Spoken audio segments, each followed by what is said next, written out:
Good morning, everybody. So now it's 8:59. So briefly, before we start with the first topic of the day with RA, I would like to just welcome you all to the New Product Introduction 2023. Just for your information, we are using the Microsoft Teams live event. So you have a Q&A feature where you can post your questions, and our presenters throughout the day will be able to give you answers also after the event. So please use that feature. You will see that you won't be able to open mics or to open your camera. This is because we have quite a big number of participants today.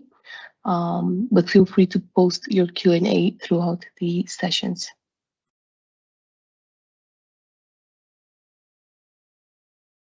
Thank you, Juliana, for this introduction. So then I will start sharing my screen with the presentation for today on split products. So welcome everyone to this new products introduction. We're now going to give some more information on the residential air-to-air solutions.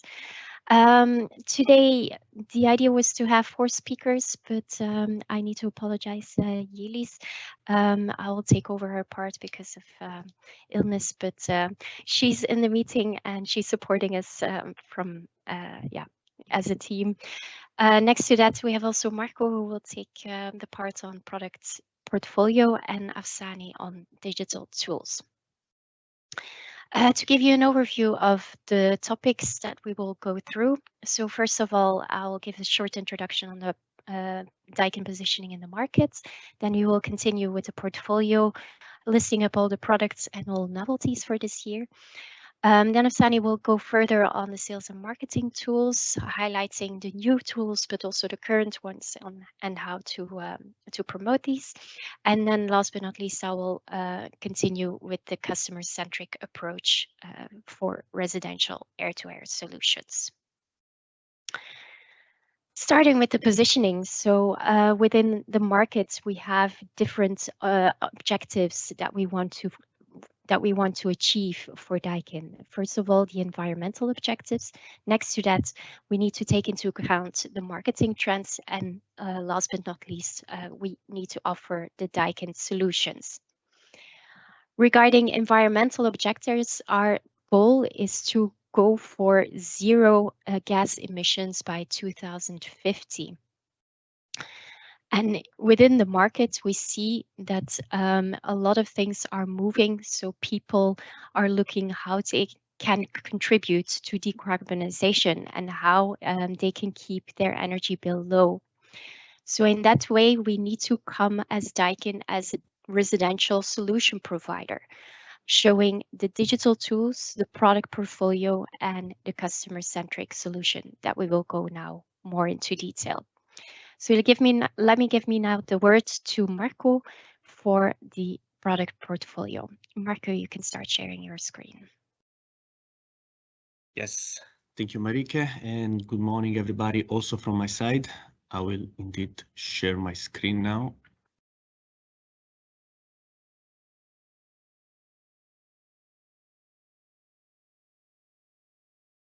Okay, I have the quite challenging goal of going through all our portfolio new product introduction in less than 25 minutes. So let's start. As always, for this moment of the year, we would like to give a view on the new product that will be launched in 2023. But let's also take the opportunity to go through all the products that we have in our portfolio. As always, we represent our product via the pyramid. You can already see that for the, I will also use the pointer, which is the best way.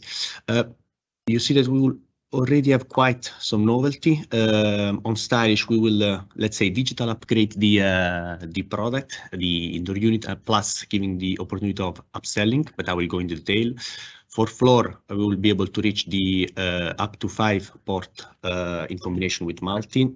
For Comfora, the main improvement, it will be standard connectivity, and we were able to improve both the product that we have in Sensira layer.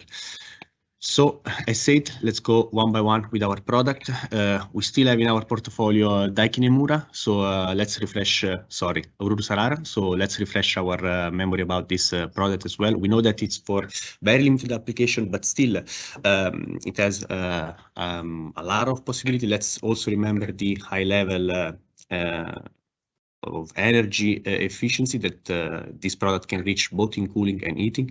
There's quite some function for humidification, dehumidification, this to keep the perfect control of the indoor humidity. Then we also have the possibility of fresh air intakes thanks to direct connection between the indoor unit and outdoor air.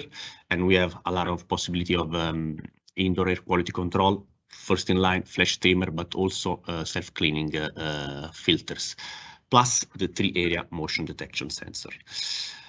Let's also refresh our mind to the actually recently launched Daikin and Mura. We already are at the 3rd generation for this product. Now, since March or April of this year, we were able to offer 3 colors for the indoor unit, a matching remote controller that we also redesigned, plus an outdoor unit that we also completely reshaped.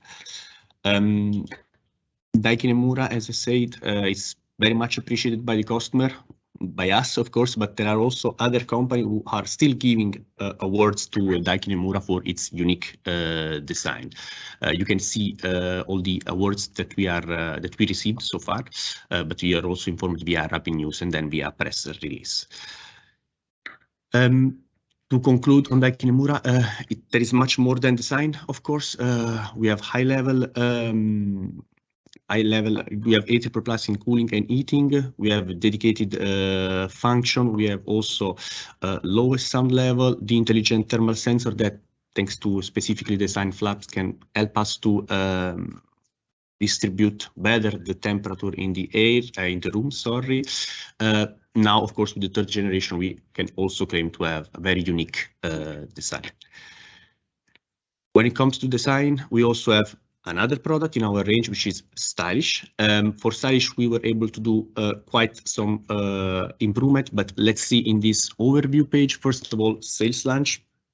We will be able to launch completely new indoor unit, or let me say, we will be able to introduce new things for the indoor unit from September. From April, there will be already part of the product related to the outdoor unit, 42 and 50 class that already take place. Let's go a little bit more in detail. For the indoor unit, we were able to upgrade the hardware part related to the connectivity to the latest generation, but I will share what this means actually. 42 class and 50 class, we are actually transferring the production from the ICZ, so from Pilsen factory to Ditas, so to Endek factory, and this to optimize the production, of course. Collecting a request from the market, we were also able to align the piping diameter of the 42 class, same as the 35 class. And then, of course, for every product that we are going to launch, or we are going to, let me say, improve for next year, we are always taking care also of some small logo adjustment. This might look like a minor topic, but it's also very important, and I will explain also why. Regarding the product range, the indoor units, they will shift from FTX A or B, depending on the color, to C. For the 2 outdoor units that we're going to transfer, 42 class, we change also the material name with N. 50 class only transfer, we will change the only the product name. But let's go a little bit in detail. Thanks to this hardware modification, we are actually now to configure the product via Necta app in a much more in a faster way. Let me put it like this. Still, thanks to this, we will be able to see in the app new features such as the intelligent thermal sensor, the 3D airflow, the outdoor unit silent operation, and the econo mode, which now are only available via remote controllers. And also we are introducing in the product itself new features such as the heat boost, the possibility of reading the serial number for the indoor unit and for the outdoor unit. And thanks to the Daikin cloud system, also we will be able to have the remote monitoring. Now let's also go a little bit more in detail on this let's call upselling possibility, but also it was done for an easy replacement. Okay, at the moment for the 42 class, as you know, we have the piping diameters of 12.7 millimeters. We decided to, but also collecting a request from the market, to switch to 9.5. But let me explain how this. Will happen, because as we will be able to transfer the 42 class to DITAS already in April, and this is the time where we are actually going to make the modification on the piping diameters. The indoor unit, the new one, will arrive only in September. It means that for a short amount of time, so like 5 months, you will still need an adapter on the indoor unit side in order to combine with 9.5 modification that we already did on the outdoor unit. The adapter, sorry, adapter is in our portfolio, but for just a small amount of time, we decided not to include it in the package. Another things that we're going to do, we are trying to simplify and also make an optimization on the color that we have in our portfolio for the two design segment. This way you have same color for stylish, same color for Emura. So please take note that by the end of 2023, we will stop the production of the black on black stylish unit. To conclude, we can say that same as we said for Emura, there is much more than design. We have still high-level specification, some dedicated features. Also here we have the intelligent thermal sensor, but stylish can also be, and it's also very appreciated for its compactness. So it's good to have actually two design products in our portfolio in order to balance depending on the desire of our customer. Let's go on. Perfera, actually here, no need to tell that much. It's just to refresh our memory. It's one of our most sold unit, very much appreciated in the market. It has one of the widest product range. We can offer 8 class from 15 to 71 for the indoor unit I'm talking about. The operation range is quite wide as well. We can still cool down our room while outside is 15 degrees, and we can still warm up our room while outside is minus 20. The design is also very much liked, so Perfera is just the perfect product all year round for our customer. We have another Perfera, of course, in our portfolio. Now I'm talking about the Perfera floor standing. Here, let's go on the overview as well. From January 23, we will actually able to close the little gap that we had with competition so far, and we will also able to achieve the full multi combination. So far, you will remember it was limited for 2 and 3 port and below 5.2 kilowatt. Now it will have no limitation at all. We can combine for all classes, all port. Here, just an overview for you, but it's important, and I want to really stress this information. The new Perfera floor, which will also change material name from A to A9, will be combinable only with new multi that we are also launching in January. Also, multi is changing from A to A9. So please be sure that you are connecting the right indoor unit with the right outdoor unit. We had to make a specific development also for the outdoor unit. We had to change software. We had to run some tests in order to allow the reliability of the connection itself. So I really want to stress this. Please take care of the correct connection. And we are also able to allow with the multi-plus outdoor unit, which for now it's limited to 4MWXM52. We have A, which is now not compatible, but with A9 it will be compatible. Here, just an overview for you to see all the possible connection that we can have with the new floor compared to the old floor. But again, here, this is just what I expressed with you in words, like the slide before. It will not be possible to connect A9 with the version of the MXM previous than A9. So A, N, N7, N9, M, M9, wherever you want to go back in the past, it will not be possible. So A9 only with multi A9 and multi plus A9 as well. No need to go in detail for Perfera floor standing unit. It's already very appreciated by our customer because of unique design, high-level specification. We also have dedicated feature for heating purpose, which now is a hot topic, I would say. Beside the heat boost, we also have the heat plus for a more radiant heat feeling that you can have if you are standing in front of the unit. Then you also have the floor warming for a better distribution of the airflow. Now we are actually reaching the, how to say, perfection with this product, with the full multi combination. Let's go now with our Comfora range. For Comfora also, we decided to do quite some improvement. Comfora, it's a strategic layer. Let me say that we have in our portfolio, it's in between Perfera, which has top performance, and our entry-level Sensira range. It's the perfect product for those customers who are a little bit undecided between budget and performance. For this product, we were able quite to do some modification, and mainly in order also to differentiate with our entry-level product, Sensira. So again, also here from January 23, we will be able to increase the SCR, the piping length also will be increased, but most of all, most important, as I was saying in the beginning, also the standard connectivity is reached.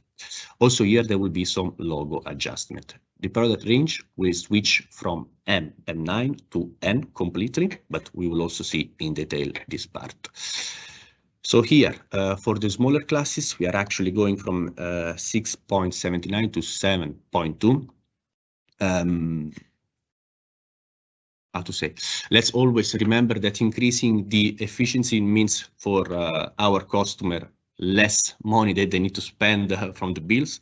In these historical times that we are living, it might be a very good topic to promote. Plus, if we consider the same kind of product in the market belonging to the same range, so a middle range, Comfora now has the best SCR in the market. We reached also the standard connectivity for the full range. Let me explain a little bit more in detail how we are going to achieve for the small classes, so 20, 25, and 35, which are still produced in Endec factory. We are switching the hardware part related to the connectivity from third generation to fourth generation, which is actually the latest one. Same as we did for stylish, and this will be already factory mounted. So it means that if an installer buys our Comfora smaller classes, just need to put it on the wall and then go through the configuration, but standard connectivity is already available.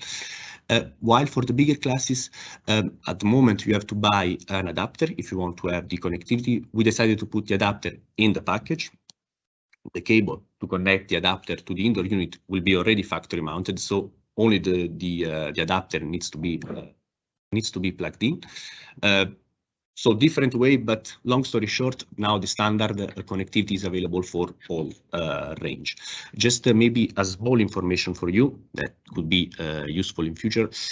The remote controller for Comfora, smaller classes and bigger classes, it's aesthetically the same. It's just the same remote controller. Just be careful that we had to change the material name, because this one for smaller classes includes a specific software that you need to have to configure the unit for the connectivity once it's switched to the fourth generation of VLAN adapter. Just to refresh your mind, standard connectivity means also the possibility of controlling our unit with voice via Amazon Alexa. Let's also try to refresh all the benefits that our customer can have if he actually configure the unit after he bought it. For the installer, we decided to increase the piping length from 15 meters to 20 meters, and this to have more space and flexibility while installing the Comfora product. This is just a preliminary specs information, but here the important things to notice is that Modification on specs will be done only on smaller classes, 20, 25, and 35 class. For the bigger classes, 50, 60, and 71, we are actually just including the adapter in the package. That's why then we decided to switch all the material names for the indoor unit, the outdoor unit, small classes, and bigger classes, also Siesta brand from M to N. So new product from January will be N version. Logo adjustment, as I said in the beginning, this might look a minor topic, but for every new product we are going to launch from this year on, we are always try to align with latest logo guideline. This to give to our brand a more easy recognition, and also to standardize the position and the orientation for all our products. So for the indoor unit, the logo, which now is on the left, if you're looking the unit in front of you, will appear in the middle. Same for Siesta version, the logo will be also the position in the middle. And talking about Daikin logo, Siesta logo will still be on the right of the unit. For the outdoor unit, we also decided to follow the latest guideline. Also here we have a different, as you can see, combination, horizontal logo with other words like inverter or R32, or vertical logo. Correct version will be just plain horizontal logo. Of course, when it comes to Siesta, also Siesta will be added, but it will be simple as this. Take note that for Comfora specifically, we are also changing the casing. So it means that we have to change the outdoor unit part, which covers the compressor and the heat exchanger. That's why the unit will be 2 centimeters wider than before. The other sides are just basically the same. Take good note also of this small increase of the width. To conclude with Comfora, now the most important thing is that the connectivity is actually standardly available. We can claim to have one of the or the highest efficiency in cooling for the product belonging to the same range in the market. The unit is still very appreciated for the discrete design and also the compact units. It's also another thing that we can actually promote. Now increase also the SCR and of course the piping length. It's still an A++ product, cooling and heating. Let's now try to conclude the standard portfolio with our 2 Sensira range.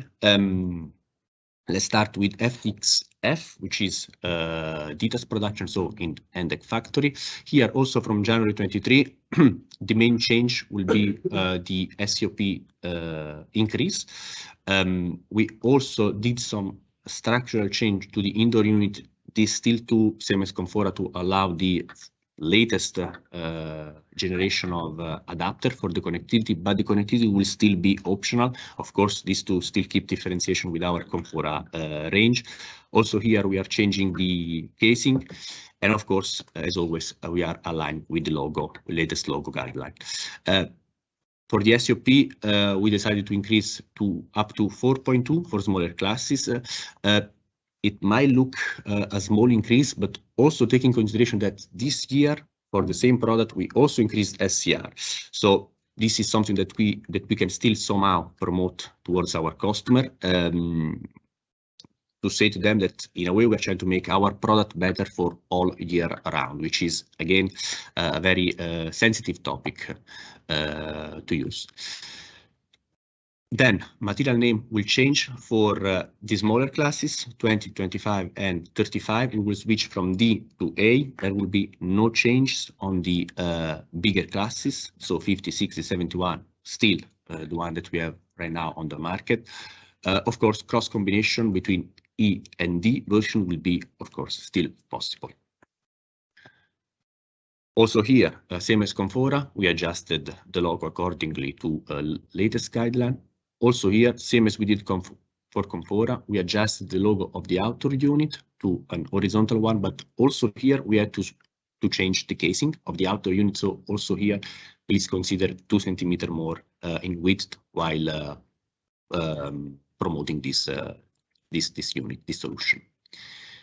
Okay, now I have to spend a couple of words on the optional Ulan adapter. At the moment, if you want to have connectivity, you have to buy this adapter with this material name that you can see on your screen. In future, so from January 23, basically, the adapter will switch to latest generation. It will be just an SD card. As I said for Comfora, to configure the unit once the SD card is allowed, you need a specific remote controller. Now, what we decided to do, we already did the development of the controller for Comfora. For Sensira, as we didn't want to change the remote controller, still in order to keep differentiation with Comfora. Plus, of course, including the Comfora will make the product, including the Comfora remote controller instead of Sensira will make the product more expensive. We decided to create a package which included them both. So it means that if a customer from 2023 on for FTX-FA wants to have the connectivity, then he needs to buy this. Let's call it option, and then you will already receive the remote controller. This to configure the unit once the SD card is installed. Two things to say. Of course, this button will be meaningless. This is the horizontal swing, which Sensira does not have. You can still have both the remote controller, so you can use new Comfora remote controller, this one, and the Sensira that you originally received in the package remote control. So it's actually, let's think at it as an, premium option for our customer. For Sensira, this production, actually, let's recap the selling point. We increased the SOP. Now the voice control, it's still optional, but it's still an option. We have one of the wide product range. We have from 20 to 71 class, up to 8 plus in cooling, and also sound level are acceptable down to 20 dBA. We have another Sensira product in our entry-level range, produced in Daikin, Malaysia. Here also January 23 will be the launch date. Here the main change will be actually new indoor unit design. Yes, we decided to reshape completely the unit, this to still capturing the interest of our installer, but also our customer. The new design will be more rounded, more nice in a way, but also here, also important, we actually readjust the logo positioning of the unit.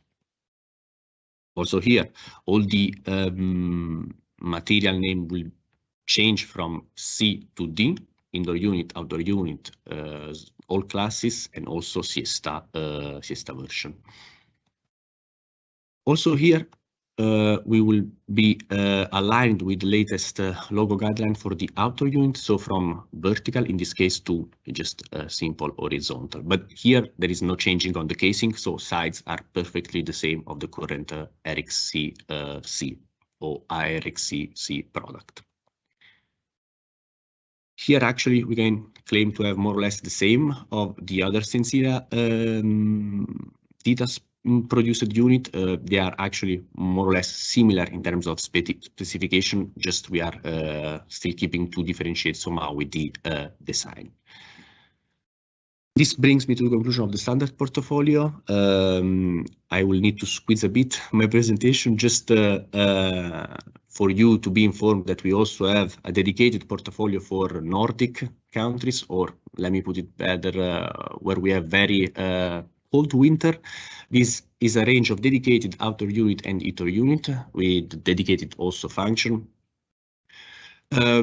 We can claim to have for what we call the optimizing heating lineup already at this 4th generation high level efficiency. The reliability is also something appreciated since we can reach down to -25 degrees. And we also have dedicated features, so dedicated function for the indoor units in order to improve the comfort of our customer.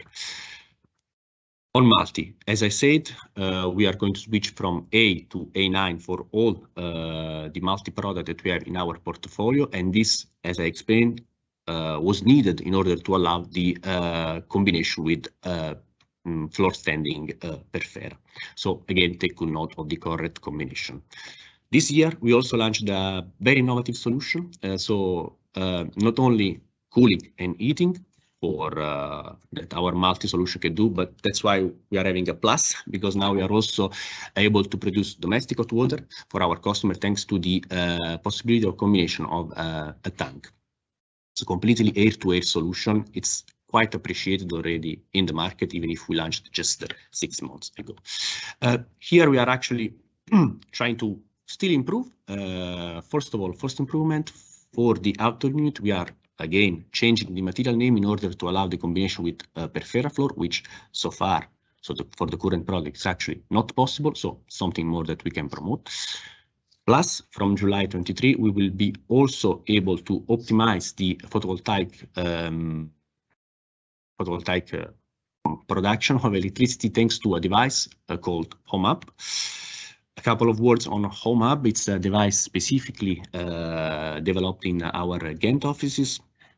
At the moment, as you know, if in summer we want to cool down our room, but somehow we still need to produce domestic hot water because the tank ran out of hot water, we will need the use of an electrical heater, which is inside the tank. At the moment, of course, the electricity is took from our supplier with a certain money that we need to spend for it.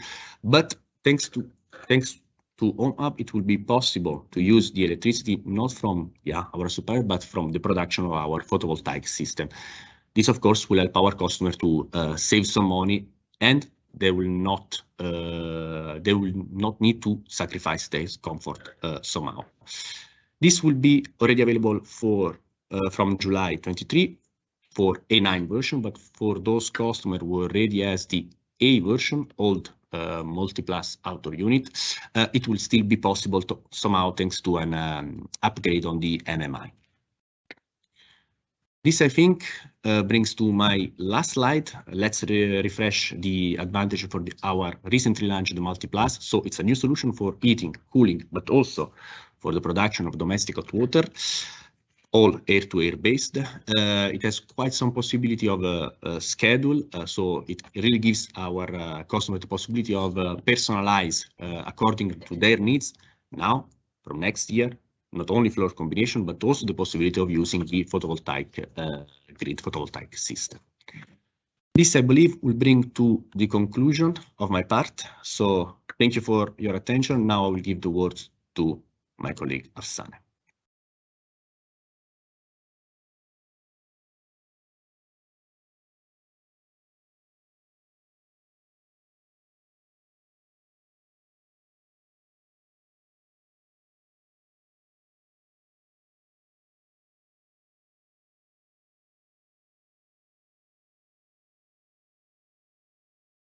Good morning, everyone, and sorry for a slight delay.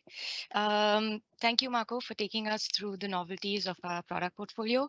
And now I will take the opportunity to take you through the sales and marketing tools that are available at Daikin and relevant specifically to the residential applications.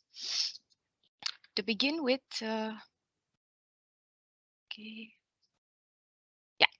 So to begin with, we have created a small digital map of our tools, and this helps you to see at what stage the customer comes in contact with which digital tool.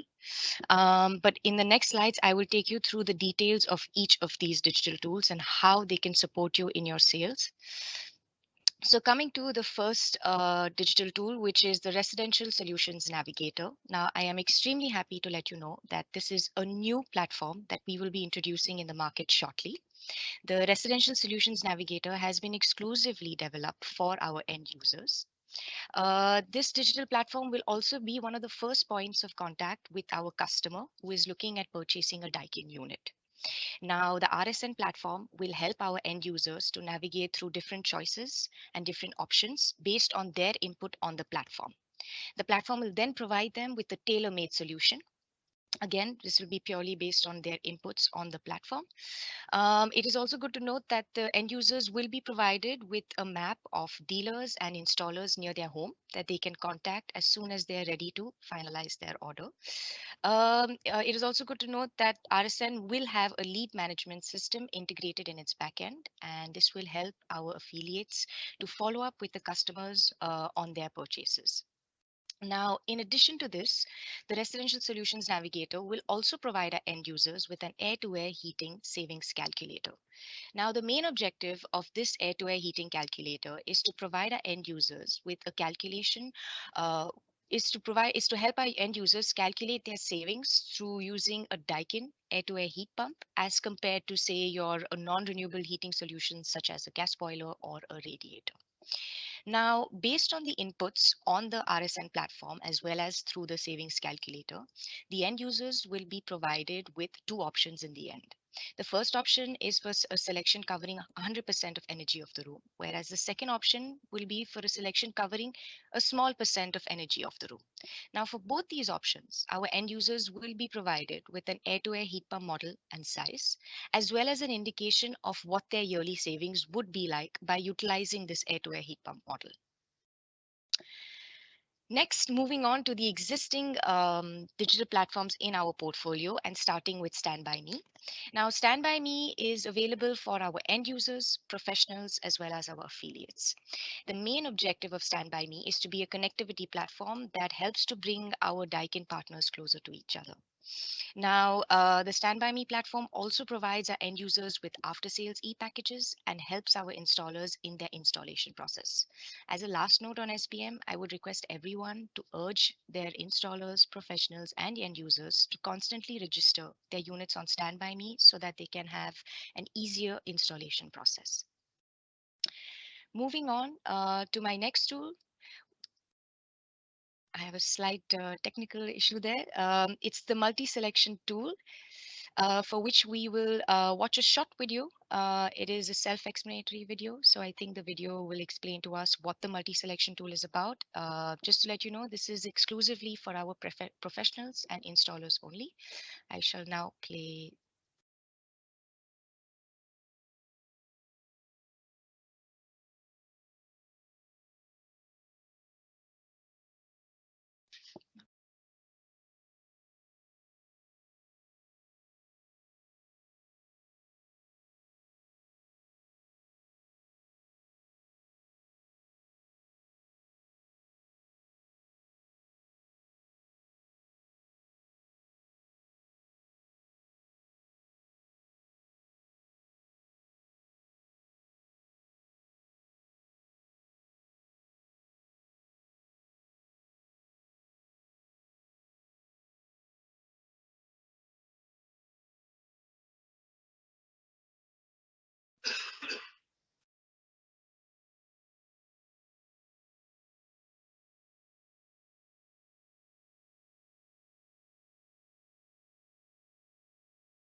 As you can see, it's extremely simple.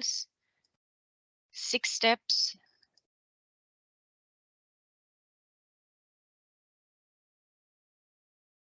So I have just realized at a much later stage that the video did not share the volume to everybody. So there was a small technical glitch. I'm sorry about that. But the presentation will be shared with you, and so you can watch the video again with the nice musical in the background. I'm sorry about that. Moving on to our next digital tool, which is the EK application. Now, once again, the EK application has been built exclusively to help our professionals as well as our installers. The EK application has 4 different components. The first one is My Installations, then we have e-configurations, e-doctor, and e-parts. The first 2 components help our installers in the installation process itself, whereas the e-doctor section helps the installers with an interactive troubleshooting. And the e-parts section helps our installers to purchase e-parts based on the e-doctor evaluation. Moving on to the Onecta application. Now, the Onecta application is again exclusively for our end users. The Onecta application helps our end users to stay connected with their devices even remotely, as the Onecta application is constantly connected to our cloud system. It helps the end users to manage and set schedules. It also allows multiple users to use one account. And it also provides our end users with an overview of the energy consumption. Lastly, we have the 3D application. Now, the 3D application has been specifically again created for our end users. And I will now take you through a small video. And I will speak along the video to help you understand this video in detail. The main objective of the 3D application is for end users to actually visualize how the Daikin unit would look like in the interior or the exterior of their home. Let's see how it works. All right. So as you can see, the end users are provided with an option between air conditioning as well as heating and cooling. In this case, we chose cooling, and then we move on to choose our desired product. In this case, we've chosen the stylish unit. We choose our size, and then we see if we want to look at it in the interior or the exterior of our home. In this case, we're looking at how it would look like in the interior of our home. You simply hold the mobile phone on your desired wall, and you reposition it to see exactly where you would like to place this Daikin unit. You can then choose between a selection of colors that are available for that unit. You can look at the dimensions as well as the size of the unit. As we can see, lastly, you can take a picture for future reference as well. And now we can also see how the outdoor unit will look like in the exterior of our home or our apartment. Similar to the interior process, you can select the size, the dimension, and again, click a picture for future reference to show your installer or your professional. Now that brings me actually to the end of the digital tools that are relevant to the residential applications at this stage. I would now request Marika to take us through the customer centricity section.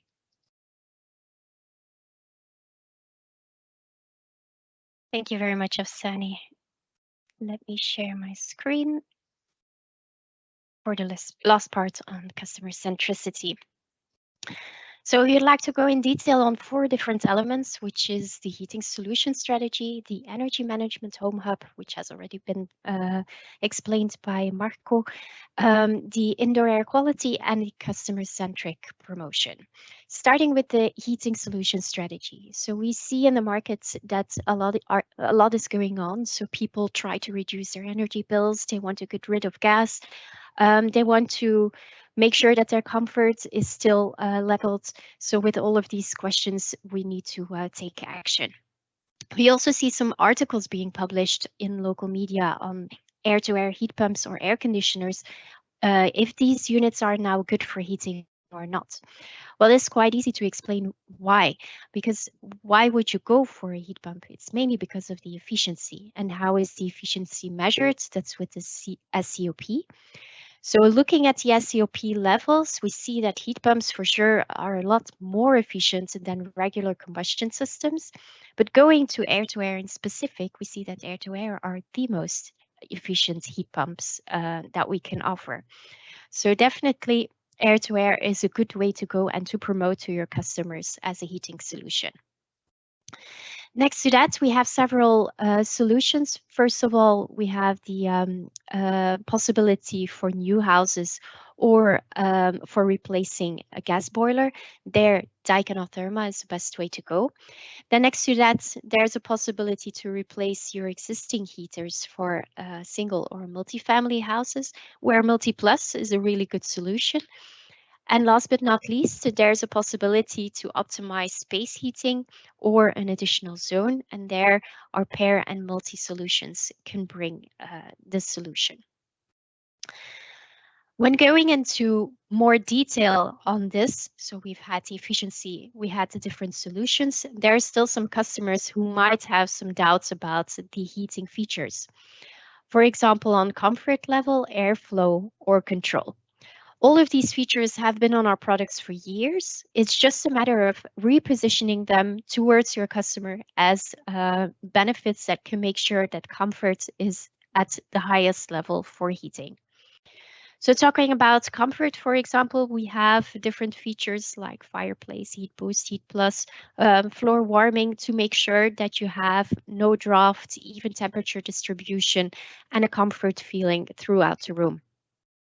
Additionally, with our intelligent thermal sensor or the Coanda effect, the even temperature distribution throughout the room is even more achieved.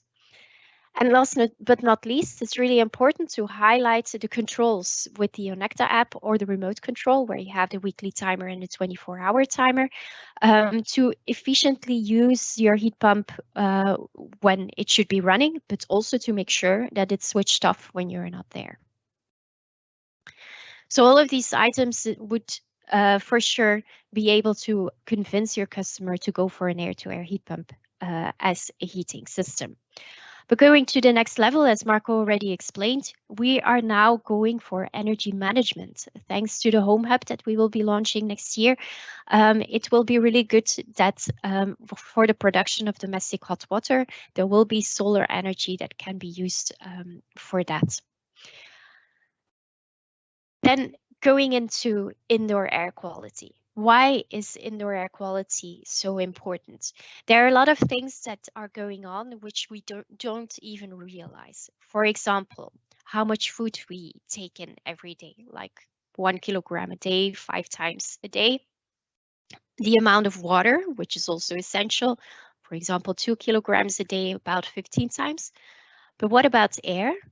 There we have 15 kilograms of air that we take in about 30,000 times. So this is not to be neglected at all. And if we wouldn't have food, we can't survive after a couple of weeks. For water, it's just a matter of days, but for air, it's only a couple of minutes before we're not able to survive. So that's why it's really important to keep on emphasizing the indoor air quality. Within Daikin, we offer everything on every level, like, for example, for air processing, humidification, filtration, energy recovery, ventilation. We all have solutions for that. But going into air-to-air heat pumps in specific, we offer a lot of filters, like the dust filter, the titanium and silver allergen filter, the flash streamer, and for Urusara, there's even the self-cleaning filter. So all of these will benefit to keep the homes of your customers healthy. And let me come to the last part, which is the customer-centric promotion support that we offer, starting with the business portal. I think everyone has been using it for years already, but it's always good for new people in the company to explain how it works, to show that we have a possibility to find your products, different assets, softwares, guidelines, etc. Everything can be found on the business portal. Next to that, there's also the web shop. So not only for merchandising, but also for marketing materials, it's possible to download everything in English, or even to request the documents in your local language. We also recently launched a presentation, an air-to-air heating presentation that was prepared by Asani with a target group to our B2B network, giving a bit more explanation of why to go for air-to-air as a heating solution, and to make sure that everyone understands the message and knows how to position these products. It's available on the business portal and you can download it from there. Then I'm very proud to announce that we're preparing for our new B2C website. It's a simplified design with a focus on the end user in a modern layout. There's a lot of space for big pictures, having the benefits and the features highlighted in a very good overview. There are also going to be some references and case studies added. So all of this will be launched in the next coming months. Virtual Experience Center is also a very nice experience to the end user to know what kind of possibilities are there and to get a bit of an idea of how the unit would look like in their room. The application takes a bit of time to download because there are so many options there. You can choose between different rooms. You have a living room, you have a bedroom, you have an office and so on. So you can just select the kind of room you would like to envision your Daikin unit. Then from there, that point of view, you can select a unit, you can change the color of the unit, change the unit itself, you can go to more details on that. So all of these are possible. And within the room itself, there's also a possibility to change the color of the walls. So to completely make it feel like your own home and to have this experience towards the end user on how the units would look like. And to go to a next level, from next year onwards, we will also have the virtual reality application within the Virtual Experience Center. So it will be possible to, when you buy such kind of special virtual reality goggles, to go to the Experience Center on the web page and click a certain button to activate the virtual reality experience. So this might be a nice feature to add to your showrooms to make sure that customers can not only just watch it on the website, but really walk through the different rooms one by one. So this brings us to the end of the residential air-to-air heating part. I would like to thank you from the whole team. And if there would still be any questions, feel free to keep on posting them in the Q&A session, in the Q&A section, sorry. We will reply to them for the next 9 minutes until the end of our session. And of course, afterwards, you can always contact us for any other question on that. Thank you very much.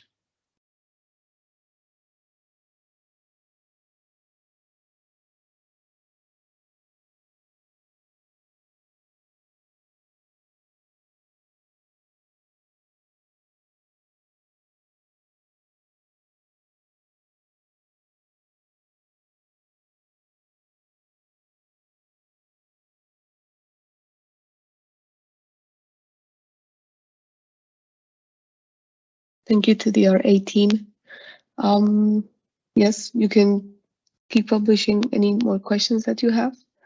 And then at 10 a.m., so in 8 minutes, we start with ventilation and air purification.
Good morning, everybody, and welcome. Welcome during the part for ventilation air purification during this new product introduction.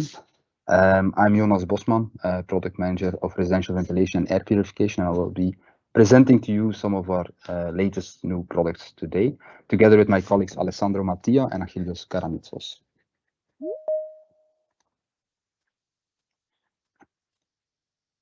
So today we will dive deeper into different pillars of our department. And so we will present to you, first of all, the first part, air purification, where you will see the entire portfolio below. And we will also show you some of our new products which we are expecting for residential ventilation, which will be presented by my colleague Alessandro. The indoor air quality and outdoor air quality information which will be shared, which is the update on Brisometer.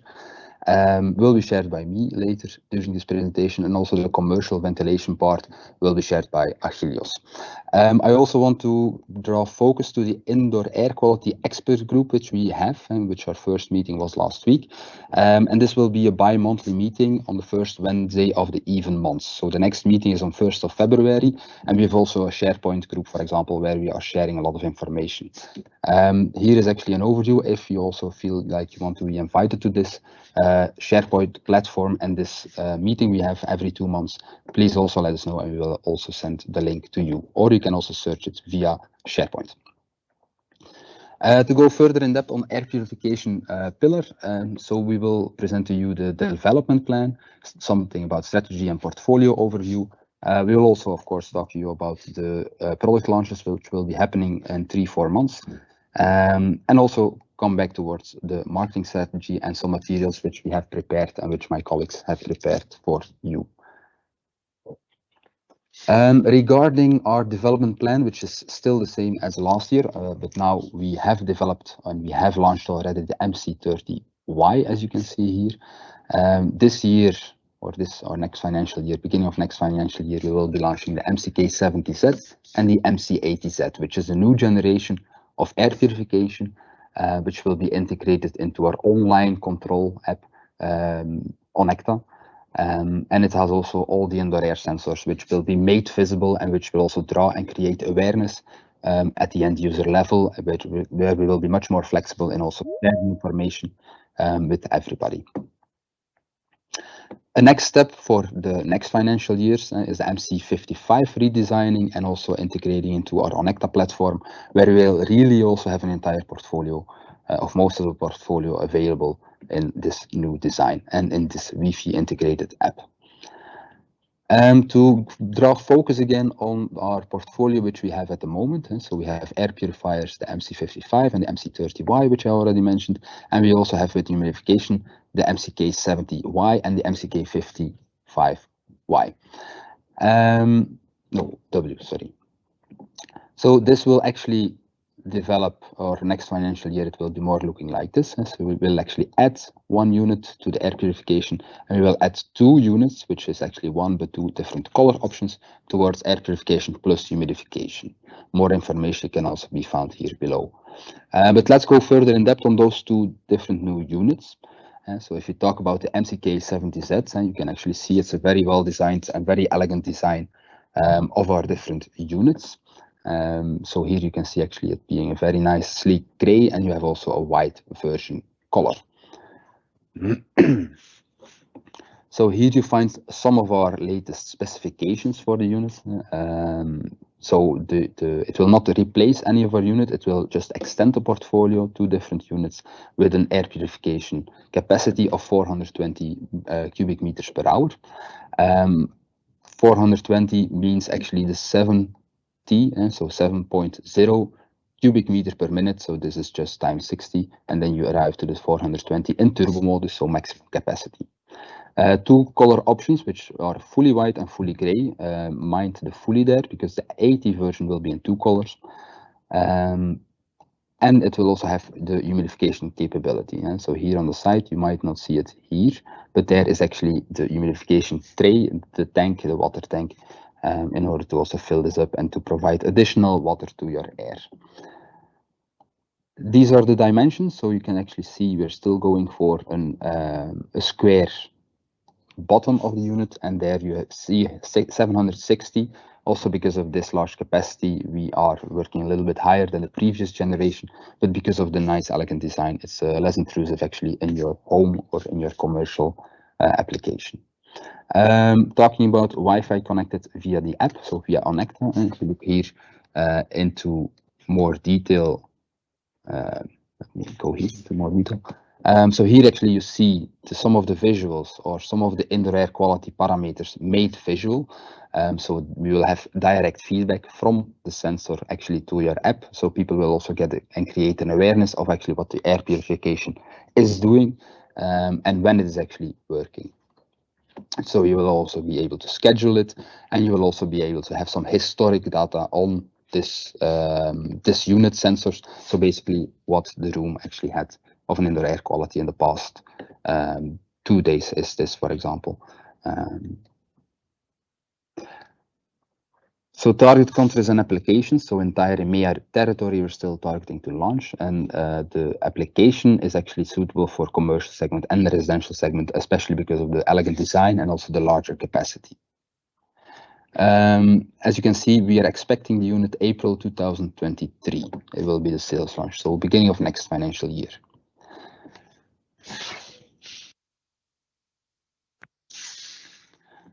A visual of the top of the unit and actually the side of the unit. So you see actually there is much better integration of the control panel. So it will be still possible to control the unit by means of the panel, by means of touch buttons, and not only through the app. So you have both options, and you see also some indication of actually your PM2.5, for example, of the order, which will also have an indication on how this will be measured, not measured, but evaluated with the score.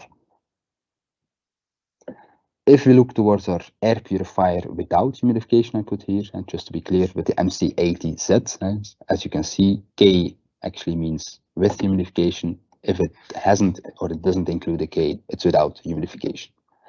So taking a closer look, we actually also see that it has a dual color.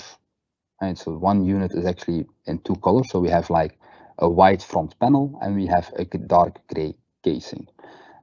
One size 480, as already explained, it's 80 times 60 or 8.0 times 60. And here you can see the bottom dimensions are exactly the same, the surface dimensions, but the height is slightly lower, also because there is no water tray, of course.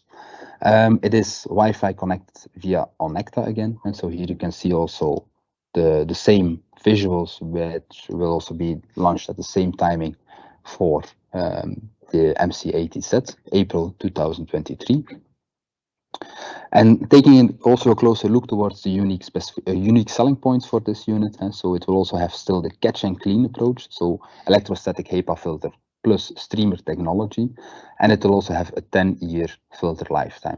So this for the MC80 and the MCK70 will be exactly the same. So the unique technologies which we are already pushing for our previous generation units, MC30, MC55, or MCK70, for example, those also have the same unique technology in the market, especially the filter lifetime, which is very interesting towards end users, because for competitor products, you might and very often need to change it after 1 to 2.5 years.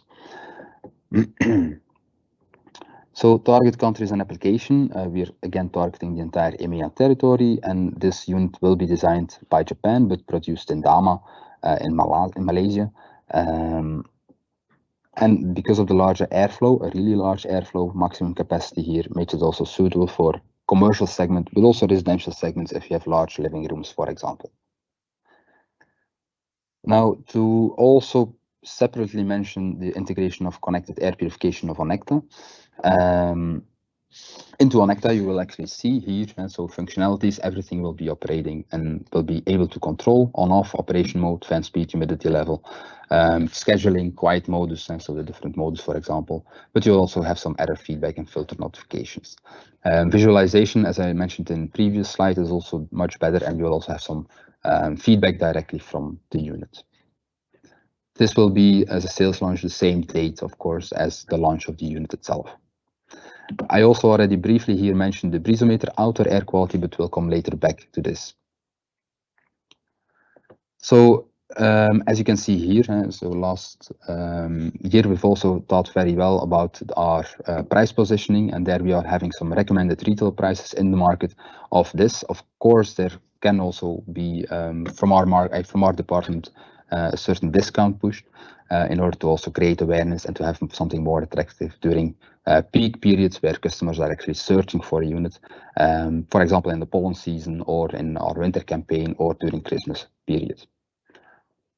To also draw attention back towards the current air purification units which we have, and so there also you still see that the MC30 is something we're also not phasing out, so this will be still very active and being we'll try to push and sell as much as possible, as well as the MC55W.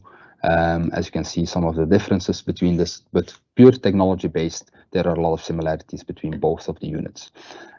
So please also still have attention for this unit and not only the products which we will be launching by next April. Some of the key selling points for the MC30Y I mentioned here again. So there is an air treatment up to 46 square meters, and still the catch and clean approach, and so the 3-step process, which is the cleaning process, for example. You have the dust collection filter, which is only to be replaced after the 10 years, which I already mentioned, which is quite unique in the market. You have the deodorizing filter, which does not even need replacing, and it just has a lifetime guaranteeing of working. And there is also whisper quiet operation for as low as 19 decibels, so basically a sleep modus there. The streamer technology, which is also together with the dust collection filter, making the catch and clean approach possible, is very important because this is really distinguishing our products from the rest of the market. To give you also some more information about marketing campaign, I will share with you some of our visuals and some of our videos which our colleagues have been working on. And so these materials are designed for using into the social media apps or on social media, or to create awareness on Google, for example, where we can actually show them and use this towards end users. So this is at the moment currently, you might have seen it already on our social media apps. This we are actually pushing towards the market already. The intention is, of course, to drive up sales and to create awareness for our air purifications during this winter period, where people are also facing more sickness, being more indoors, and where they also want to avoid opening windows. So here you see some of the visuals, and so we really try to create a Daikin identity there for the different pictures we want to share. And so all these documents were shared with all product management in the affiliates. Can also be found on the business portal if you want to also share this on your own LinkedIn, for example. So we have different pictures for basically different kind of events, like also for Black Friday, we try to push this one. We have some for Christmas, we have for dry throat, for fine dust, for disease, for holidays, also for Christmas holidays, for example, where you have individual statics for. If we take a closer look towards the video which we have, we show you the video, and I hope the sound is coming through. It will take around 20 seconds, so I will let you enjoy the video.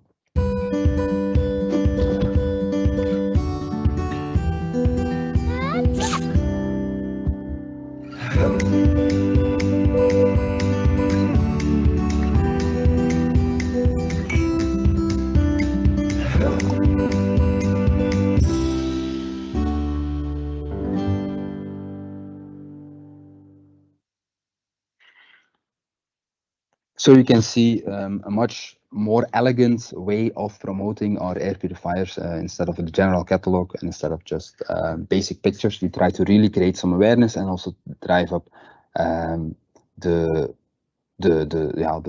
awareness and the sense of commitment and emotion with people who are looking for this kind of units. We also have different visuals, which I now just show you our other 3 visuals in case you also might wonder.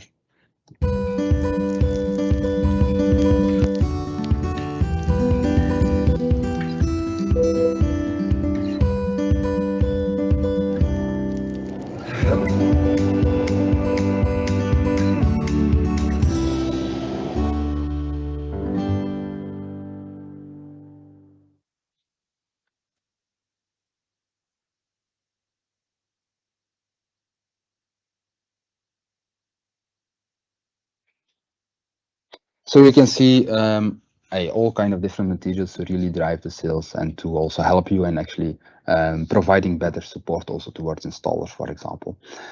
Something I also want to still mention is that if you have next to daily sales, which we still aim to achieve via online sales and offline sales, we also want you to know that if there is project sales, to also involve us if needed, because there we also can help to make a difference towards larger projects, or if you see an opportunity there. So don't hesitate, also let us know, and to try to push the customer also there to choose for Daikin air purification on top of maybe existing products already. To finalize, I want to also show you the marketing plan overview which we have, to also indicate that there are some campaigns coming. And so we are working a lot on pollen campaigns, on winter campaigns, but also different awareness or materials for creating awareness, which we will also further put out onto the different affiliates of our DENF organization. And this will also be shared on the bi-monthly meeting which we have with the Indoor Air Quality Expert Group. I will not go into depth on everything because the timing is quite limited, but here you have an overview on all different actions which we are planning for the next financial year. I will now give the word to my colleague Alessandro, who will also provide us some information about the residential ventilation. Thank you, Jonas. Okay. 1 second, we have some audio issues. Okay, I think everyone can hear me now. Can you see my screen?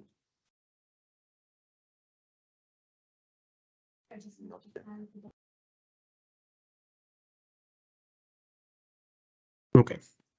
Can you see my screen? Yes. Okay. Connection is not that fast today. Good morning, everyone. Also from my side, this is Alessandro speaking, and today I will go through the new updates for residential ventilation, starting from market analysis, product launch for the Comfort Plus, and Onecta integration, and then finishing up with current efforts and next steps.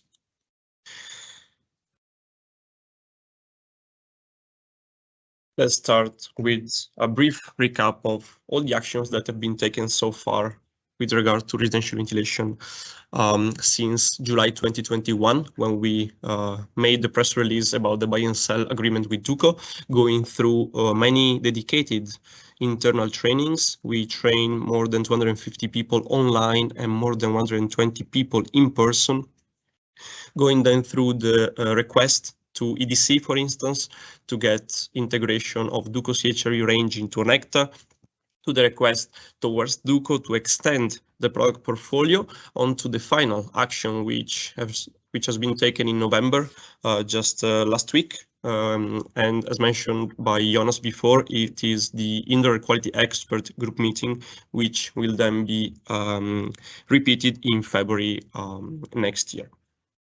On to the next steps now, which are displayed on the right-hand side of the slide, from software to app control to customer event, the product lineup, and the effort towards affiliate, which is what I will delve deep into during this presentation.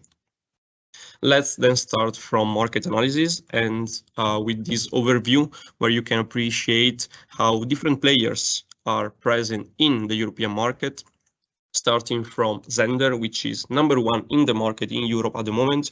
All countries where Zehnder is #1 are highlighted in orange in this slide, and you can see how Zehnder is really present in the central part of Europe, starting from Germany, Belgium, Poland, also Croatia, Hungary, Italy, and Switzerland. All these countries have Zehnder as #1 in the market. So that's why we also want to benchmark and position ourselves, let's say, at the same level of Zehnder in terms of specs, in terms of features, in terms of price, but also in terms of customer service.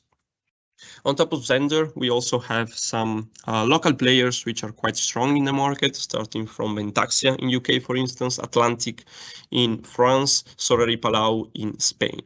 In this slide, you can see the number of pieces of CHRB units that have been sold every year in the market. So let's take, for instance, the example of UK, 62,000 pieces of CHRB in the market have been sold last year, with a market share of CHRB, which is 61%. So the total LHRB market, extraction, supply, and heat pump ventilation only covers 39% of the residential ventilation market, while CHRB covers 61%. So that's why we see how much potential we have in the European market at this stage. All these players, all these main suppliers of ventilation units believe in the one-stop shop approach by providing main units, accessories, and ducting system.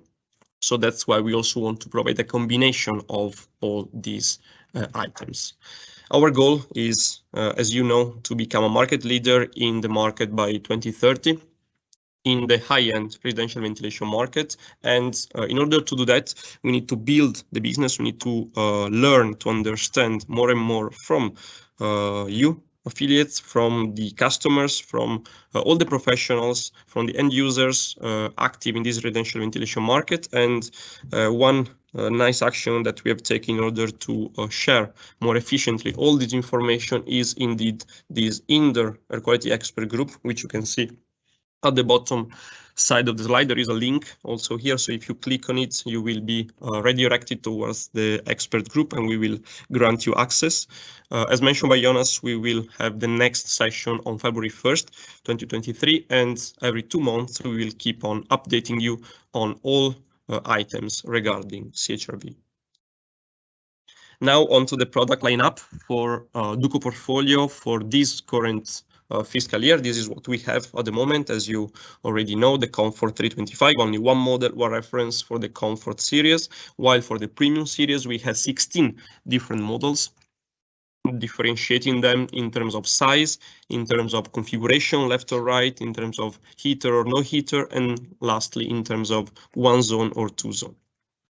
This is what we focus on at the moment. This is where we want to build the business from the ground up. This is where we want to spread the knowledge about our products, but progressively from next fiscal year 2023, so from April 2023, we will also phase in some new units in order to have an extended portfolio. This is what was requested by some affiliates, and we are pushing Duke in order to follow up on our request. And this is, let's say, the good result that we got so far, because as you can see, we have the possibility to add 5 additional Comfort series, the Comfort 400, and then the Comfort Plus 350, 450, and 550.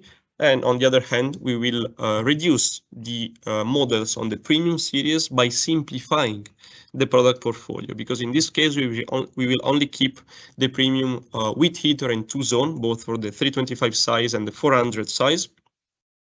And we will phase out gradually again these remaining models. Why do we want to do that? Because in this case we will, as I mentioned before, simplify the offer by going from 17 models as we have at the moment, 16 Premiums and 1 Comfort, to 9 total models, 4 Premium and 5 Comfort. In this case, however, we will actually have a larger portfolio available because the new Comfort series will be able to be integrated and upgraded even after one buys the unit. So instead of having to decide everything beforehand, it's going to be possible to upgrade this Comfort Plus series with a heater, with a 2-zone system, and so on and so forth. Now let's take a look at the inside of the Comfort Plus, starting from the 3 sizes, 350 cubes per hour, 450 cubes per hour, and 550 cubes per hour. So we will be able to satisfy also bigger houses and larger apartments with extended airflow requests.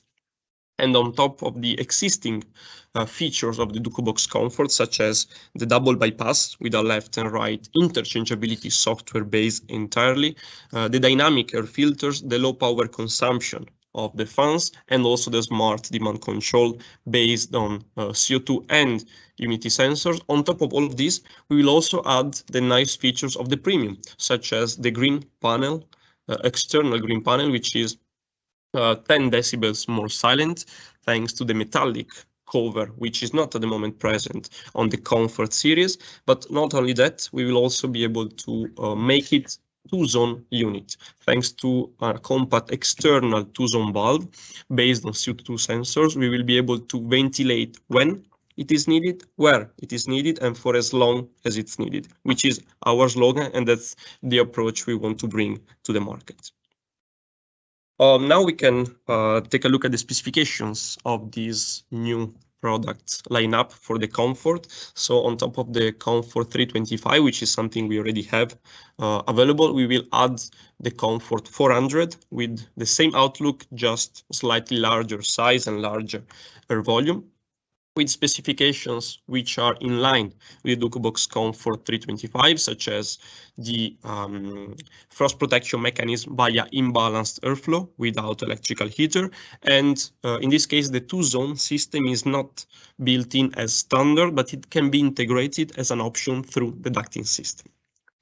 With these units, the Comfort 325 and Comfort 400, we want to target the volume zone market, and the promotional USPs, which is probably one of the most important box in order to showcase these units and to promote them. We want to stress how good the ratio between price and quality is, how low weight the unit is, only 21 kilos for the 325 and 31 for the 400 unit, and also the left and right interchangeability, which is 100% software based and which allows to change the configuration on the spot.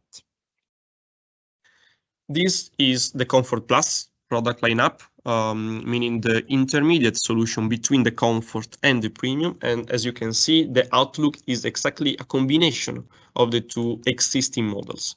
We have the same outlook of the Comfort with a green panel on the outside and 3 different sizes, 350, 450 and 550 cubes per hour. In this case, we have specifications which have been upgraded because, as I mentioned before, we have lower sound levels. We have the frost protection mechanism via imbalanced airflow, but also with an optional preheater, which you can add after you buy the unit if you need to. And also the two-zone is not as standard, but it can be added later on as an option. So as you can see, we are keeping the good features of the Comfort and upgrading them thanks to this Comfort Plus model. We target the mainstream market, and the promotional USPs, since we take the cue from the Comfort, are similar to the Comfort with a couple of nice upgrades. As I mentioned before, the low sound and also the possibility to have the optional preheater and the two-zone system. Selection method, you're probably more expert by now than me onto the use of the selection tool, the Excel selection tool, to request quotations, either autonomously or through HSN via Stand By Me portal. And if you need additional info on all of these, we will, of course, provide the pre-sales package by the end of this calendar year 2022. A few words now on the integration of Onecta and integration of Duco CHRV system into Daikin ecosystem through cloud-to-cloud integration between Daikin Cloud and Duco Cloud, thanks to a new communication PCB developed at Duco side. We have as target date Q3 2023, calendar year 2023, for this integration in order to integrate the units and access them through Onecta app in order to, let's say, facilitate the control by Daikin heat pumps or DX end customers. One important thing I want to highlight is that we are working towards the compatibility, the backwards compatibility between these units and Onecta, meaning that even if you buy the units before this integration has been completed, you can always integrate them afterwards once you purchase the communication print. Now the last section is related to current effort and next steps. And I want to start by mentioning the trainings. As showed before, we have been giving trainings with quite a successful response by colleagues in many countries in Europe. And now we want to take it to the next step and have customer-oriented trainings with installers, with consultants, and with also the support of the affiliates. This will take place between January and March 2023 at affiliate facilities on site. It's going to be in-person commercial trainings on Duco CH3 range, and we want to focus on the USPs, on the on-demand indoor air quality, on the one-stop shop approach, and we will also leave an extended dedicated question and answer session to show how Daikin can support this new business of residential ventilation and how important it is for us to show the customers that we are there, that we are building the business, and that they can trust us with this. The end goal, of course, is to speed up inquiries from installers and consultants in order to get more quotation and therefore more sales. My second to last slide is about the customer events by the Ventilation and Air Purification Department on the 28th of February next year in order to stimulate the new residential ventilation customer acquisition and give a very strong message to our network and to our key decision makers, which will be brought to the north of Belgium with a factory visit and the presentation, and also with a showcase of the different elements of Duco units, in order to, let's say, mention and address the total residential solution, which is now our focus. I want to briefly conclude with the same slide I started with on the activities which have been brought forward so far, and especially with the next steps, which are showcased here on the right-hand side of the slide, and are the 5 sections which I went through today. If you have any questions on all of these, please don't hesitate to reach out to us and we will be happy to support. If there are no questions, I will then leave back the mic to my colleague Jonas, and I thank you all for your attention.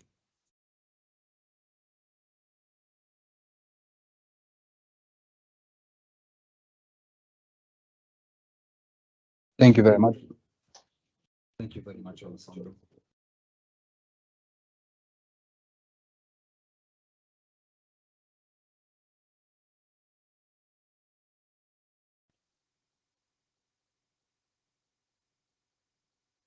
I hope the sound is okay. Yes.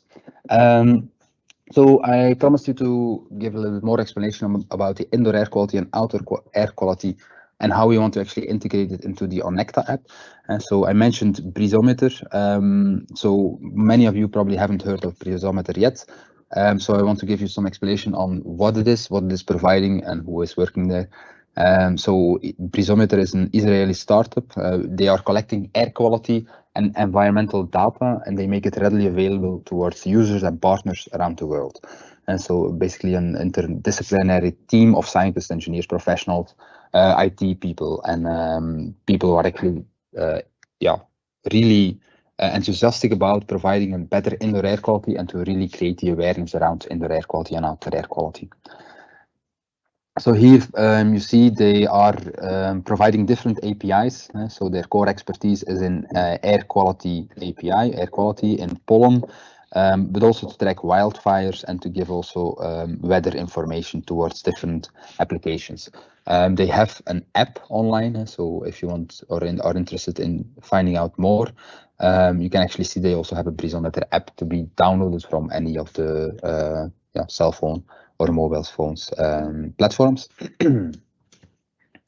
For us, of course, it's most relevant the air quality, and to give actually an accurate air quality intelligence down to a couple of meters, and to also give you a pollen information and when this is really being advanced and when the seasons are, to give also this information towards the end users, which we currently have in our Onecta app.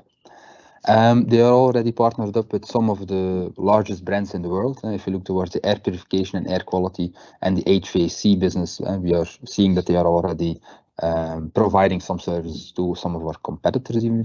But also IT, they are working together with, for example, an Apple, who is really providing also some of the information there to end users. Also good to know is that they recently were acquired by Google, so by Alphabet, in September this year. So what is our vision? To integrate this information into our Onecta app, and it's to make the invisible visible. And so by actually integrating outdoor air quality into our ecosystem, we also want to create not only awareness, but also to create a boost to end users to also improve your indoor air quality. When you're aware of the outer air quality, you're also inclined to do something about the indoor air quality when the quality is not sufficient. And so there, from a connectivity point of view, we are actually looking towards the eco-design approach, not eco-design, total ecosystem approach, where we want to really integrate Daikin ventilation, heating, cooling, to also have synergies with these technologies and to also integrate their indoor air quality sensors and the outer air quality data. So making the invisible visible. You will hear it much more often in the next months and years to come. Daikin indoor air quality ecosystem, where we really want to measure, catch, clean, act, monitor, and display.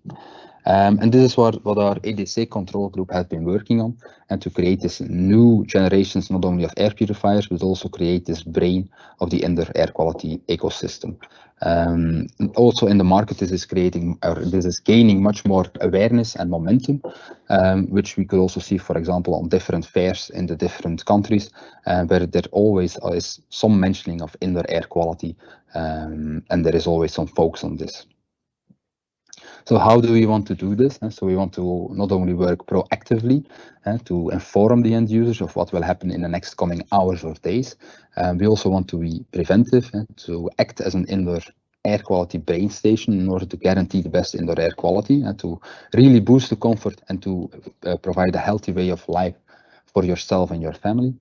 And then also in the execution phase, to actually promote the expertise which we have and to also provide some feedback of what we are actually doing, not only by means of the app which we will have, the Onect, of course, but also via our air quality specialists, which some of the affiliates are already putting focus on and providing some teams there, and to also provide some information towards installers and ambassadors. To give you some visualization on how it will be integrated from January onwards, so end of January onwards. And so you can see actually, and so normally you have the information for Ghent area here, for example, but there will also be featuring some information about air quality, how the level is. And so in this case, it's, for example, moderate, orange, but also grass pollen are very low. However, the wheat pollen, for example, are very high. So all outer air quality information very easily accessible.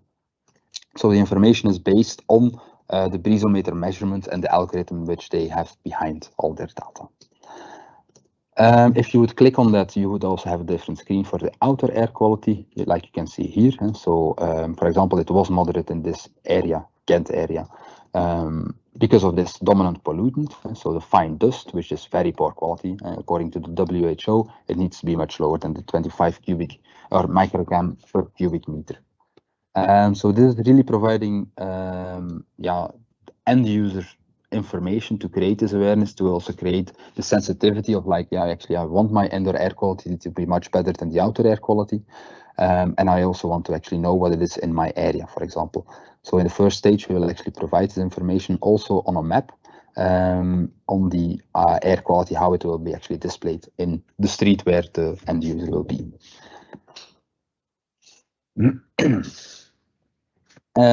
Also towards all the pollutants, so we'll have some fine dust information, but also ozone, sulfur dioxide, carbon monoxide, nitrogen dioxide. So all parameters which might be relevant in might be relevant to end users to really create also this awareness. If you look towards the pollen screen, and there you also will have some feedback regarding which pollen are currently actually very high. So people with allergies can also monitor this very close by, and also to take measures if necessary. And to also close the loop with our air purification to also have actually there a way of countering a bad outer air quality. If, for example, an end user decides also to have air purification, it will also be made visual how actually your air purifier is actually improving your indoor air quality. So right here you see that the outer is quite moderate, as we saw before, 25 cubic or microgram per cubic meter, and the indoor level is actually much lower thanks to the air purifier with 12 microgram per cubic meter. So here you can actually see it again, how it will be visualized, and you will see a small house and also the outside in a color version and also what it is all about. You will also be able to see history there. So there will be a lot of more visualization of all the information which I just mentioned. So that was it about indoor air quality and outdoor air quality. I will now give the word to my colleague Achilles, who will also provide you more information about the commercial ventilation part. Thank you very much.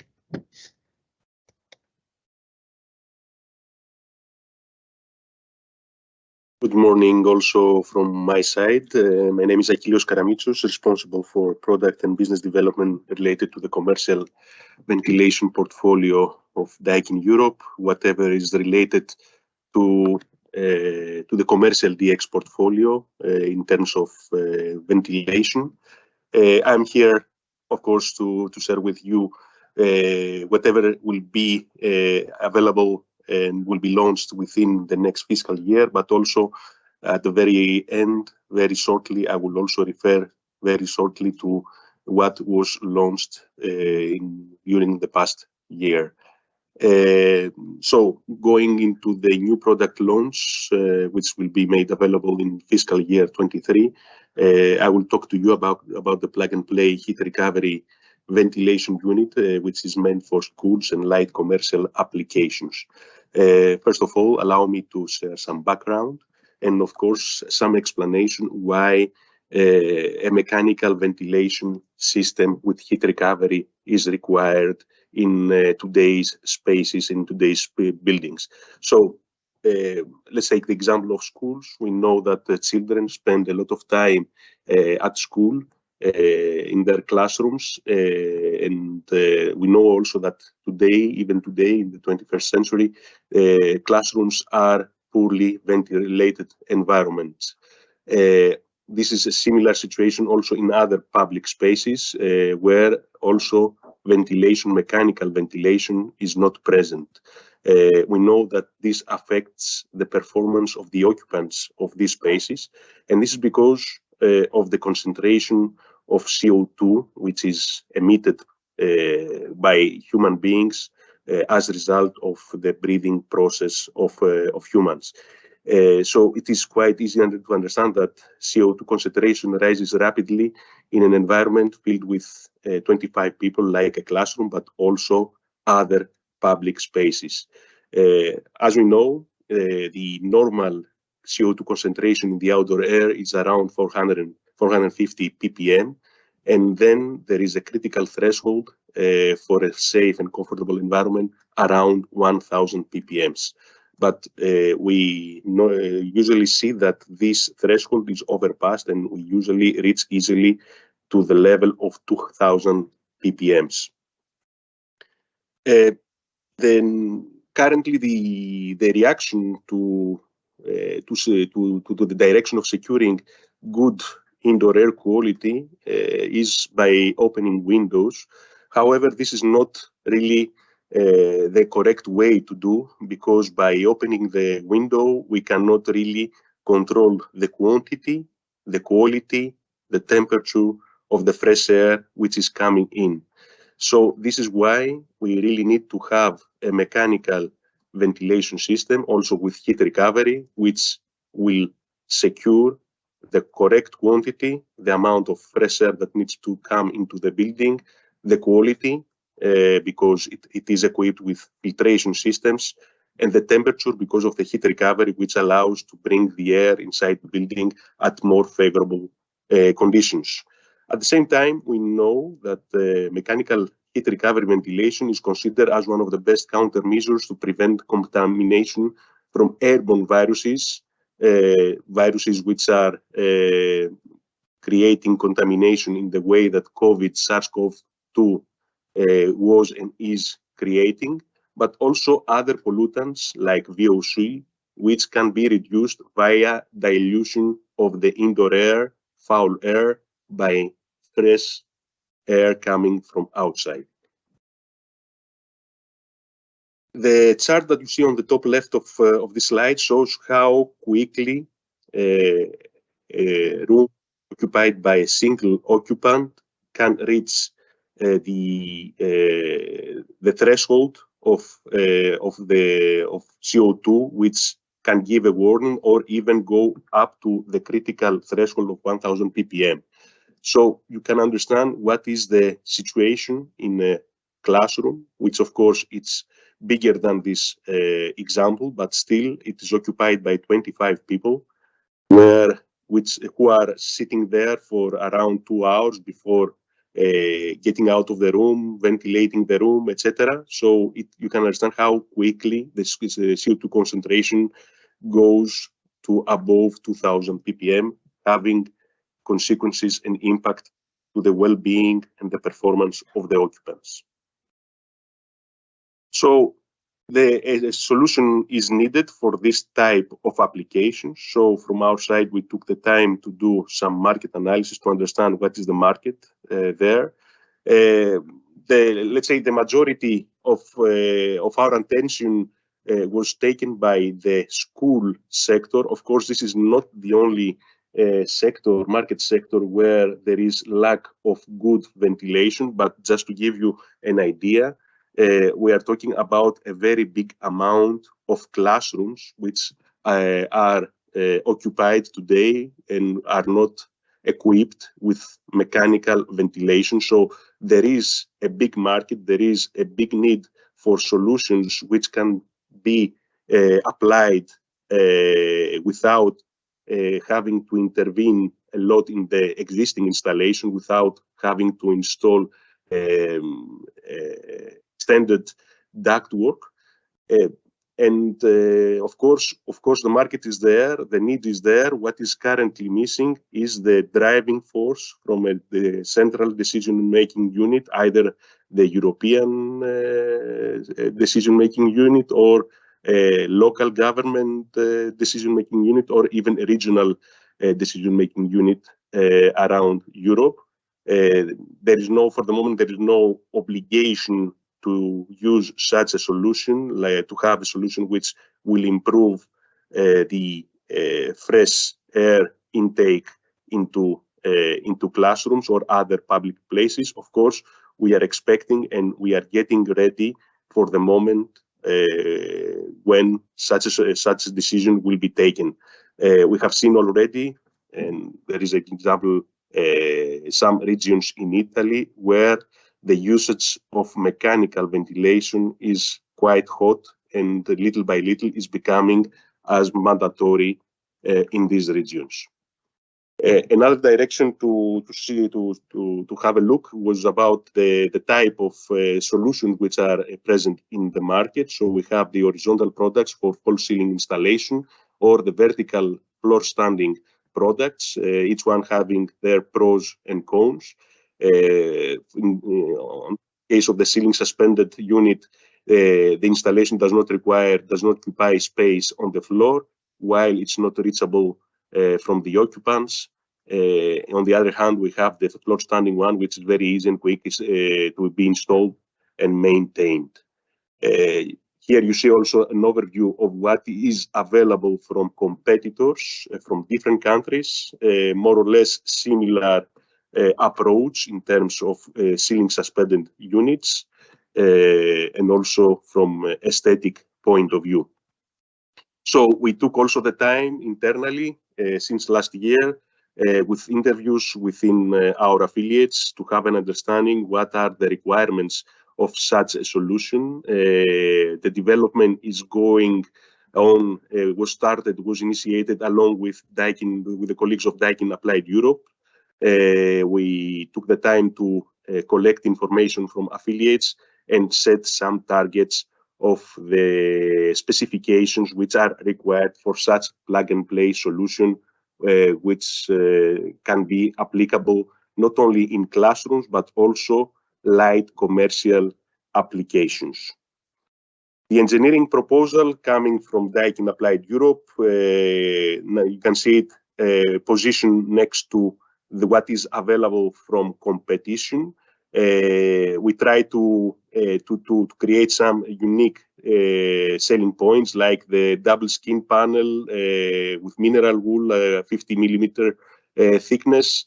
The filtration level is also important, and the control, which is for us, it was important to be able to integrate easily this solution also as standalone, but also in combination with other equipment coming from our portfolio, like commercial DX equipment, the Sky Air and VRV, and also the sound level. It's something that we are looking on, considering that the unit is to be used in a big part of it in classrooms where sound level is quite sensitive.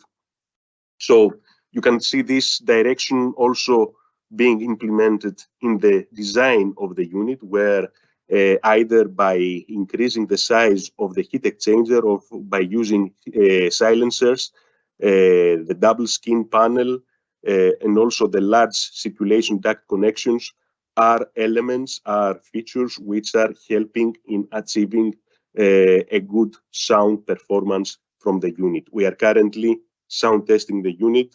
The results are not to be shared yet. You will be informed on this little by little as we are reaching the sales launch date. On this slide, you can see how the unit is arranged internally with each components.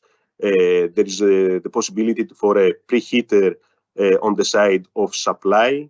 And another thing that needs to be mentioned here is that the idea for our solution, our plug-and-play unit solution, is that it can either be installed horizontally, ceiling suspended, or vertically standing on the floor with the use of feet. Of course, as the idea is that this unit is visible, someone will be able to see it in the space. It's not to be installed in the false ceiling. So the idea is to make it aesthetically as attractive as possible. That's why we have also taken some action, some design approach to have the unit looking as nice as possible. On this picture, you see a photo of the prototype, which is currently tested in Ostend. It's not the final version of the unit, of course, but this picture is there to give you an understanding of what the unit will be looking more or less. Also, some explanation in relation to the fact that the unit will come into two versions in relation to the connection side. We have the right connection version, which you can see here how it will be applied in a classroom. We are using the example of a classroom. So you have the supply side and then the connection to the outdoor space side. So this is the setup, and then the return air is coming from the bottom of the unit. The same unit can also be used on the other side of the classroom in case the external space is on the other side of the classroom. And then if we want to have another setup, we can use the left side connection unit, where the connection side to the outdoor space is on the left side in relation to the direction of the supply air. So, as I mentioned, the unit is going to be available in two versions in relation to the connection side, but also two versions in relation to the available airflow. So it's not final yet, but the unit will be available in the small size, which will correspond to airflow of around 500 cubic meters per hour, and a bigger size, which will be around 800 to 900 cubic meters per hour. So in total, we will have 4 different material names. The idea in relation to the control of the unit, and after investigating internally with the different colleagues coming either from the DX side or the applied product side, was to go ahead with the use of the smart control. It's the same control which is currently being used by the modular L-Smart version, which is based on the PCB and the control platform of the VAM unit, which offers a step fan control. It also offers F1, F2 connectivity, which allows easy integration in the Daikin ecosystem, and then in combination with the Brima CO2 sensor and the Madoka, the current Madoka version, it will offer CO2 visualization on the remote controller. The options which are currently considered is the external preheater, so it's optional equipment, and also a number of filter options which are not fully defined yet. In terms of timing, just to cut three things short, the idea is to have the unit available by April or May 2023. As it was mentioned, let's say one of the main sectors where we are targeting with this unit is the school sector. So it makes sense that the unit is available by spring, so that our sales force, together with any available promotional information and material, animations, leaflet specifications, the possibility to select the unit on our selection software, like any other ventilation product, and have the time to specify the unit in view of the summer holiday break, which is to be expected the main period during which any intervention is to be made in a school, in a classroom, in order to make any kind of upgrades. Of course, again, I point out and I highlight the fact that the idea is not, this product is not targeted only to schools. It's also a unit which is meant for light commercial applications, for places where it's not possible to make major interventions in the ceiling of the installation, like a Horeca installation, like a small office, etc.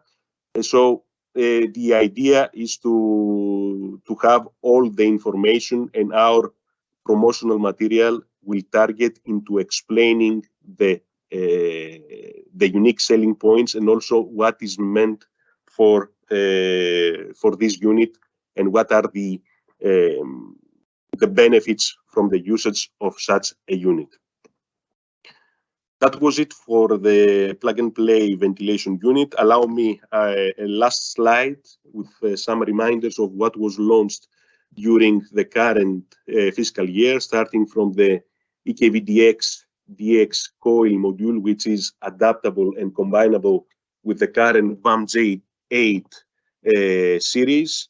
A reminder, and let's say to simplify the target, the meaning of this unit, it is to be used as an off-the-shelf, made-to-stock fresh air solution with the possibility to control the discharge air temperature, which is connectable to VRV unit. So it's like a small fresh air handling unit, which can be easily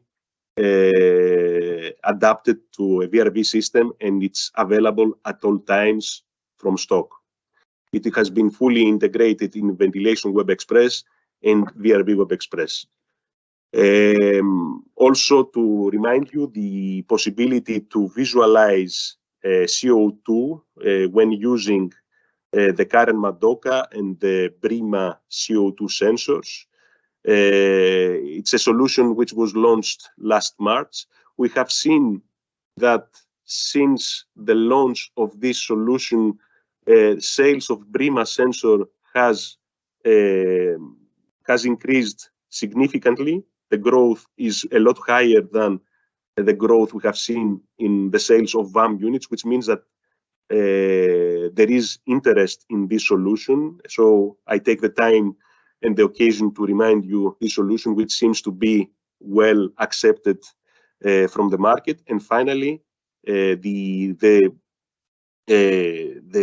say the small improvement we made in relation to our ERQ range by adding this solution into the loop by Daikin process, which will allow to improve the profile, the sustainability profile of this unit, of this range, and give some more arguments to us in relation to other solutions which are available from competition, which are using R32, and until we are able to provide the market with an R32-based solution also from our side.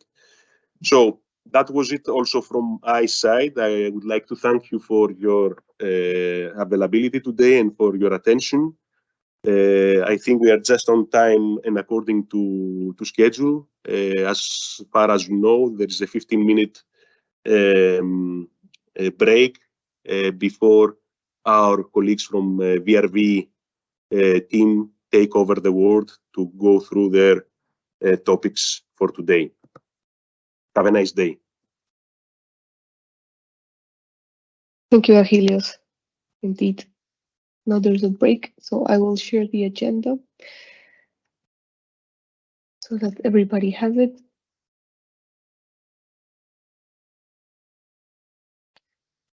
So indeed, we restart at 11:15, so 15 minutes break.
Welcome back, everybody.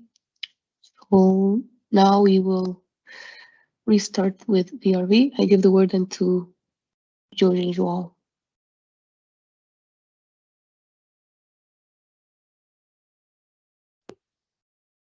Good morning, everybody. Good morning from our side. I'm here together with my colleague, George Dimu, and we will take you through the NPI for VRV. We will start it to do the, let's say, a short recap on the recent launches. So we'll start for the VRV5 heat recovery that we just introduced into the market, and as well the step 2 indoor units that came with it. And then we will take you through the upcoming launches, so the new products that we'll be launching in 2023, looking into a high static pressure duct, large capacity for R14A, so that it will be replacing the existing models, the new air handling unit kits that will be for VRV5, so they will be usable in the VRV5 platform. The same, the new range for Vidal air curtains, also as well compatible with the VRV5 platform, and what will be the next steps in view of VRV5. Last but not least, my colleague Gilles de Bruyne will take you through the commercial DX marketing goals and available tools. So without further ado, let's start already with a short recap of our VRV5 heat recovery. And we want just to mainly highlight what were the unique selling points or the unique features of this VRV5, or as we have called it in this superhero campaign, the superpowers of VRV5. So first, it's sustainability, looking into the reduction of the CO2 footprint of commercial buildings. And for this, we have pointing out, let's say, two directions that we need to look into for our sustainability. So the indirect and direct impact of our solution. We will start from the direct impact. So for the direct impact, we need to look into the refrigerant, mainly looking into R32. And for this, we have, let's say, a dual approach. The DWP of the refrigerant itself, which is now reduced by a third compared to R14A, but as well the charge of the system overall will be reducing by 10%. So in a combination of these two factors, we managed to have a reduction of 71% in the CO2 equivalent of this solution. Of course, this has an important impact in the green buildings programs, such as BREEAM and LEED, where with just this transition, let's say from R14A to R32, we can gain one additional credit in both of these programs. But of course, also the indirect impacts have a big importance in the assessment of CO2 impacts of a solution. And for that, we also needed to look into the energy efficiency of our solution. So mainly looking into SCR and SCOP. And with this new generation of VRV, we have managed to increase 13% the SCR, and on average, we have improved the SCR SCOP of up to 8%. But there are other elements that we can look into this indirect impact. For example, the amount of materials that we have used, such as the piping diameters that have been reduced. And for this, there are multiple advantages. Not only the amount of raw material that is used is less, of course, then this will mean lesser impact in the resources that are required and are used. So a positive direct impact in this footprint of a solution. But also there is lesser costs because it's lesser material, less refrigerant, pointing out to what we have already seen before due to the fact that we are using as well lower piping diameters. And of course, because they are easier to handle, also allows for a quicker installation. Now looking into other superpower, the stretch, pointing out to the flexibility of our VRV5 heat recovery. We'll start by covering its range. So we have by far the most extensive R32 range available on the market, starting from a capacity of 8 horsepower up to 28 horsepower, meaning up from 22 kilowatts in cooling, up to 90 kilowatts in heating. We have available capacities from 8 to 20 horsepower in single case models, and in multi-combinations starting from 10 horsepower all the way up to 28 horsepower. Together with this multi-module combination, we also allow for the continuous heating via the alternate defrost logic that we have also integrated into our VRV5. We also have improved the operation range of our VRV heat recovery. Now with the VRV5, we can reach 46 degrees in cooling operation, whilst remaining the same operation ranges for the heat recovery mode and the heating mode. So for example, in heating mode, we still allow operation from -20 up to 15.5 degrees. Because also sound is a very sensitive topic, and we foresee it to become even more in the future to come. We have also increased the flexibility regarding the adaptability and the sound performance of our units with 5 sound reduction steps. So as a reference for you, in the case of, for example, of 8 horsepower unit, we can adjust the sound performance of the unit down to 40 dBAs, which then put them in the same, let's say, sound performance as a large cassette, a large indoor unit cassette. So it's quite impressive. Last but not least, also the flexibility on the piping, which is basically we already have a very good benchmark from our VRV4. So we target to keep the same flexibility as we have before, and we achieve this. So we have the same flexibility to design your system regarding its pipe flexibility, which has practically no limitations to select a proper location of your outdoor unit. We also need to look into a new range of BS boxes that we have now called BS SV. From the range that now we have from a 4-port down to a 12-port range. From capacity-wise, it's the same as its predecessor, so basically 16 kilowatts per capacity per port. And if you combine 2 adjacent ports, you can reach 28 kilowatts, meaning that you can connect any of our available indoor units. But we have introduced some important innovations in the BS-SV boxes as well. First of all, we have improved the installation space required. And again, we also did it in a twofold approach. First of all, the height of the BS-SV box has been reduced from 314 millimeters down to 291 millimeters. But as well with the introduction of this new sliding down switchboard, which allows you full access to the main components of the BS-SV boxes. Now the unit can be installed almost to the ceiling, close to the ceiling, reducing the required space from 100 millimeters down to only 5 millimeters. So in total, in conjunction of these two factors, we have a difference of the false ceiling height requirements of minus 118 millimeters. Another important feature that we have introduced in our BS-SV box is what we call the refrigerant flow-through connection. So this allows you, without the use of ref nets, to connect up to 4 BS-SV boxes in a series. This has important savings. For example, less brazing points are required, so you have important time and cost saving already on this point.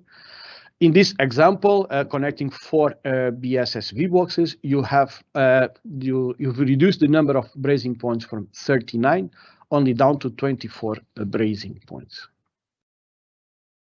But also because you don't need, let's say, to have this additional space for the piping to pass, you also have some space saving with the introduction of this flow-through concept.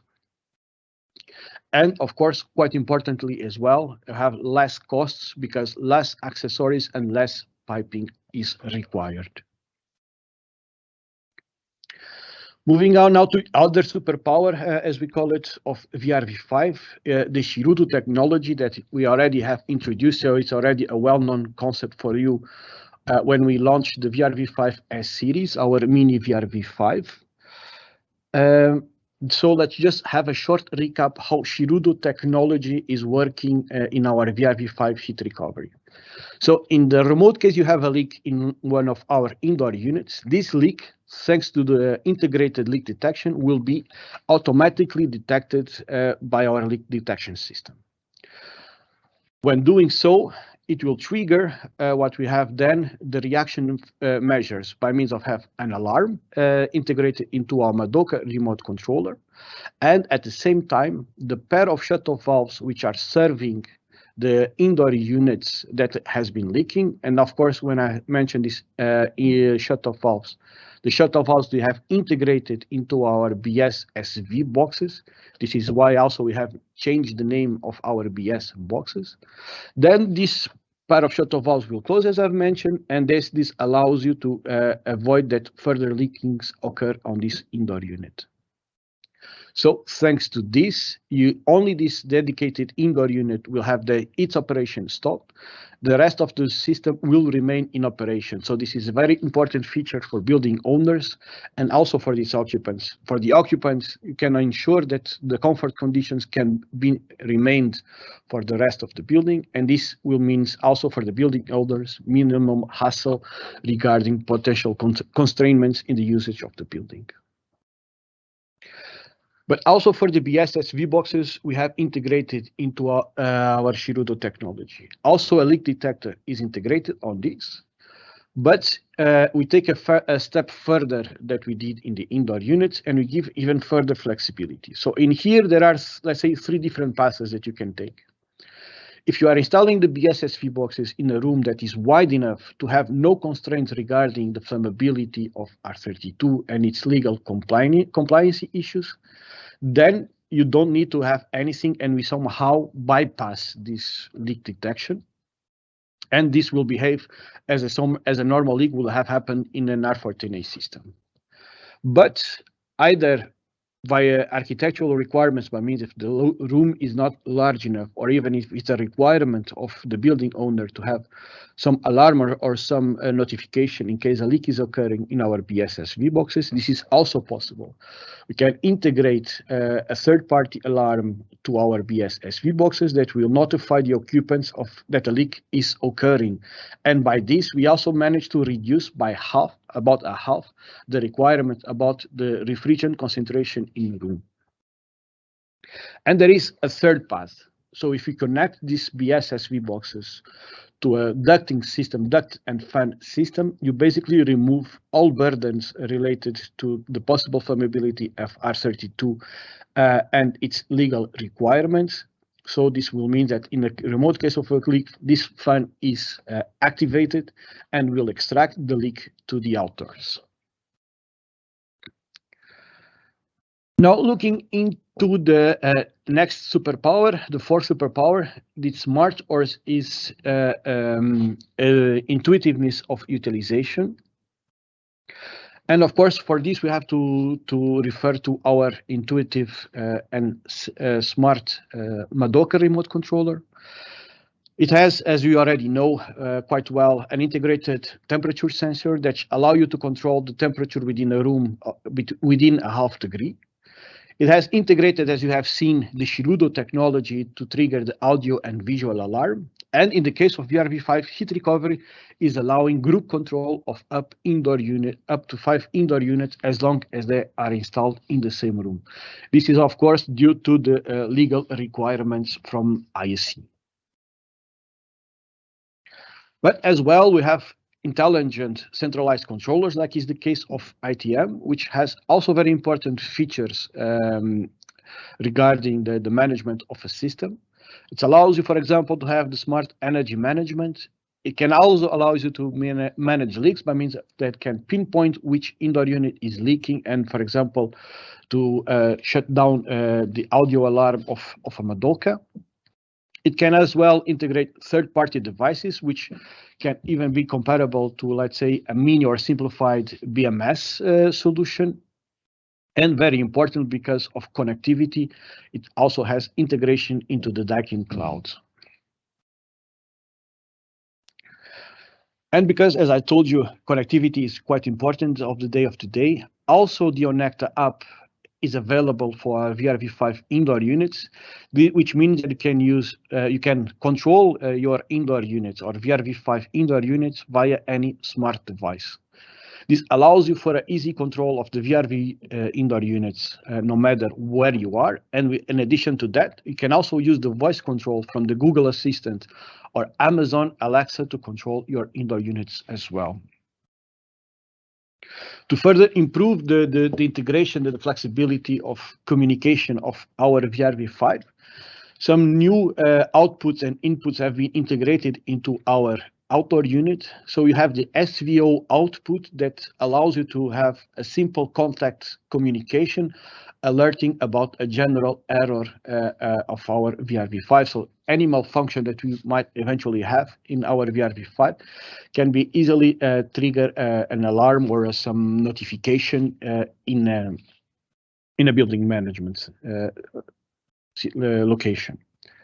As well, we have the SFB input. It's also a very interesting and important feature, which allows third-party equipment to send a signal to our indoor-outdoor unit to stop in case needed. So, for example, if a building has a fire alarm, they can integrate this signal to send a signal to our outdoor unit to automatically stop our system.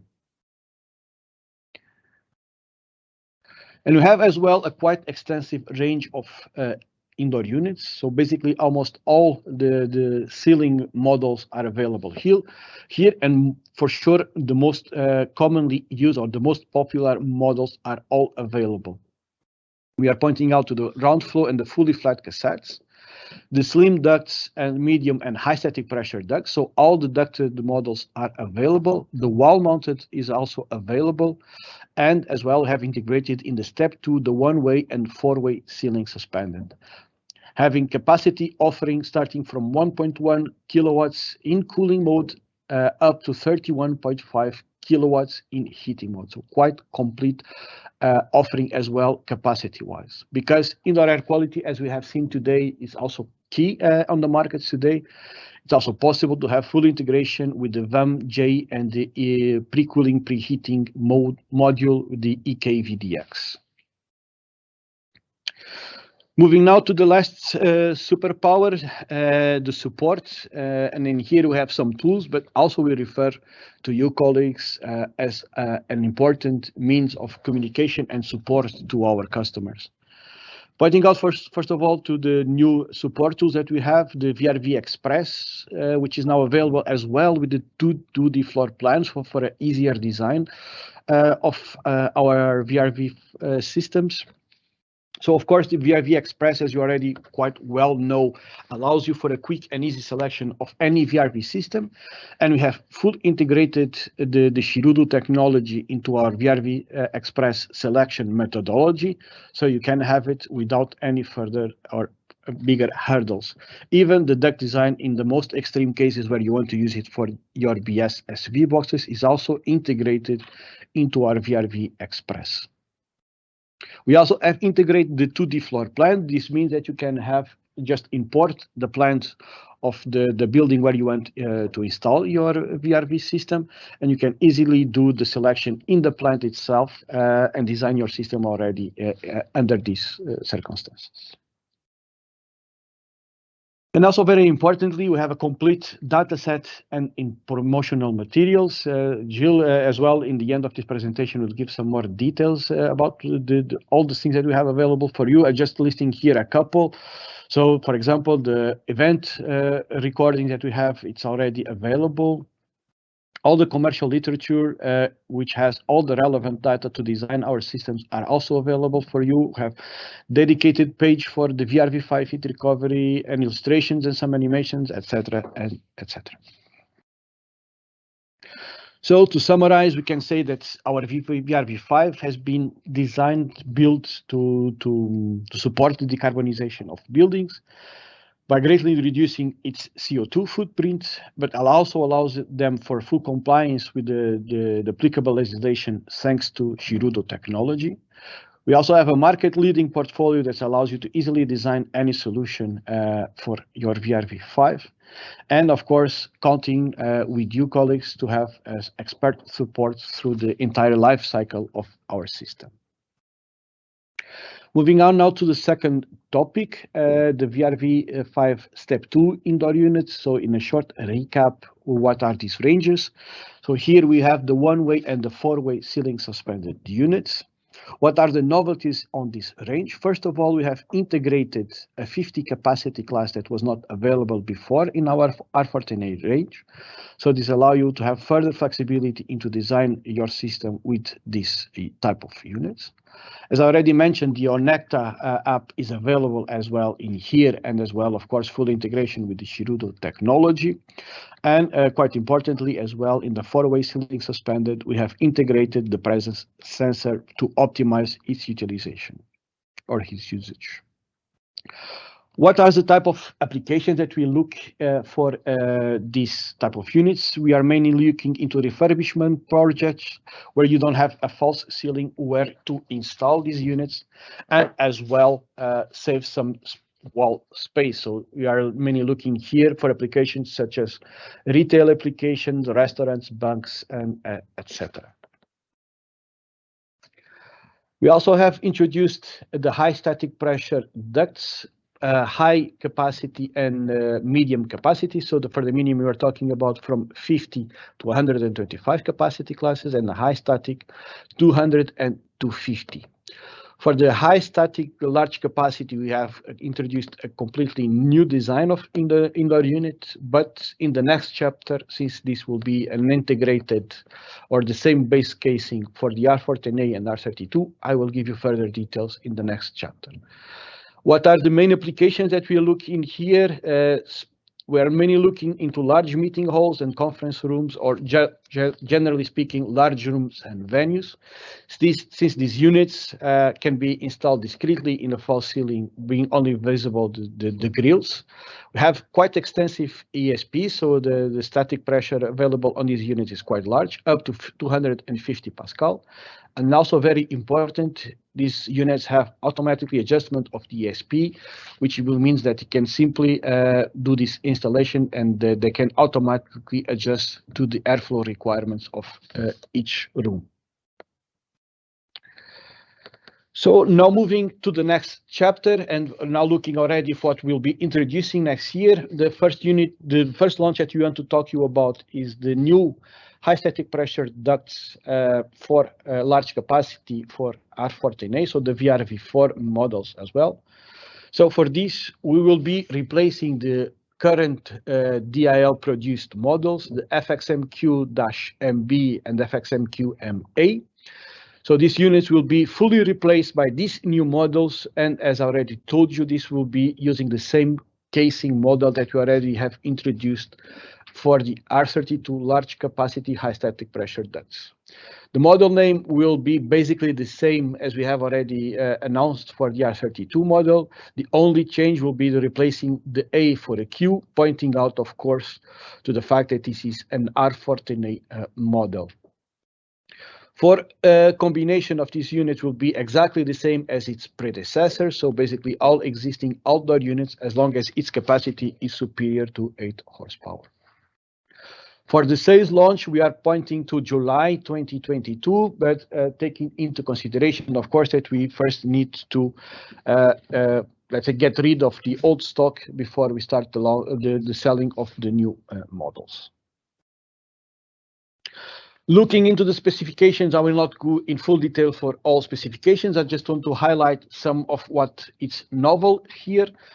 So we have similar what has happened for the R32. We have new data available looking into the capacity in the low and the medium tap, and as well the power input for this low and medium tap.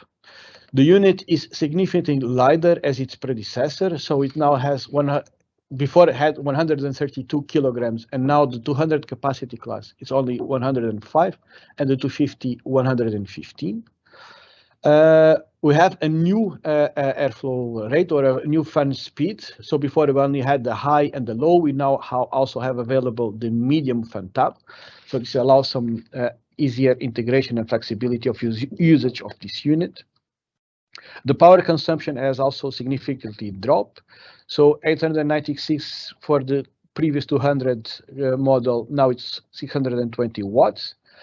And the model 250 before had 1.2 kilowatts of power input, is now reduced to 620 watts for the 250 model.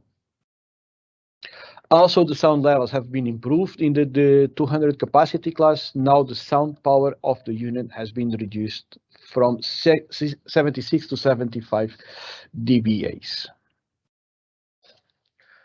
Some other important features that we have introduced with this unit, the automatic airflow adjustment you already knew from our MSP is also available here. So this means that the unit can automatically adjust his behavior to the requirements of each duct network.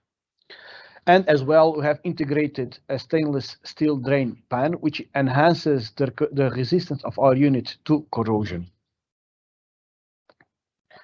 As well, we have improved the serviceability, so you have an easy access to all the major components, as you can see here, but we also have integrated new inspection and maintenance features, like is the easy access points for inspection for the piping and the heat exchanger, but as well a separate one to have a quick inspection to the drain pump. With this, I conclude my part of the presentation. I will give now the word to George that will guide you now for the new air handling unit kits, the AKA AKXVA. Thank you very much, Joao, for the presentation.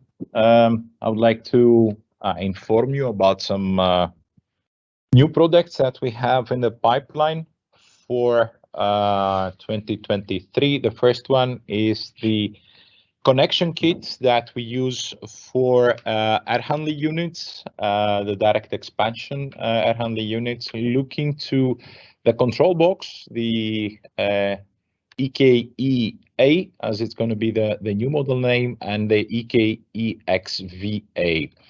To jump immediately, we're looking on this schematic on the basic outlook of a VRV system connected with an air handling unit with the control box and the expansion valve.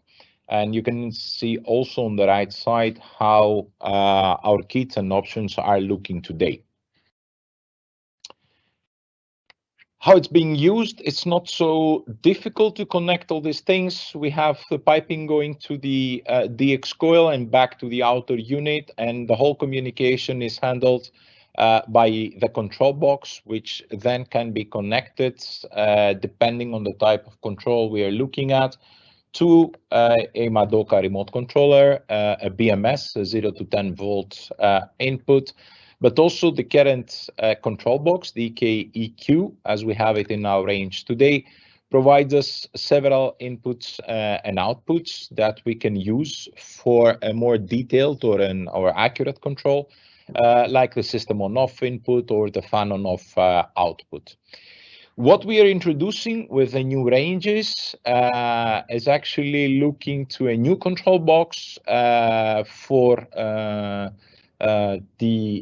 our systems, a new type of expansion valve, and of course in this new type of control box we're looking to have additional inputs and outputs, like for example to have an error input from the air handling unit.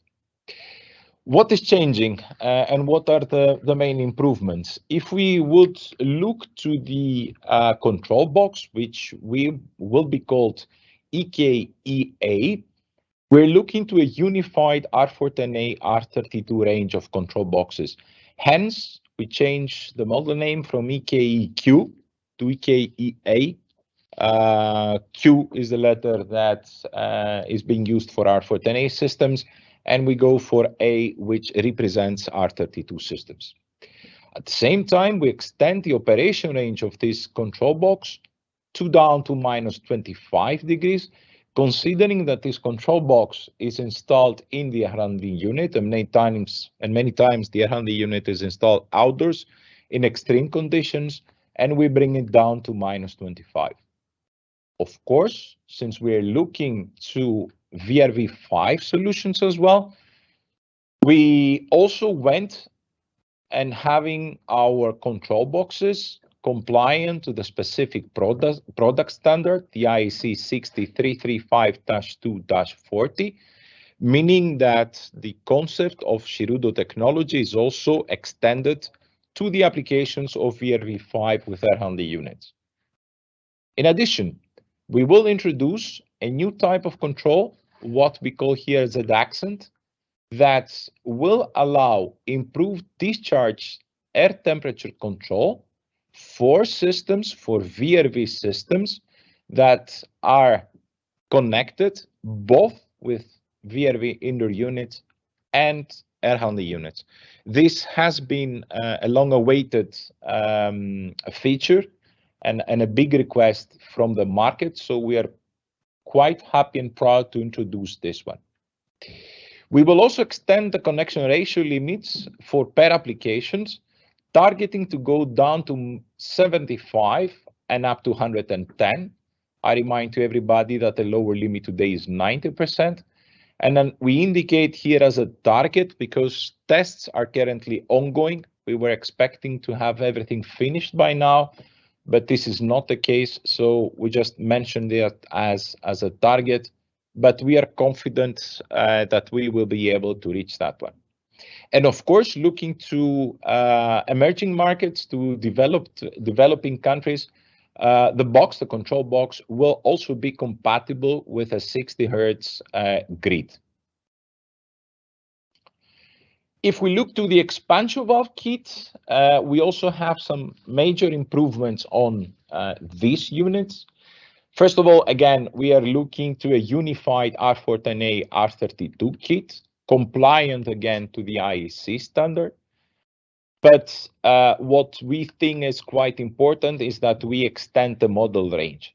So we introduced 3 new models for the expansion valve kit, the 300, the 350, and the 450. And as such, we're bridging some gaps that we were having in our range with R410A.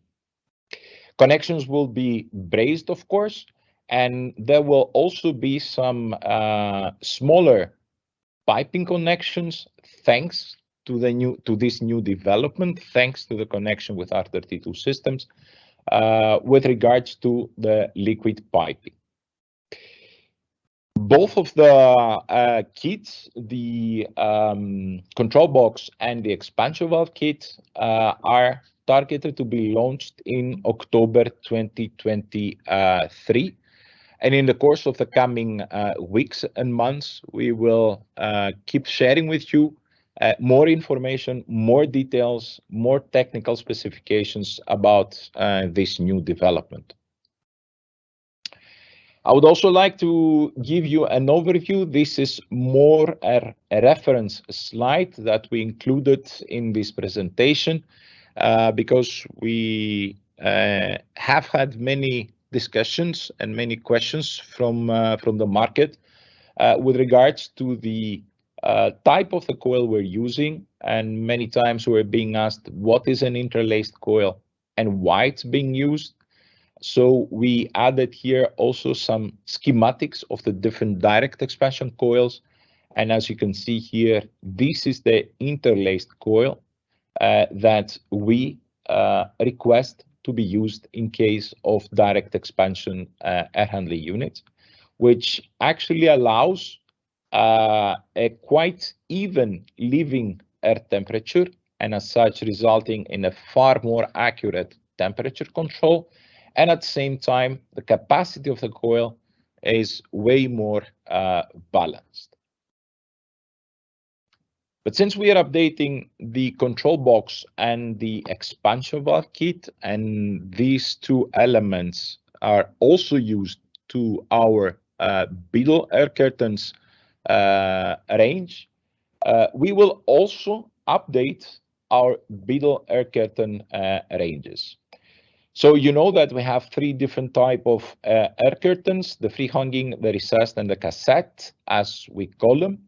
And targeting again in October 2023, we will be launching a new range of air curtains that will be unified for R410A and R32, compliant to the specific IEC standard, considering again that the Shirudo technology will also be present in these new solutions, and of course benefiting from all the great features that air curtains are providing today, like for example an 85% air separation efficiency, having of course the two ranges, one for connection to condensing units and one for VRV5 systems, mini VRV and heat recovery as we have today. And that's, like I said, integrating the Shirudo technology. What we expect, or what we should expect as a next step, and this is purely a hint, but we wanted already to share this information with you. We have already started working on the next step of our VRV5 range, and we can proudly announce today that the VRV5 heat pump range is on its way. We are working intensively. Our colleagues from EDC are working intensively on developing this new range of VRV5, of R32 VRV systems, to complete the portfolio of our main ranges. We cannot share yet more information with you about the specifications and the exact timing, but we will have very good news in the course of this year, and soon you will all receive invitations to the different events that we are planning to do, to be able to share more information, more details, more functions about our new range of VRV5 systems. At this point, I would like to give the word to my colleague, Gilles De Bruyne, to give us some more information about the tools and the goals we have, looking mainly to our VRV5 range. So, Gilles, the word is to you. Hey, George, Joao, good morning. Good morning, everybody. Can you hear me? Yes, loud and clear. All right, perfect. So on the next slide, you can basically see an overview on of the main points that we want to focus on for the coming year for commercial DX.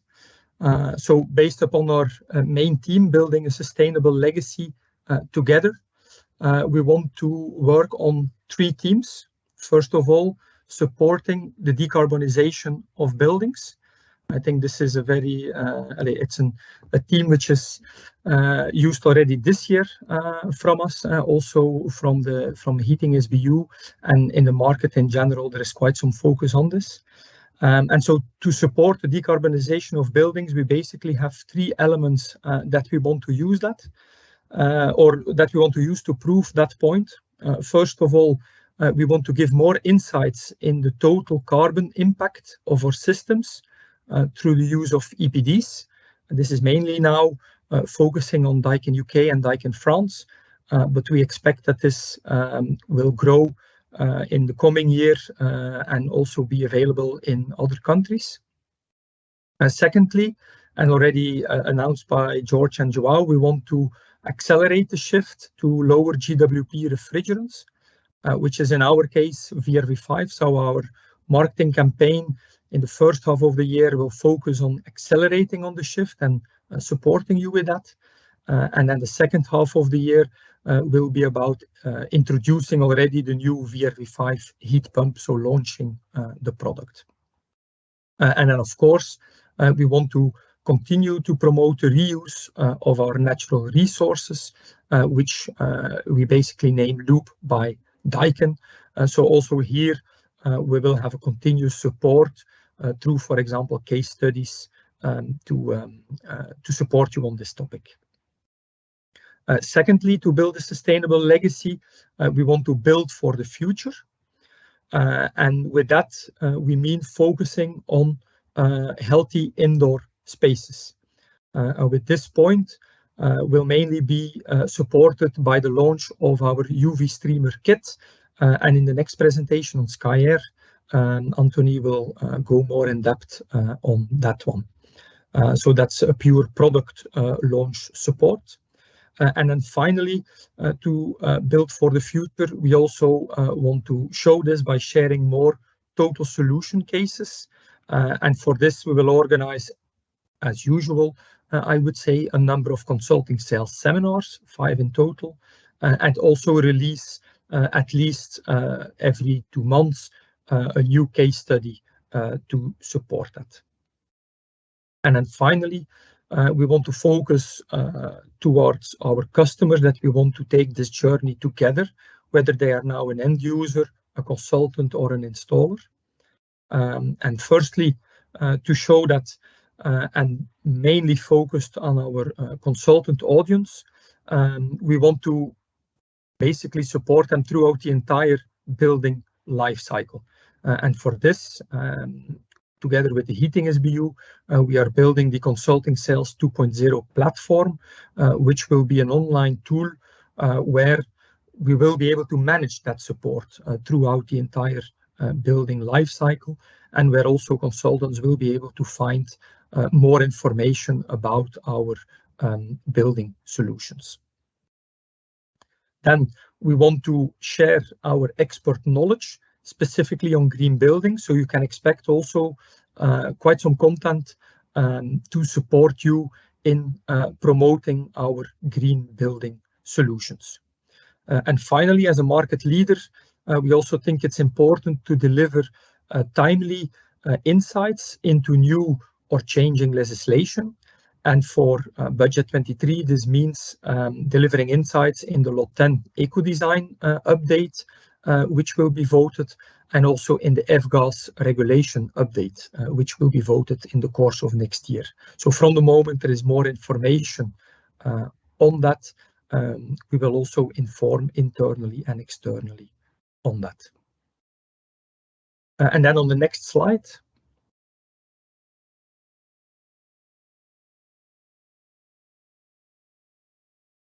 Thanks. I just want to recap what we have available for, I would say, 2 of our main topics, Loop by Daikin and VRV5. On the left-hand side, for Loop by Daikin, we have produced a new brochure and some new case studies throughout the year. And if you click on the link on top, I will also share it later here in the chat. You have an overview of everything that we have of Loop by Daikin. And the case study which is shown there is basically a nice example where both the factory charge, but also the trim charges, so the field charge of the system, was done with reclaimed refrigerant. So here we have a complete reclaimed refrigerant story available. And then on the right hand side, we have the VRV5 support. Again, on the link on top, you can basically find all customer information that we have available. But I want to highlight 3 specific elements. We have a specific 2-page leaflet that you can add to your quotes, so not as large as the initial catalog that we prepared. You can click on the link there to download it. We also have an augmented reality app where you can see all the new technical features on our product in a visual way. Also there, the link is provided to access that. And finally, we have some new case studies. I want to highlight the one here in Grenoble that you can see on the screen, which is a VRV5 case study where we have 102 VRV5 S series, so mini VRV outdoor units installed, and now also the first 13 VRV5 heat recovery units are installed there. And you can already access that case study on the mini VRV, which can definitely help to support your local promotion. Now, finally, if you want to stay up to date and subscribe, you can subscribe to our commercial news flash.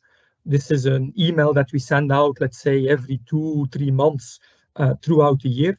And on the link, you can just click there and subscribe so you receive these updates automatically. And then finally, there are other ways, of course, to stay up to date and to help us to share our enthusiasm and also our great products that we have. And by clicking on the follow us here on this slide, you will be able to follow the Daikin Europe LinkedIn channel, where we have, I would say, on a weekly basis, at least information shared, and which you can also reshare, of course, in your network. And you can see some examples on the slide below of case studies, product-related info, and then also recently promotion of our commercial heat pump systems as a replacement of gas systems. Voilà, that's it from my side. I think the presentation will be shared, but anyway, I will share the most useful links now in the chat as well, that you can subscribe and to our channels to follow the latest news. Thanks. Thank you very much, Gilles, for the update and the information. This is all for VRV. We're working on replying all of your questions. Keep on posting your questions in the chat box, and we will come back to all of them. In the meantime, I would like to give back the word to Juliana, because we have reached, I think, the end of the first part of the first session of our new product introduction. And I think it's time for the bigger break, for the lunch break, if not mistaken. Juliana? Yes, thank you, George. Thank you, João. Thank you, Gilles. Yes, George, you are correct. Now it's time for lunch break. So I will share again the agenda, and lunch break then goes for 1 hour, basically, until 1 p.m. So in 58 minutes. I will just leave in the screen, well, leave my screen shared. But then yes, we catch each other up then in 1 hour. Feel free to post any other questions or any comments in the Q&A. We will be checking it. Thank you very much.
Okay, good afternoon, everybody, again.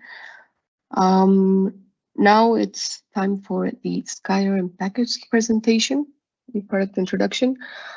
So I will go ahead and start since it's already 1 p.m.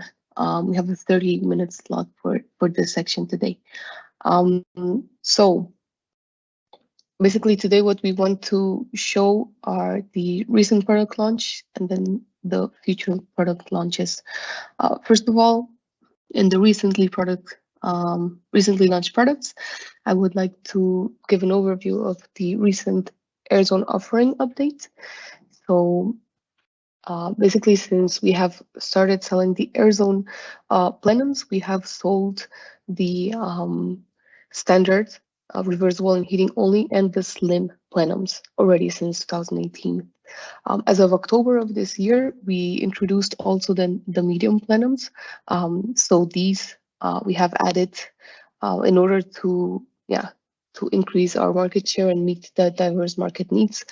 Basically, it's very similar to the standard, except that it is lower in height. You can see here in the image. Compatibility is the same as with the standard as well. So this one we have added. We also added an heating only accessory PCB. So the medium plenum is now offered in reversible version. If you would like a heating only, then you can order this accessory PCB to, let's say, transform the reversible to heating only for the few cases where this might be required. So this is one of the, let's say, main additions that we did recently. We have also been updated in our catalog, then the compatibility table. So this you can see already in the 2023 online catalog that you can already find. We have also introduced, as of, let's say, last week, a new selection tool. So it's an AirZone selection tool. Basically, you can access it either through the website that you see here, Daikin compatibilities.airzonecontrol.com, or through the QR code in the window. And basically, with this tool, you can select and, let's say, double check your compatibility between the indoor model and the plenum type. So you will see a window more or less like the one here, where you can then say, okay, which indoor unit you're working with. It will then give you the options between different plenums that you can select. Afterwards, then you can select also to add or not return plenums depending on the need. And then you can also add integration technology or BMS. And you can print out the report, which will have a summary table of which accessories and correct references you need to order, so that you always order correctly.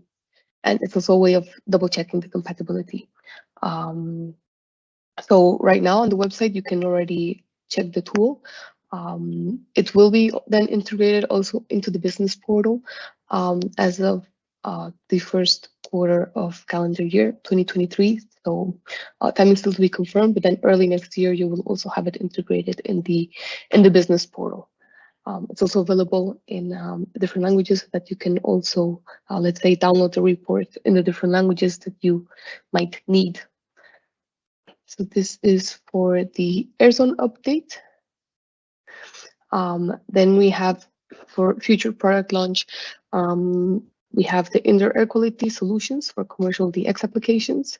And then in second step, an update on the rooftops, which I will then go into further details. So first of all, for the indoor air quality solutions for commercial DX applications, as most of you know or are well aware, we have seen that in the past months and years, couple of years, we have seen several different solutions coming up in the market, such as the Plasma Quad kits, the Nano EX, which is a standard integrated into the product, air purification panels, another air purification panel, then a UVC plus plasma, wall-mounted, and then an ionizer option. So basically, we have seen that there are very different types of, let's say, solutions for indoor air quality in the commercial application sector. But what we wanted to do, or yeah, the reason why we, let's say, took a bit of time to come up with something is because we want to make something that is up to Daikin standard and is guaranteeing a correct indoor air quality for the end user. So we have seen, okay, there are some solutions out there, but it's not fully either clear what they do exactly, or not really tested in real life conditions. So basically now we have two solutions which we are currently working on. The first solution is a UV streamer kit. So this one you see here on the left-hand side.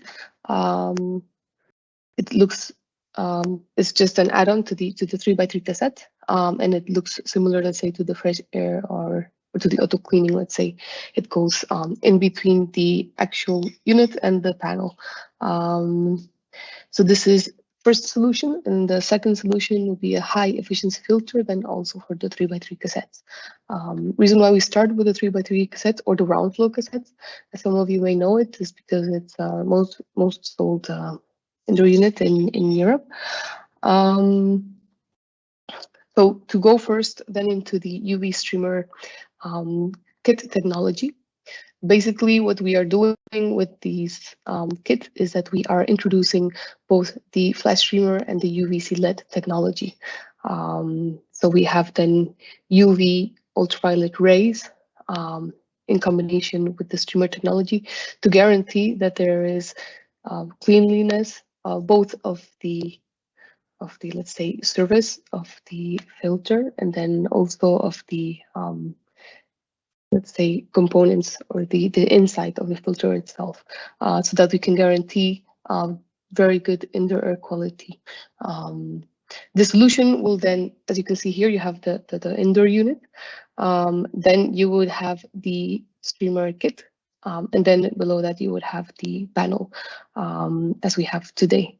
So the solution is meant more for, let's say, an advanced indoor air quality solution, so a bit more high-end, where the customer requires very, let's say, high indoor air quality solution and a guarantee that there is very high cleanliness in his unit or in his space. Here what we're trying to focus on is the fact that you can capture, let's say, viruses, pollutants, bacteria, and you can destroy them with the combination of these two technologies. Sales launch at the moment is for Q3 2023. We're still finalizing, let's say, some details to be able to give a specific date.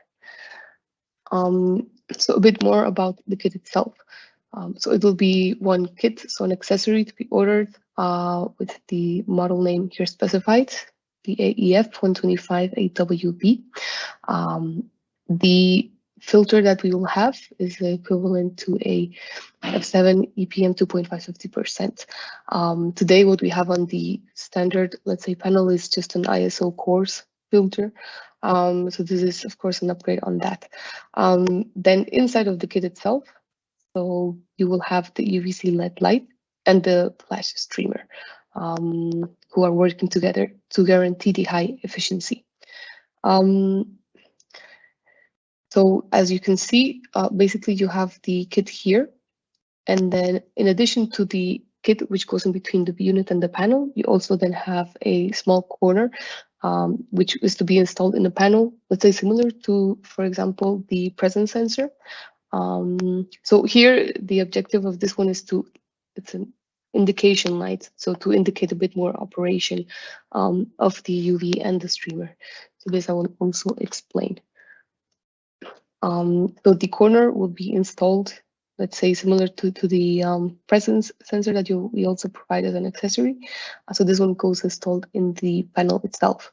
So the purpose of this is that through a specific LED that we have in this corner, we are able to give more information on the different operation of the UVC plus streamer kit. So if the LED is off, of course, it's off. If the blue LED is on continuously, basically the kit is in operation. If the blue LED is blinking, then we know there's an issue with the streamer. And this should be checked either by an error code or by a replacement. And if the red light is blinking, so red light as you can see here, then there's an abnormality with the UVC LED. And once the red LED is on, static on without blinking, then it means that you have to replace the UVC and the streamer. So this also is linked to the controller, where you will be able to see the error codes that come up there to know what to replace as well. Compatibility, then as I mentioned, this goes in between the unit and the panel. So with respect to the units, yeah, we can use VRV and Skyer round flow cassettes. Then compatibility to the actual panels would be to the standard white panel, to the fully white panel, and then you could also connect it to the black panel.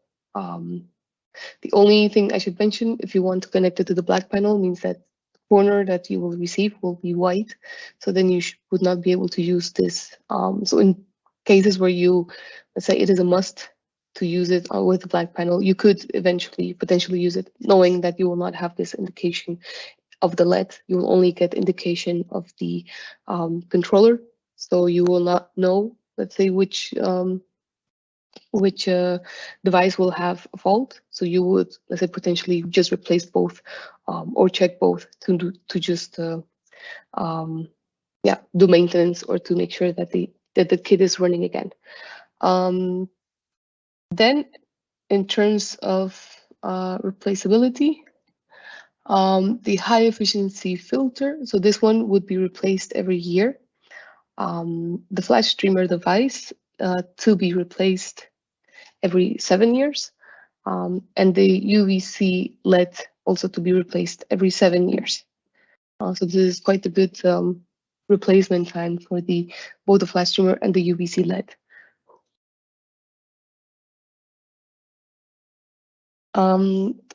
For the kit itself, we have performed tests, let's say third-party testing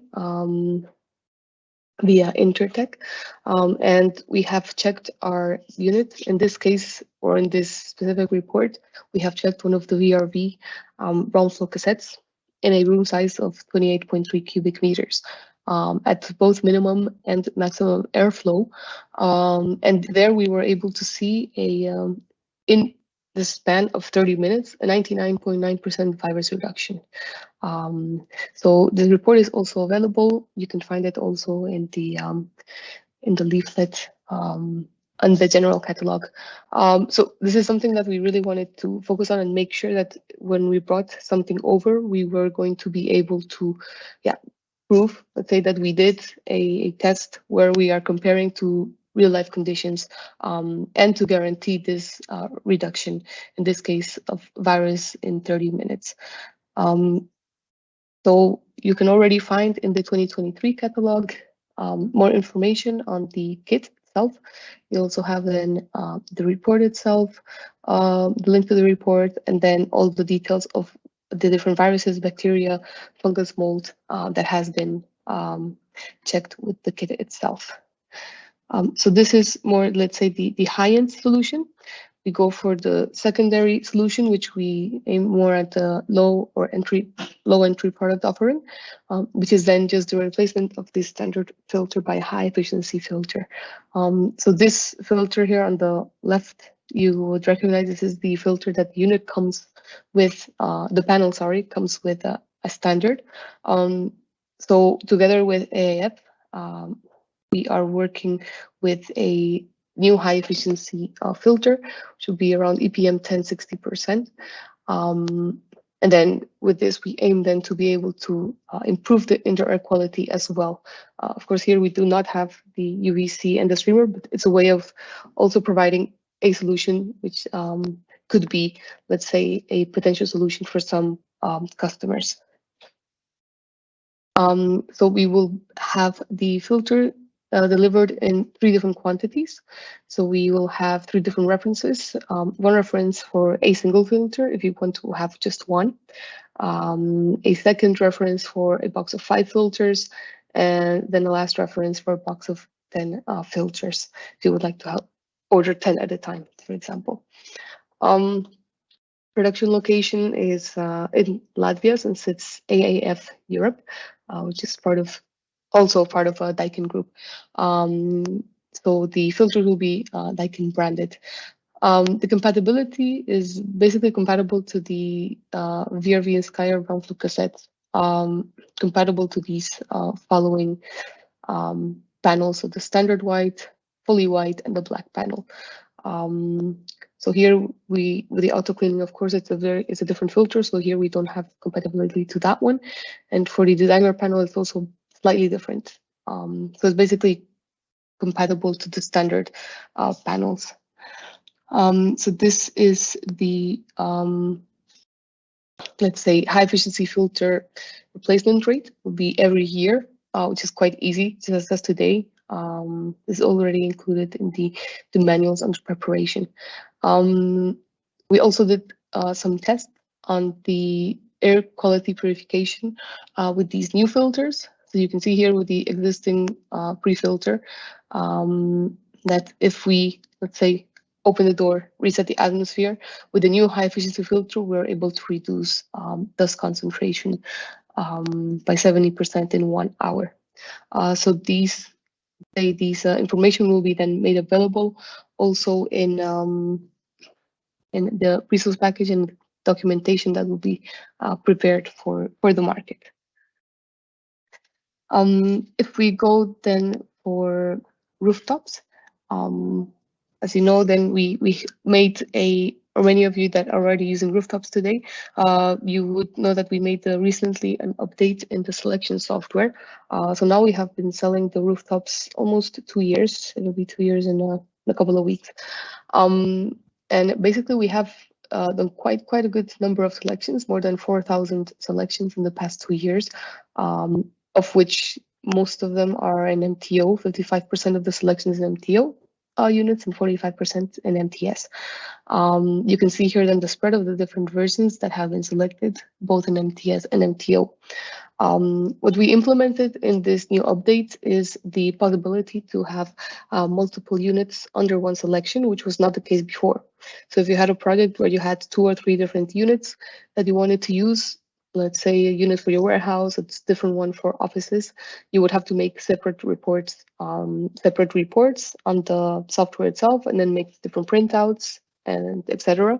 So now what we did is we compiled all the information so that you are able to do this from one project itself.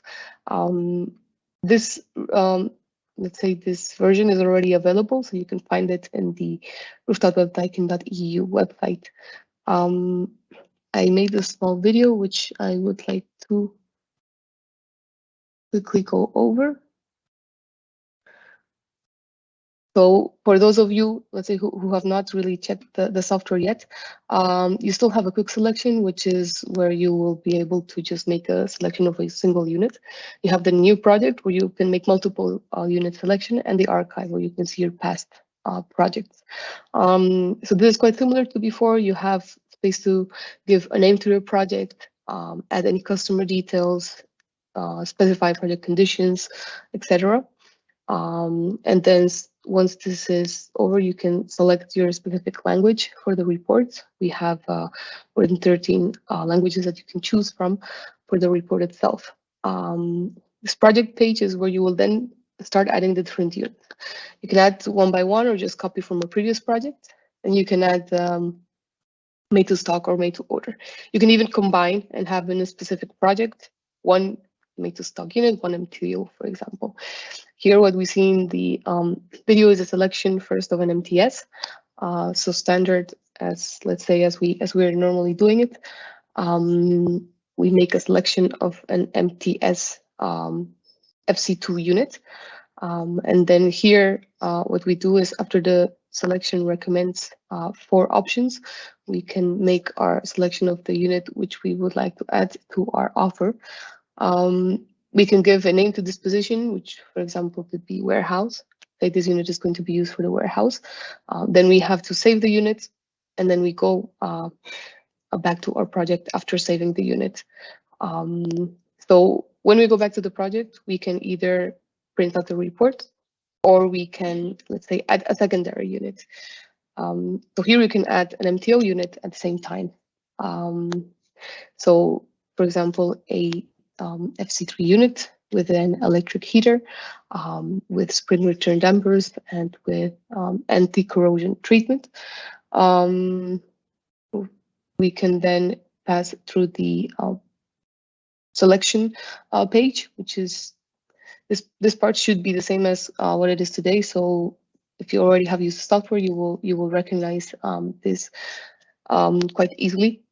So here, what we do is we just give our input parameters, where you can also add, for example, the post-filtration element if you would like to change it, and the different ESPs, supply and return, if needed.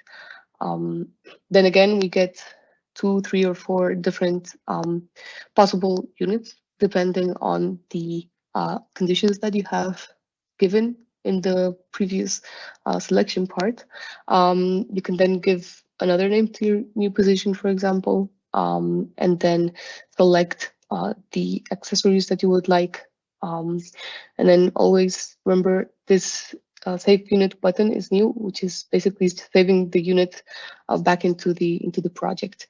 So you always save the unit, then you can go back to the project, and then you will be able to see, let's say, the summary table of the units that have been selected. So here you have 2 units, an MTS and an MTO for the project. Then in the report page, you will have then all the documentation that you would normally have, but then all in one same page. So you have the reports, BIM object, then MTO documentation, where you have SAP material creation file, ERP fish, and CRM export. And then the MTS documentation, the technical documentation, and the ERP fish for the individual units.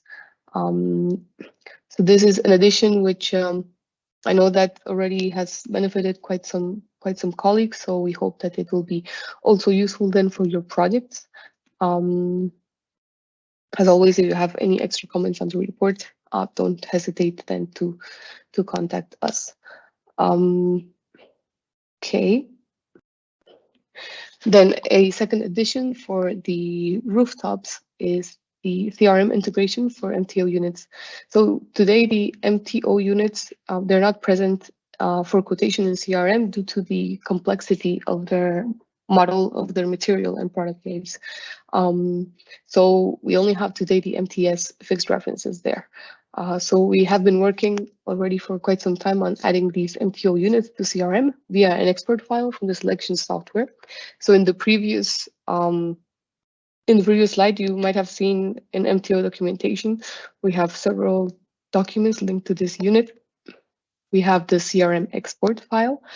This is an XML file, which can be then downloaded to upload to CRM.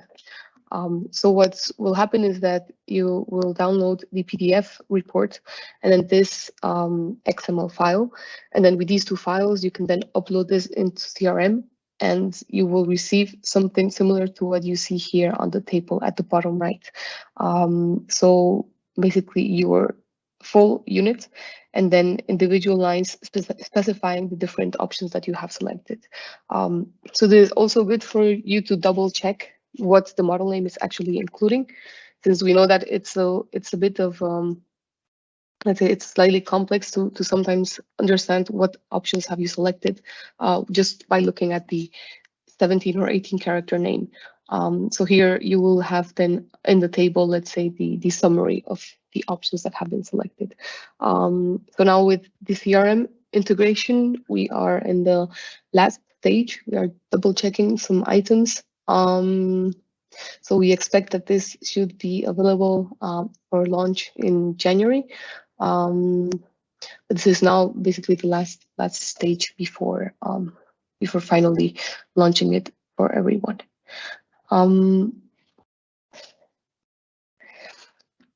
Other than that, we have some other smaller projects, but they are more, or they are very country oriented.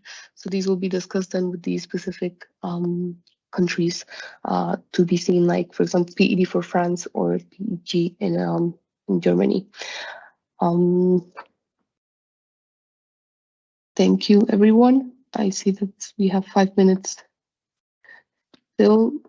If you have any extra questions, please post them in the Q&A.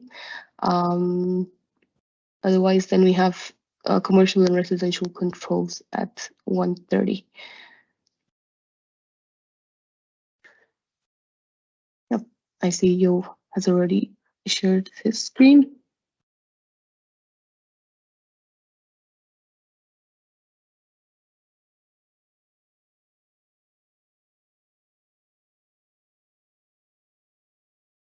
Can you hear me? Yes. Okay. Should I wait until 1:30? If you would like to start already, go ahead. Or if people are joining just for your section, I'm sure they will join then at 1:30. Then we wait until 1:30. Be 100% sure. It's only 5 minutes. Yep. Okay.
Okay, Juliana, do you hear me?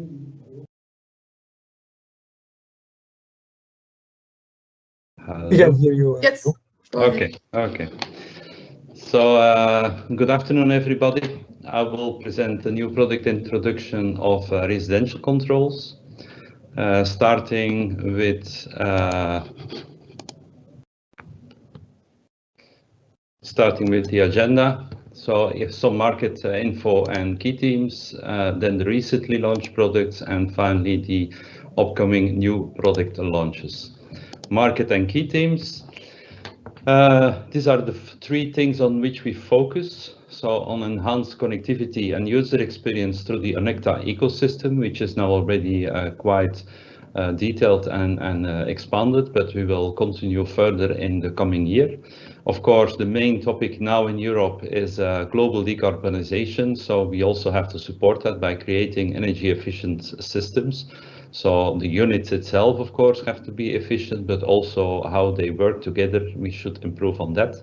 So to increase the energy efficiency of homes in total, because that becomes more important than the units only.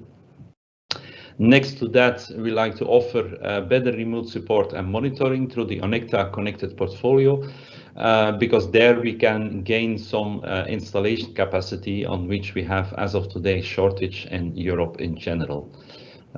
In some countries, it's almost close to a year that people have to wait after they order a new heat pump. And of course, we should do the most efforts to shorten that.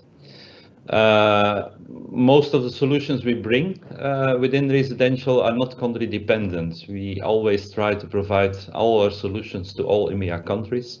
A recent example of that was the BEG requirements, of which I got the question if we will support also energy consumption and heat output in the other countries, and the answer is yes. Once we integrate this type of features into Onecta, they are available for all countries. And that holds for most of the things. There are a few exceptions, but I come to that later. Like I said, we like to help installers because what we see is that the number of units is exponentially rising the last years. You see that here in the middle in the output from the Heat Pump Association. You see clearly that there is a peak, and it will even be bigger in 22. So it's perhaps even more than exponential, sorry. We also see in the searches from people that it peaks around heat pumps. So also people are searching, what is a heat pump? How can that help me in saving energy and saving money in special? And we see here is a map of all countries when they will ban gas and oil in the coming years. And also these years, which are mentioned here, are very close to today. So that means in the coming year, if there is a ban for new build or new installations on gas and oil, that will again result in extra peaks for heat pumps.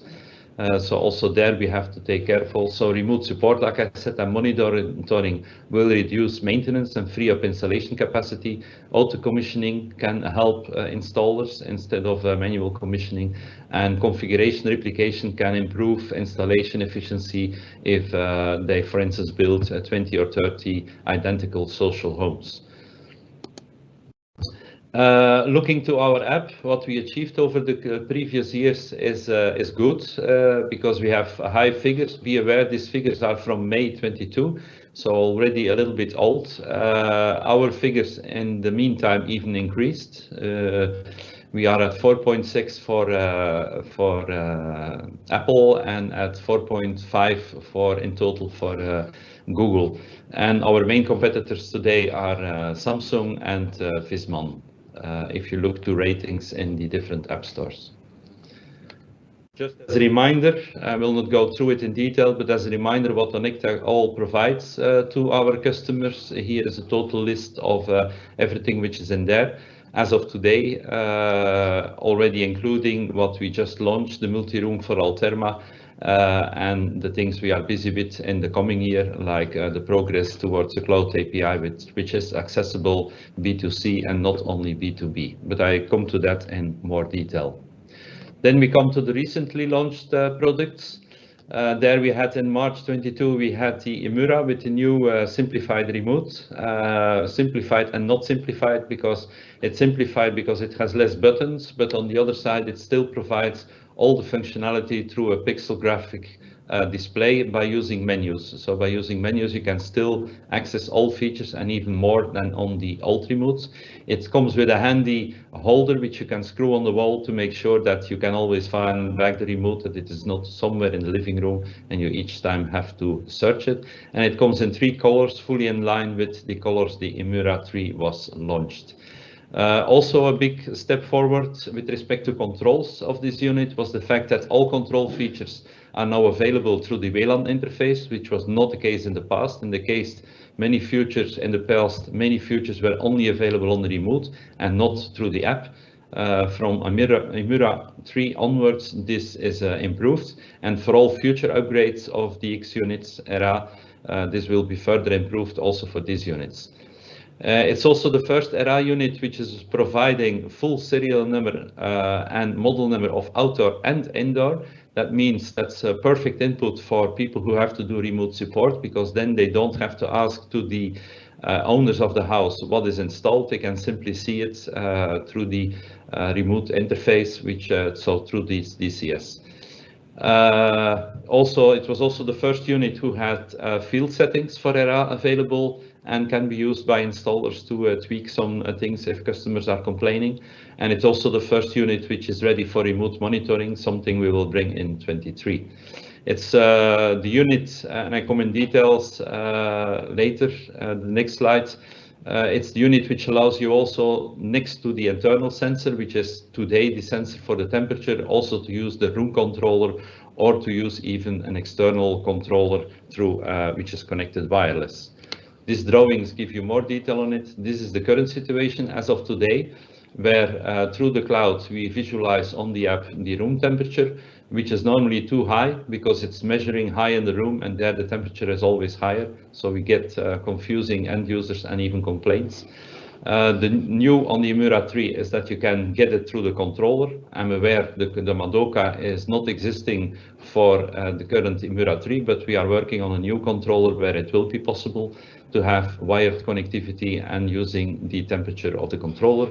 And next to that, we can use the new controller for home controls in the course of 23 to connect to the unit over the cloud and fully wireless. Then for in shops, you have a perfect solution, because that one you can glue on a glass wall or another decorated wall. You don't need to have cables which connect you to the unit. Then we come to home controls, which was in fact multi-zoning. So earlier we only had unit control, which with unit efficiency, well known to all of you. With the introduction of home controls, we also will be able for Alterma to create a multi-zoning experience. And that will bring us one step closer to a total efficiency of the house, which is also on the roadmap, but in another use case. These are the units we will support. So that's an underfloor heating kit, which comes with valves to control a collector, a heat collector or a cooling collector. We have TRVs to mount on radiators. That's the European one and that's the UK one. We have thermostats and also sensors, humidity and temperature sensors. So 2 thermostats, but I come in detail on the next slides on that. We have boxes to connect to the Alterma, to connect, in fact, create the connectivity and enable the Alterma and switch it on and off.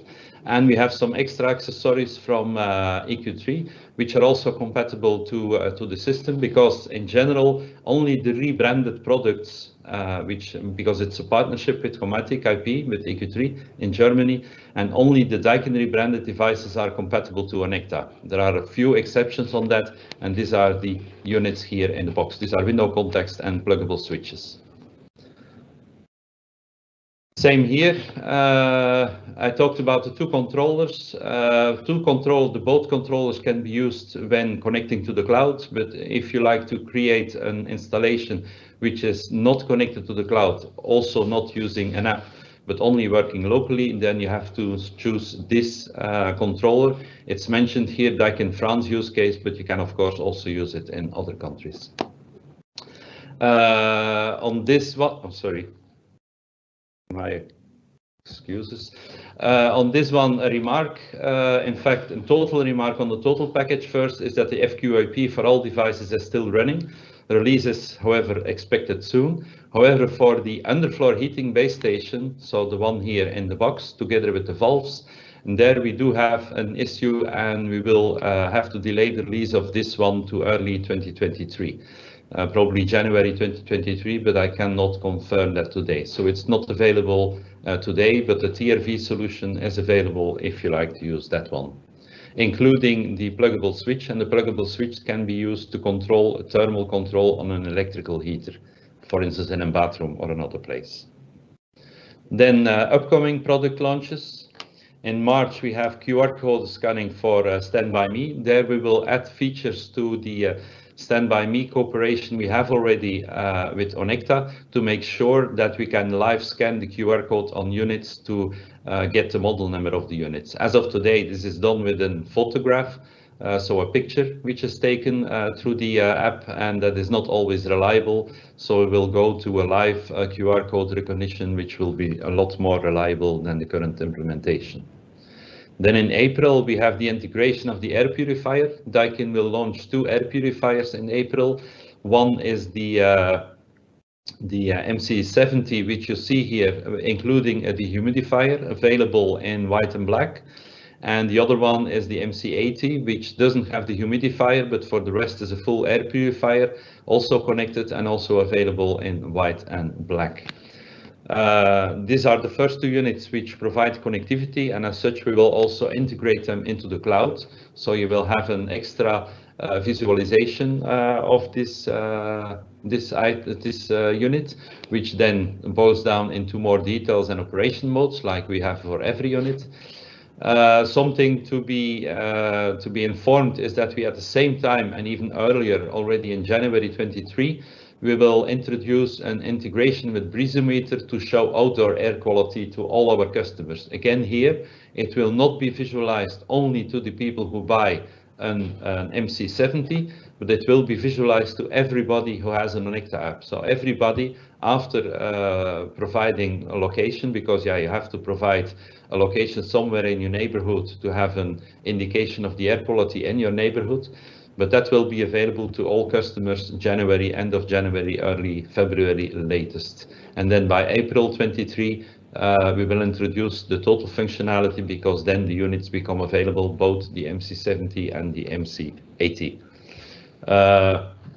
Next to the normal screens, we will also have history on the previous hours, 48 hours.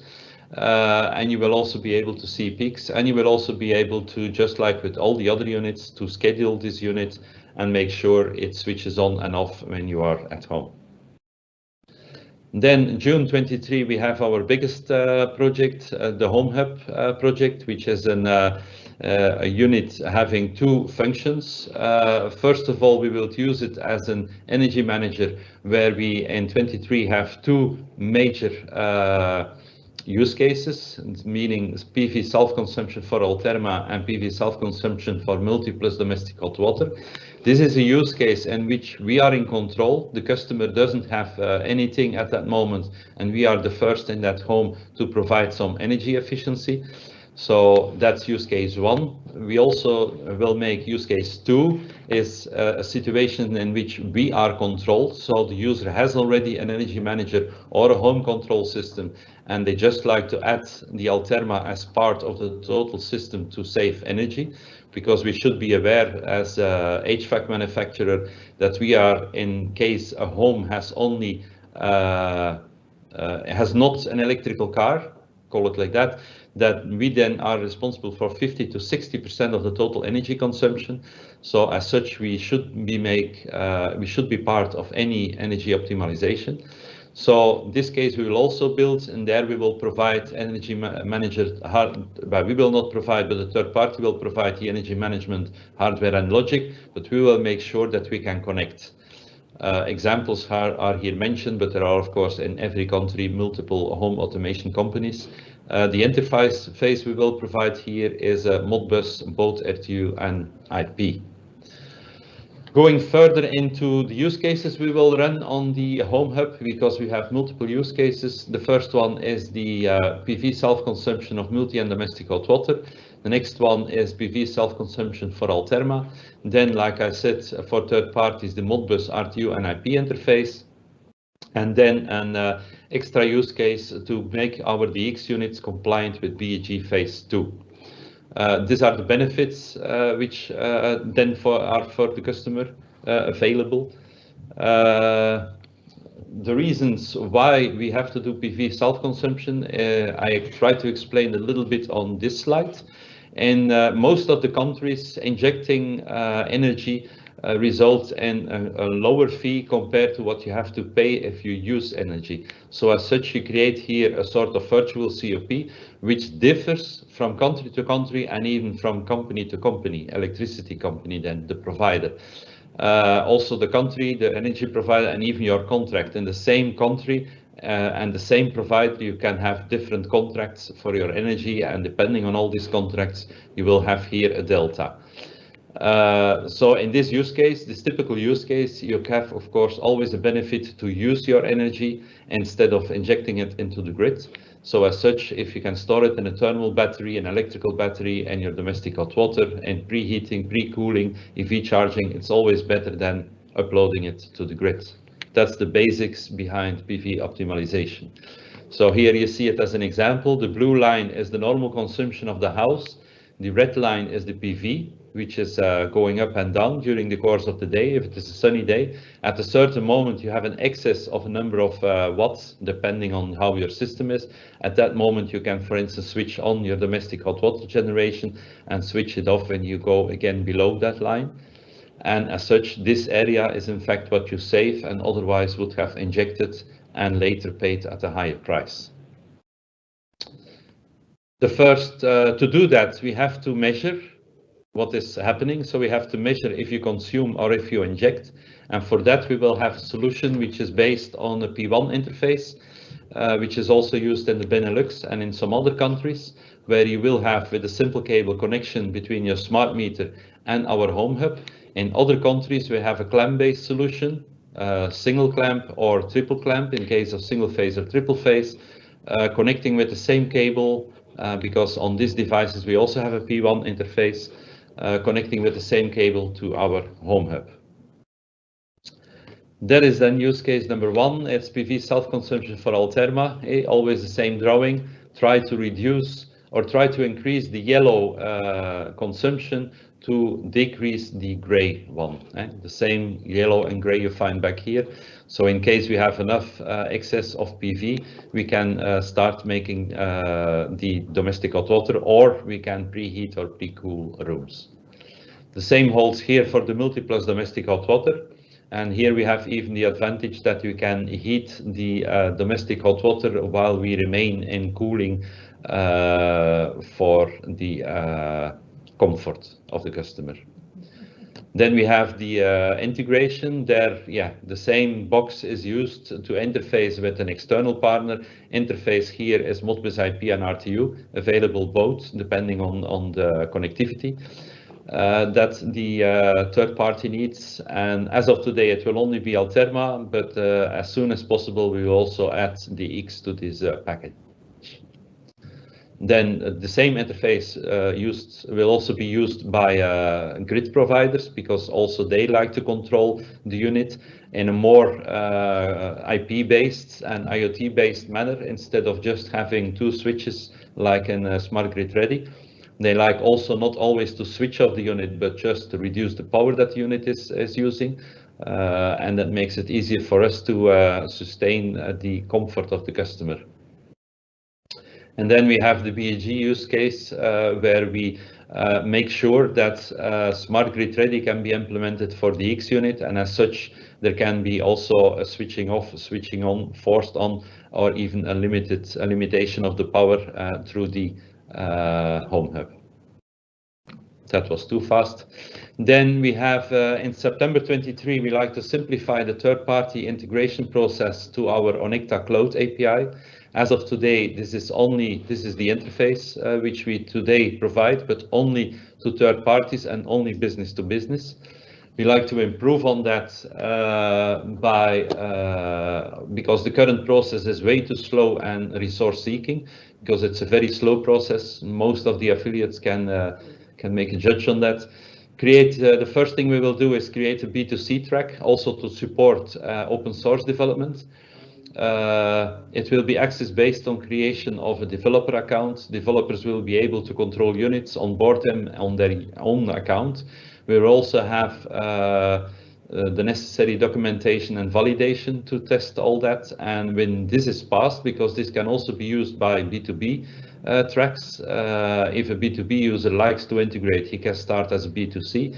And when his implementation is ready, then of course we still have to go through the contract to bring them on board of the full Onecta system, because giving him access to all our customers, as of today already more than 450,000, we should make sure that what they deliver is quality and is in line with the quality we as Daikin try to achieve. Then by September 23, we have remote monitoring. There we will bring remote monitoring for DX and for Alterma.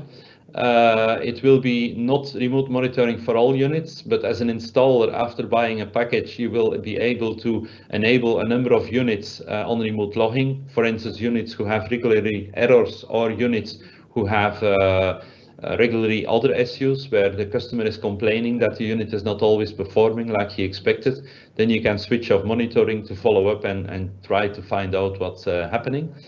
Registration and payment, like always, will go through Stand By Me, and there will be different packages with fixed prices per month, but still to be discussed and defined.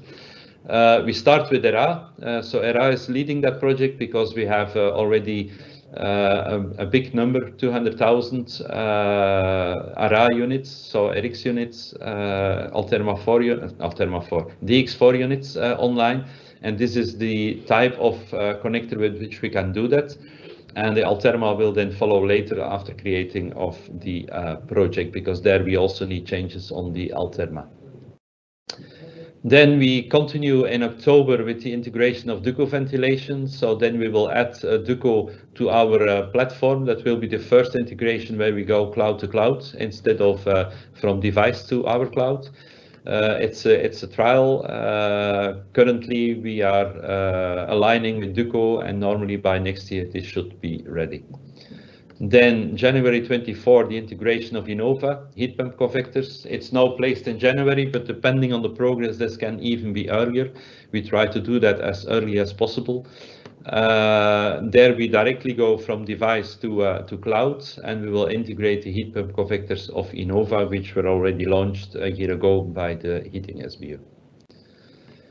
And then as one of the last, the outdoor temperature for water-sourced Alterma. So when you integrate water-sourced Altermas into apartments, you have the problem as of today that for each apartment you have to install an outdoor sensor, which is most of the time not done. For this reason, this outdoor sensor will be removed already in January. And in January we make already sure that you don't get errors when you do that. But then in the course of next year, we will, using the same breezometer service, we will make it possible to connect the outdoor temperature as a service from the internet towards the unit, so that you can again put the unit in weather-dependent curve control of the LVT, which is of course more efficient than a fixed temperature. So the first step, like I said, is making sure that the Alterma doesn't create a unit error, which will already be January 23.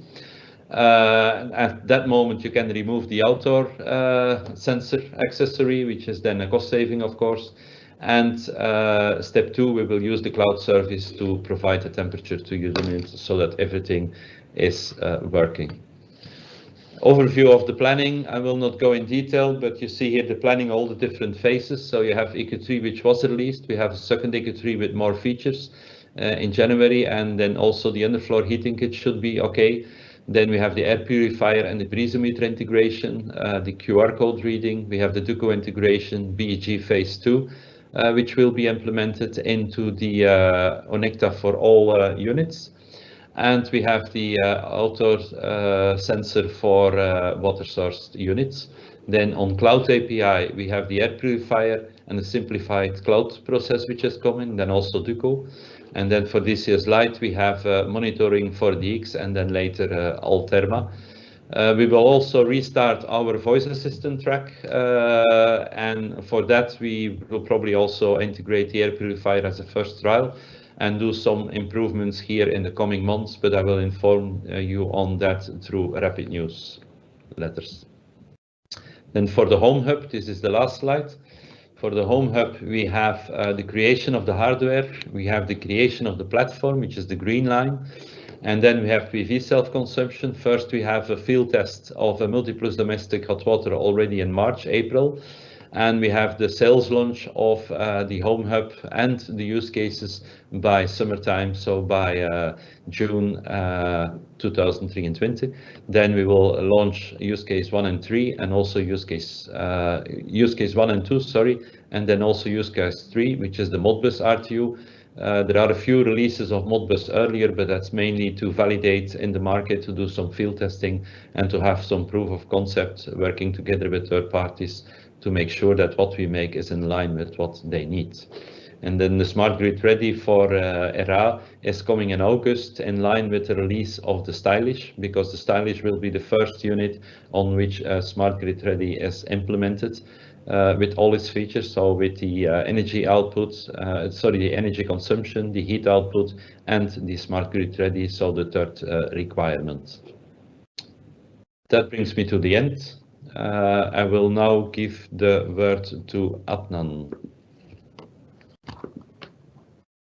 Do you like to have the plug or not? Yeah. No. Yeah.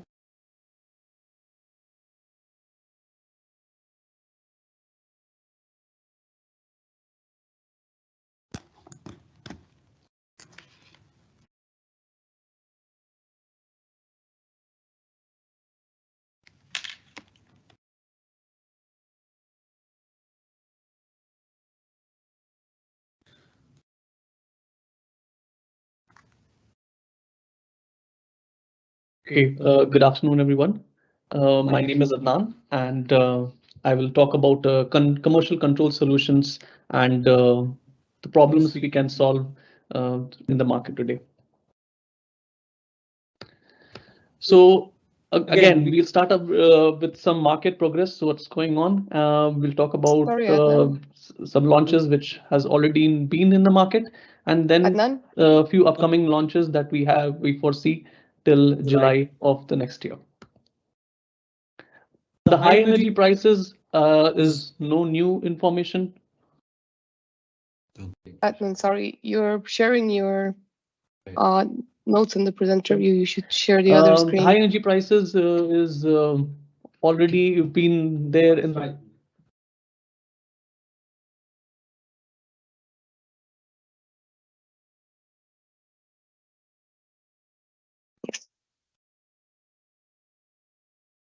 Sorry for the interruption.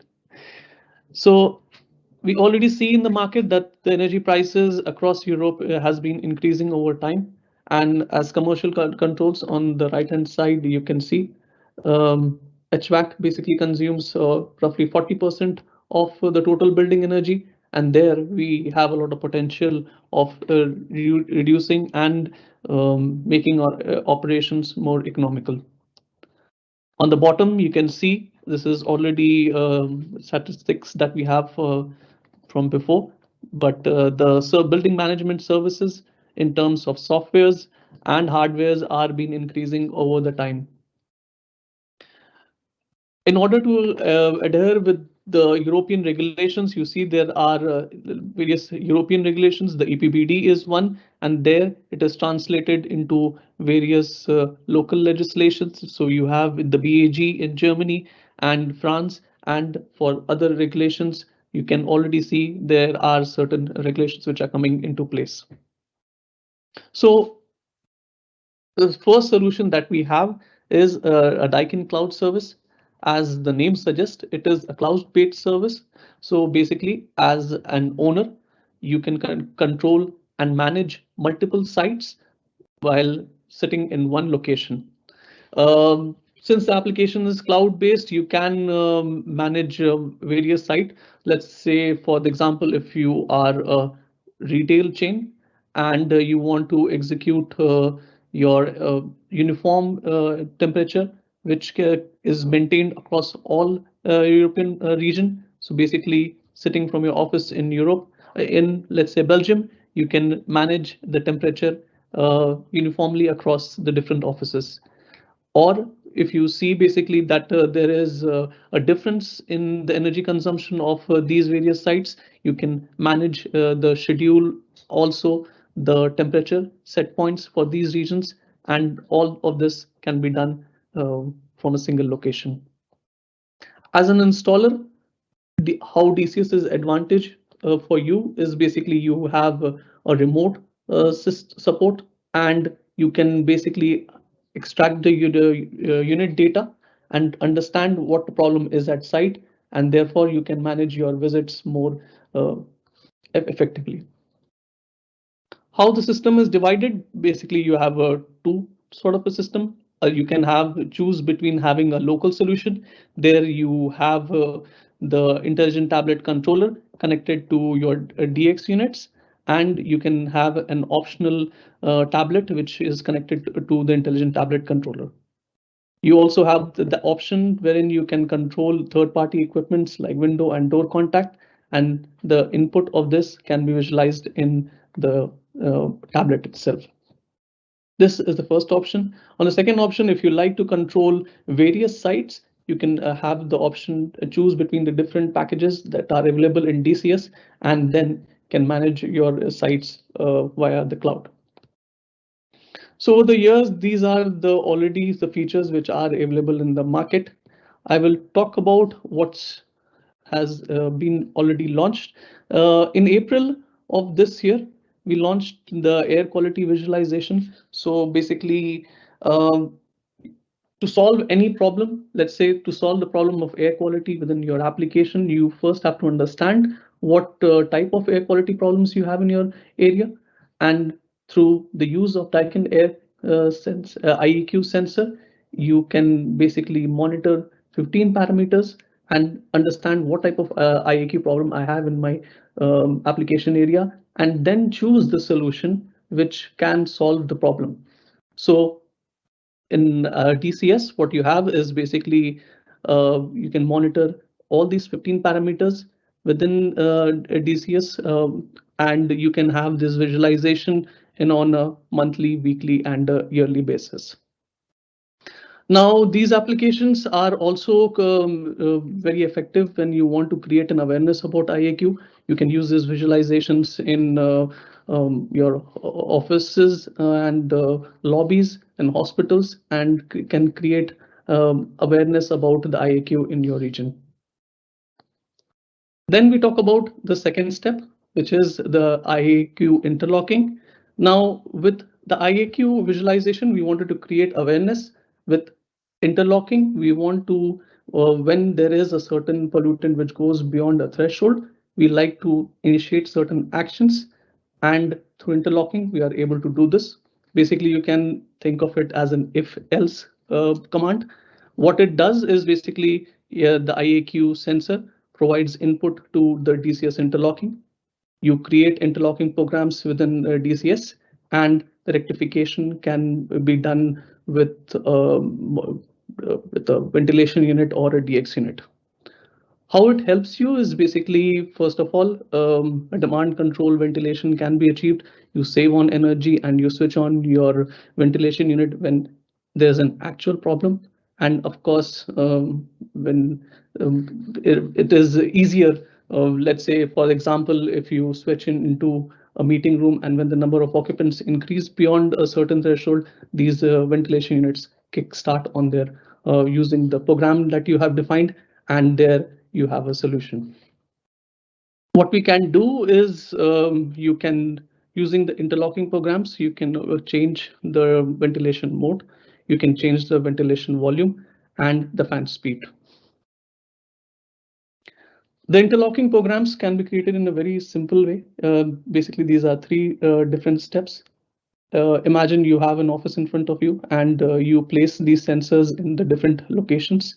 While creating these interlocking programs, you select the sensors. Let's say for the cafeteria, you can choose the sensor, and then you can choose the responding unit which are located in that area. And thirdly, you can initiate what type of action you need to have when, let's say, the CO2 concentration increase particular threshold. So basically, you can say that the ventilation unit kick starts and the ventilation volume and the speed is increased. So a very simple user interface allows you to create these these interlocking programs. Then we talk about energy consumption estimation. Yeah, these energy consumption helps a customer to understand, let's say, if you have two different type of flows and you have dissimilar energy consumption, you can understand why the energy consumption is different, and you can compare your energy consumption over the years. It also gives you an estimate about how you can change your certain operations and set point to achieve your energy targets. So this is the value you add using the energy consumption estimation. On your screen, you can see basically you have a weekly, yearly, and the data is available up to 10 years. So this is already too much. You can also compare your energy consumption over the past, and this can help you analyze where your energy is going high. In the energy performance estimation, basically, we want to create awareness about the energy usage of our VRV units. This shows you the evolution of the generated thermal energy per outdoor unit, and you can compare your energy performance across the different years.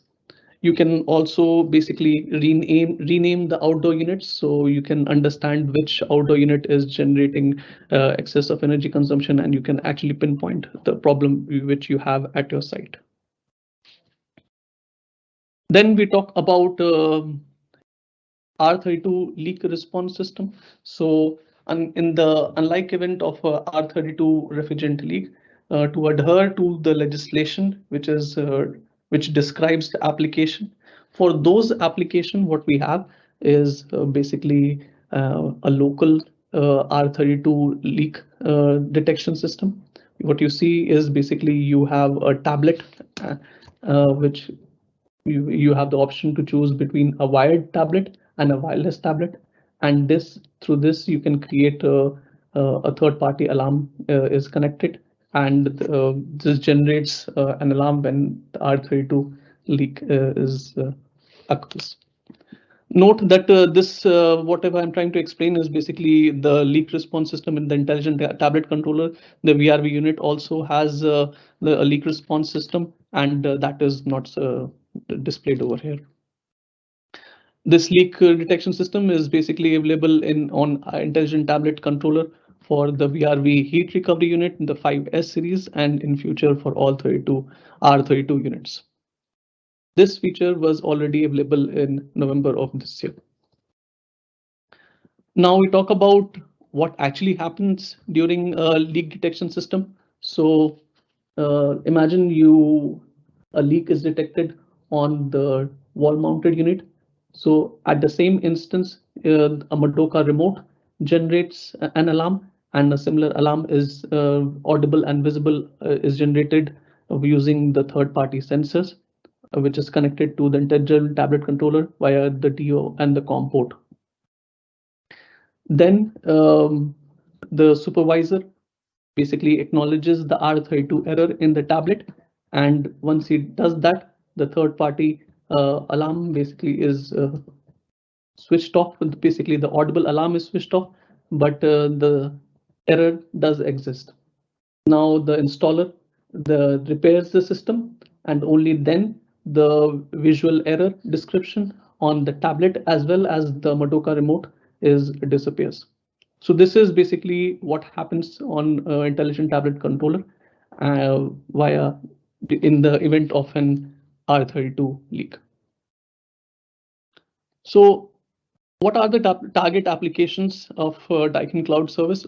As I was explaining, the main benefit of cloud service is when you want to manage various sites via the cloud. Then we have a lot of customers with bank applications, retail and residential apartment blocks. There, the customer needs are that, of course, you want to control and monitor your premise from wherever you are, and you can centralize, you can control and monitor your premise. You can visualize the energy consumption and also reduce the energy wastage by comparing different premises. Then you can also visualize the air quality and then take actions.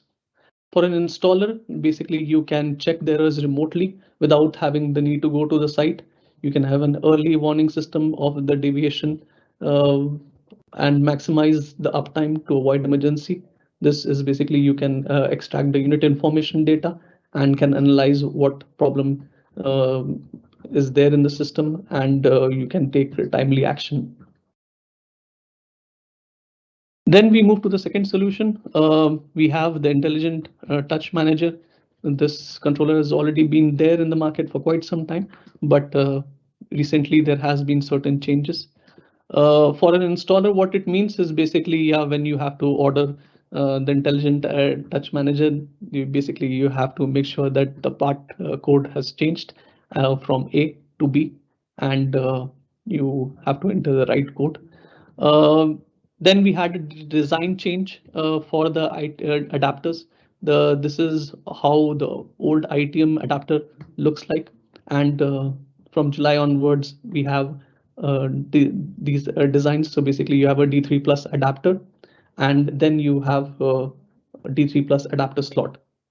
What this means is basically, depending upon the number of units you have at site, you can add these slots to your D3 plus adapter, and you can connect up to 6 additional adapter.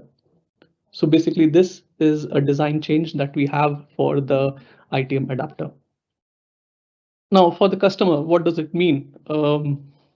First of all, it means improved user experience. What we did was we improved the touch panel film, and this already helps in your user experience. So basically you have a light touch, and yeah, this is regarding the improved touch panel operability. Then we have a replaceable side cover. You can see the side cover, which at sometimes when it breaks, now it is available as an accessory, and hence you can always order them when it breaks. The structure is made more rigid, so yeah, it's more difficult to come out, and if it does, it can always be replaced. Talking about the design change of D3 plus adapter and the slot, how it helps you is, first of all, it helps you, it reduces your initial investment cost. What that means is basically, previously when you used to purchase 2 or more adapters, now the cost of them will be less. The second change in the design, what it helps is basically reduction in the installation space.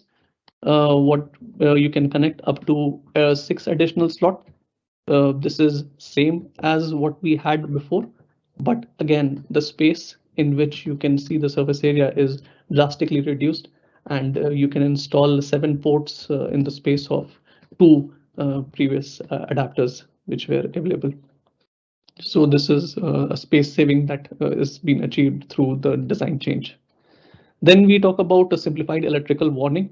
Sorry, you have basically in the old adapters you needed to have multiple power supply, and then in the new ones you can see you have only one, and this already simplifies the electrical wiring and the cost associated to it.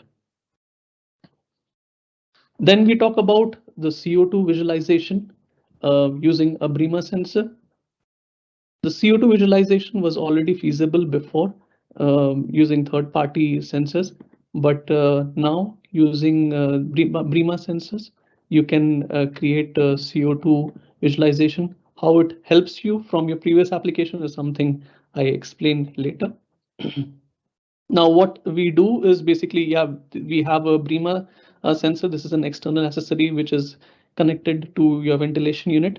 And basically, last year, what we already did was using your Madoka remote, you could visualize the CO2 concentration on the detail screen. Now, we connect these data, and this is already available in the ITM. So basically, whatever value is being sensed on the sensor can be visualized on the ITM screen, in the list screen, and also on the layout screen. So how it helps you is basically, when you switch on the ITM, or you can see the overall on your floor where the CO2 is, what is the concentration of the CO2 and the various applications, and gives you a quite good overview of the CO2. Then we talk about interlocking programs. You can also create interlocking programs using the value that is being sensed by the BREEMA sensor. The interlocking program is similar what you have already in the past. And what you can do is basically create interlocking programs when the CO2 concentration increases beyond a threshold and the ventilation unit kicks in to reduce the CO2 concentration. Now, what is different is basically the reduction in cost. When earlier when we used to use a third-party sensors, there you need a WAGO to connect this third-party sensors to the ITM. While using the BREEMA sensor, you don't need this third-party sensors, and there you can already have the same capability which you had earlier. So basically, the cost saving is what you realize by using the BREEMA sensors. What are the target applications for ITM? Yeah, it's been there in the market for quite some time, and you can see it has evolved over the years. There are various things that you can do. As terms of energy management, you can manage the energy bills as per your yearly plan. So you can say that, I want to spend X amount of money across the whole year, and then you can see overall how much the energy consumption is increasing, and then you can plan your energy consumption according to your targets. Secondly, what you can do is send energy bills to your tenant. So you have an applications which is where you have tenants and you need to raise them certain bills. So using additional softwares, you can already understand with the software gives you a report of the kilowatt consumption, and then you can charge your customers accordingly. About air quality visualization, as I explained, you can have a CO2 visualization and interlocking programs which can help you to respond to your IAQ problems in your region. Also, it helps you to achieve demand control visualization. Talking about flexibility, ITM allows you a cross-pillar integration with a Daikin portfolio. You can have a BACnet or IP protocol, and you can manage third-party products. And also you can have a web interface and can manage your site. For the installer, it means is basically, you reduce your visits. If you have a refrigerant contamination leak, you already know this. You have a simplified troubleshooting, and you have a pre-commissioning tool through which you can already program the ITM. Then we come to the last solution, the KNX gateway. This is a home automation solution, provides you a home automation solution for VRV applications. And this solution has already been available in the market. What will come is basically from October this year, the KNX version of this adapter is changed to a new version of Click. And what is new is basically you can now connect additionally to two more temperature probes or motion detectors, and you can have the value connected to a home automation system. That is it. This is a summary of what I explained. So this is here we are today. we already had the R32 leak response system and the changes in ITM and the adapter design. What will come up later is we will have a CO2 visualization using the BRIMA, and interlocking programs can be created in March 23. That is it from my side. Thank you so much.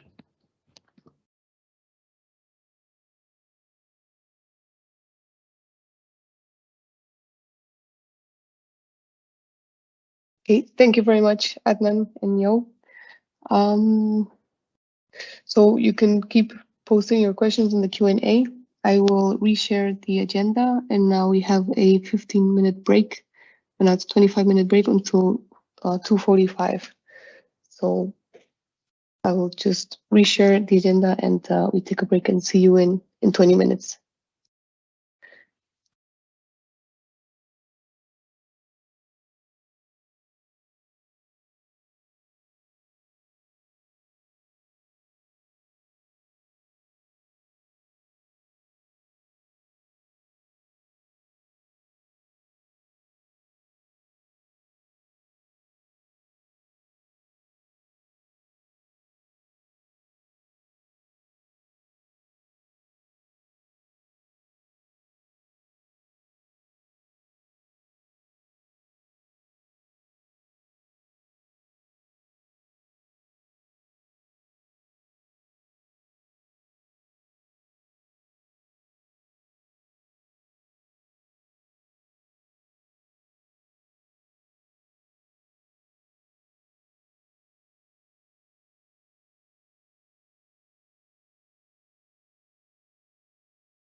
Okay.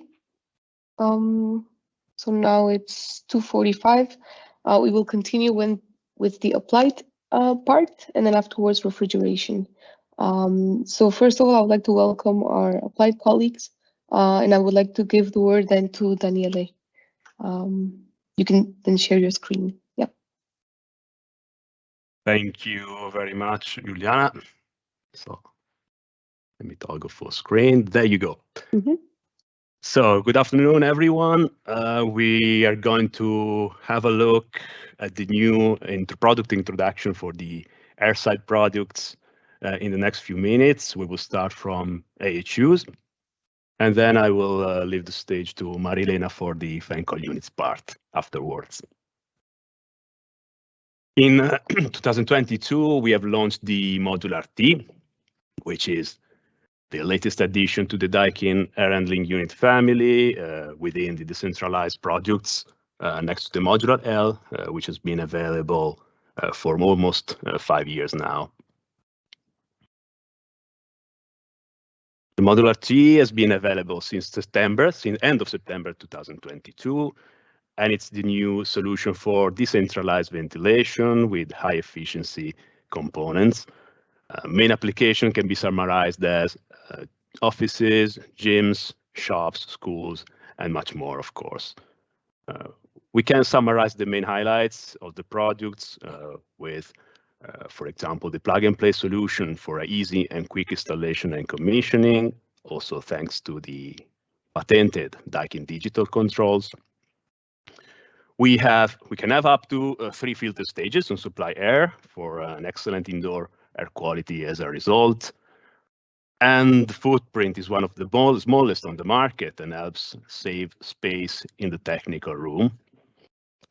And then we can enjoy a unique Daikin fresh air package in combination with ERQ or VRV outdoor units. And then, of course, last but not least, let me remind you that the Modular T is available from the stock. But let's have a look at how the Modular T is built once again. We have the control system in the Pro and Smart variants at number 1, shown here. A fresh filter and return filter stage, number 2 and 3.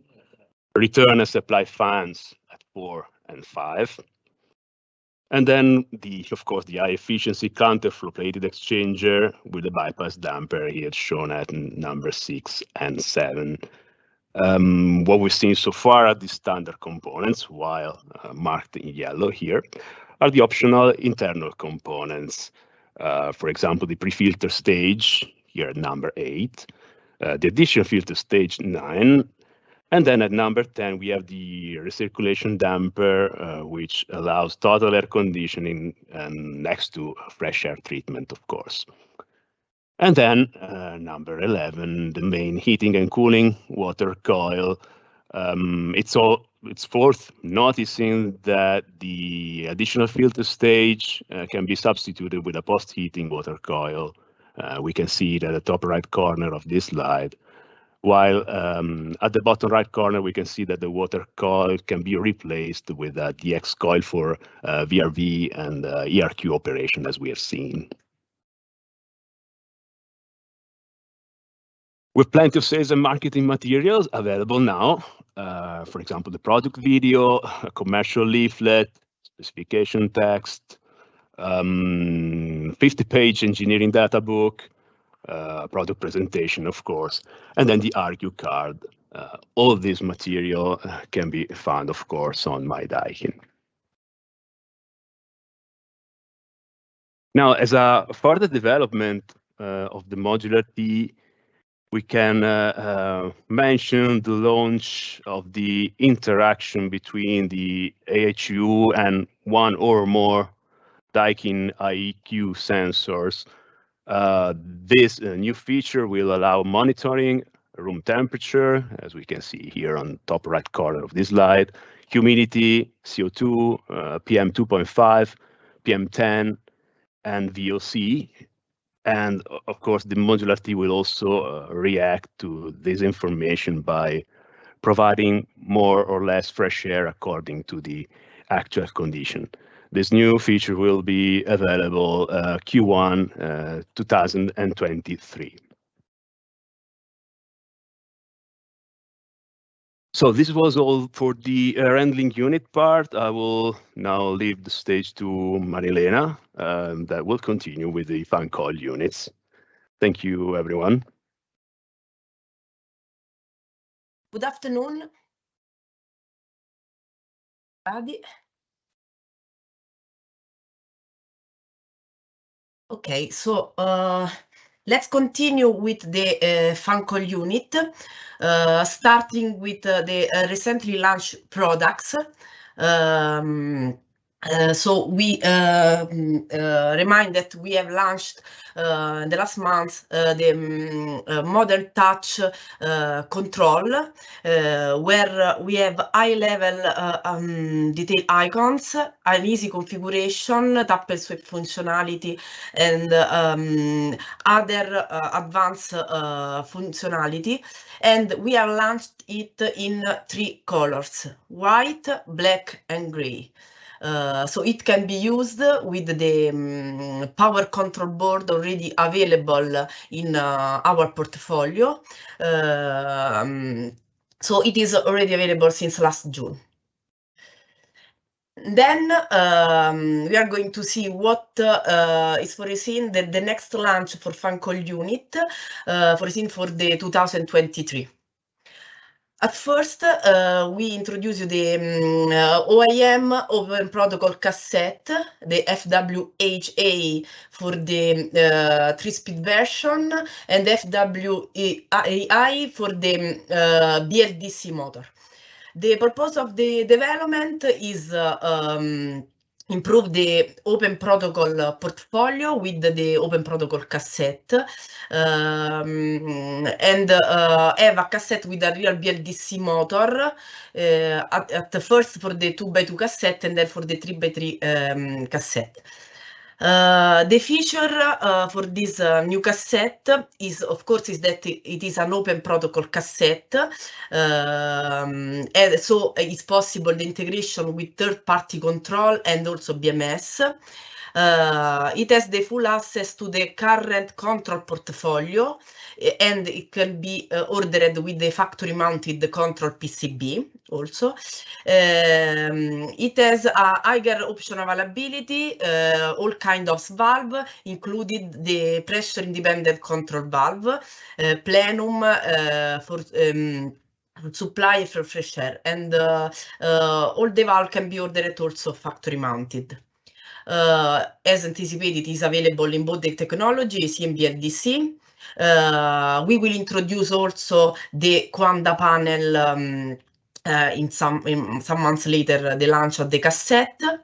The size of the cassette depend on the size of the unit, and then it is available with a cooling capacity up to 10 kilowatt. It is foreseen for the 4th quarter of the fiscal year 22. Here we find a comparison between the cassette that we have today, that are close protocol cassette, so P1, P2 protocol, with this new open protocol cassette that we are going to launch. And we can see that for the 2x2 sides, we have higher cooling capacity, up to more than 5 kilowatt. And also for the size for 3x3, we can achieve more than 10 kilowatt, so more than the current range available. So this cassette will be added to the existing open protocol portfolio, and will be controlled by the open protocol control that we have today, so the current portfolio, and one control more that we will introduce later.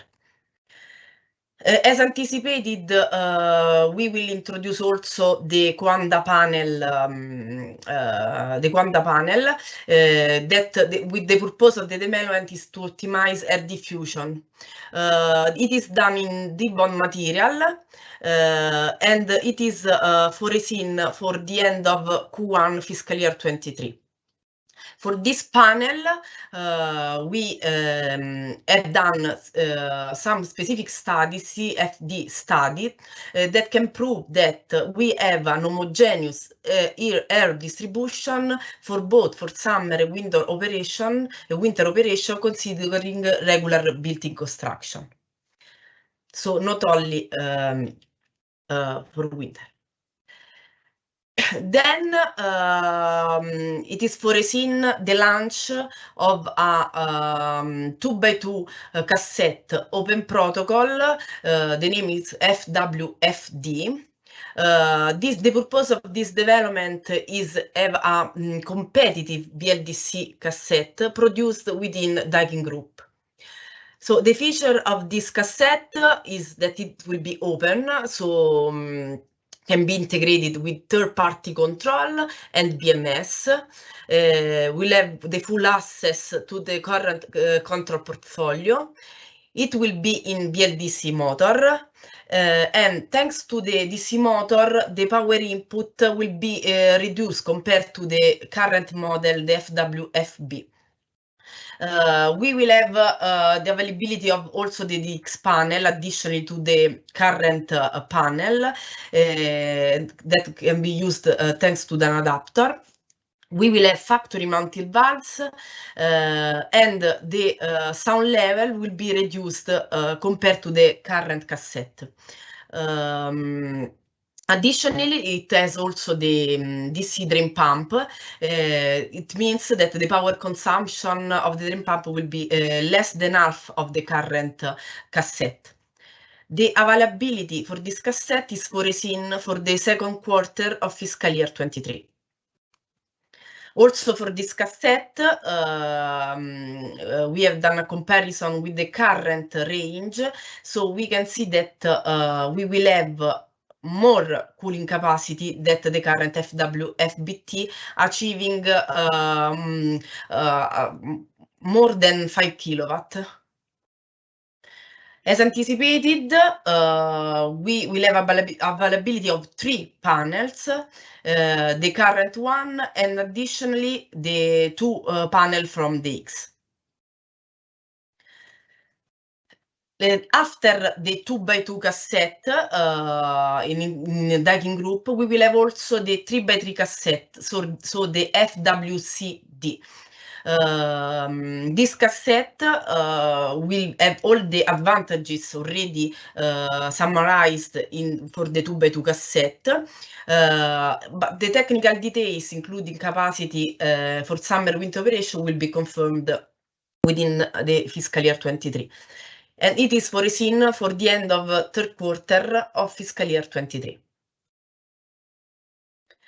Here, comparison between the cassette that we will have soon. So basically, we have seen we will have 2 OEM cassette and 2 cassette produced internally in Daikin, where the OEM ranges will offer more flexibility, so they will either to manage project sales, while the Daikin Turkey cassette will offer more competitiveness for daily and project sales. So we have in this way a complementary product offering within the EMEA region. Then we foresee to launch a district cooling solution that will be the district cooling range equivalent for the FWPC. The difference, what does it mean? Means that we will have a range that will be used for high delta T water temperature up to 8 degrees. So it will have a different circuit arrangement to comply with the district cooling system operating temperature. This FWPC will be available for both 2 and 4 pipe configuration, so a BLDC motor. It will have the access to the current accessory and option portfolio. It will be integrated in the FSS software. We'll have the Eurovent certification, and we'll have the access to the current control portfolio and also third-party control. It is foreseen for the 3rd quarter of fiscal year 23. Then we will also have an unification between 2 duct ranges, the FWAA and FWEC. Basically, the FWAA is a range that today is sold only in Turkey market, while the FWEC is the low static pressure duct range sold in Europe.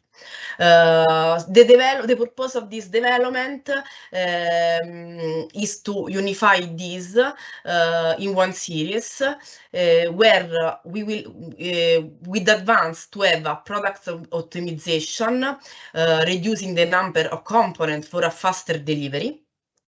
We will have a quality improvement that guarantee the expected performances, optimize the manufacturing process.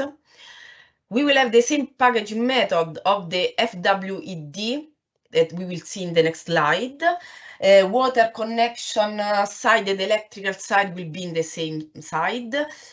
Important is that the maximum external static pressure will be increased up to 80 Pascal, where today we have maximum 50. And we will have also higher cooling capacity. It is foreseen for the 3rd quarter of fiscal year 23. This is what I've anticipated about the packaging. So with the new packaging, we will have a higher protection for long distance shipment, so better quality. And then at last, we will have a new wire control. The new wire control, the purpose of the development is having a cheaper control solution, and it will be available with 3 codes, 3 material names, one for 2 pipe, one for 4 pipe, and another one for the BLDC unit. It can be mounted on the wall or on the unit thanks to a kit. And then it has a remote temperature probe as option, and it is can be used with both the OEM ranges or the Daikin Turkey ranges. It will be available from the 4th quarter of fiscal year 22. So thank you very much for fan coil unit part. It's all.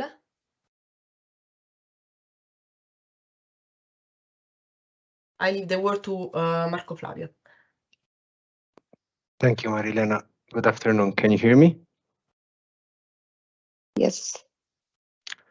Okay, thank you, Julian. I will share my screen.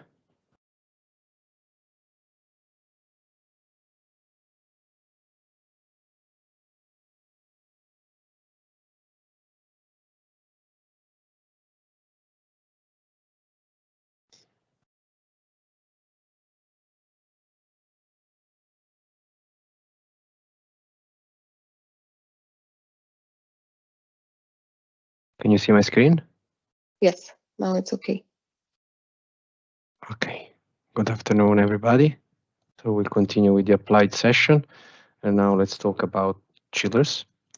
Here in this slide, you see the timeline overview for the our product development roadmap, including the product that we recently launched between June and September this year, and what's coming next at the beginning of 2023.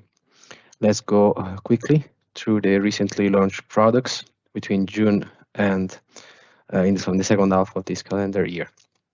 First of all, I would like to remind you that in June this year, we further extended our loop program for our chiller unit to those machines fitted with R32 refrigerant. So where we are also now providing on request reclaimed R32.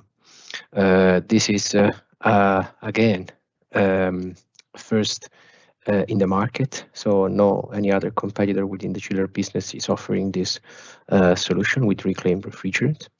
At the same time, we are providing the highest quality standard, same as the virgin refrigerant. So this is a great opportunity that was introduced last year on R134A units, and now we're extending on R32. So this is a unique spec-in feature that we can propose to the market.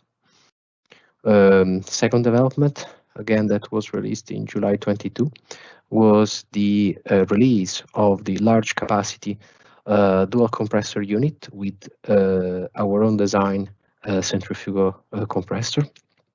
Basically, now we can extend the capacity up to 9,000 kilowatts with single package machine. Basically, there are a lot of new features with this new machine, including our own design electrical panel, as well as the low harmonic distortion inverter. We are also introducing full flexibility in terms of refrigerant. So in addition of 134A and 513A, we also have the low GWP 1234 ZE.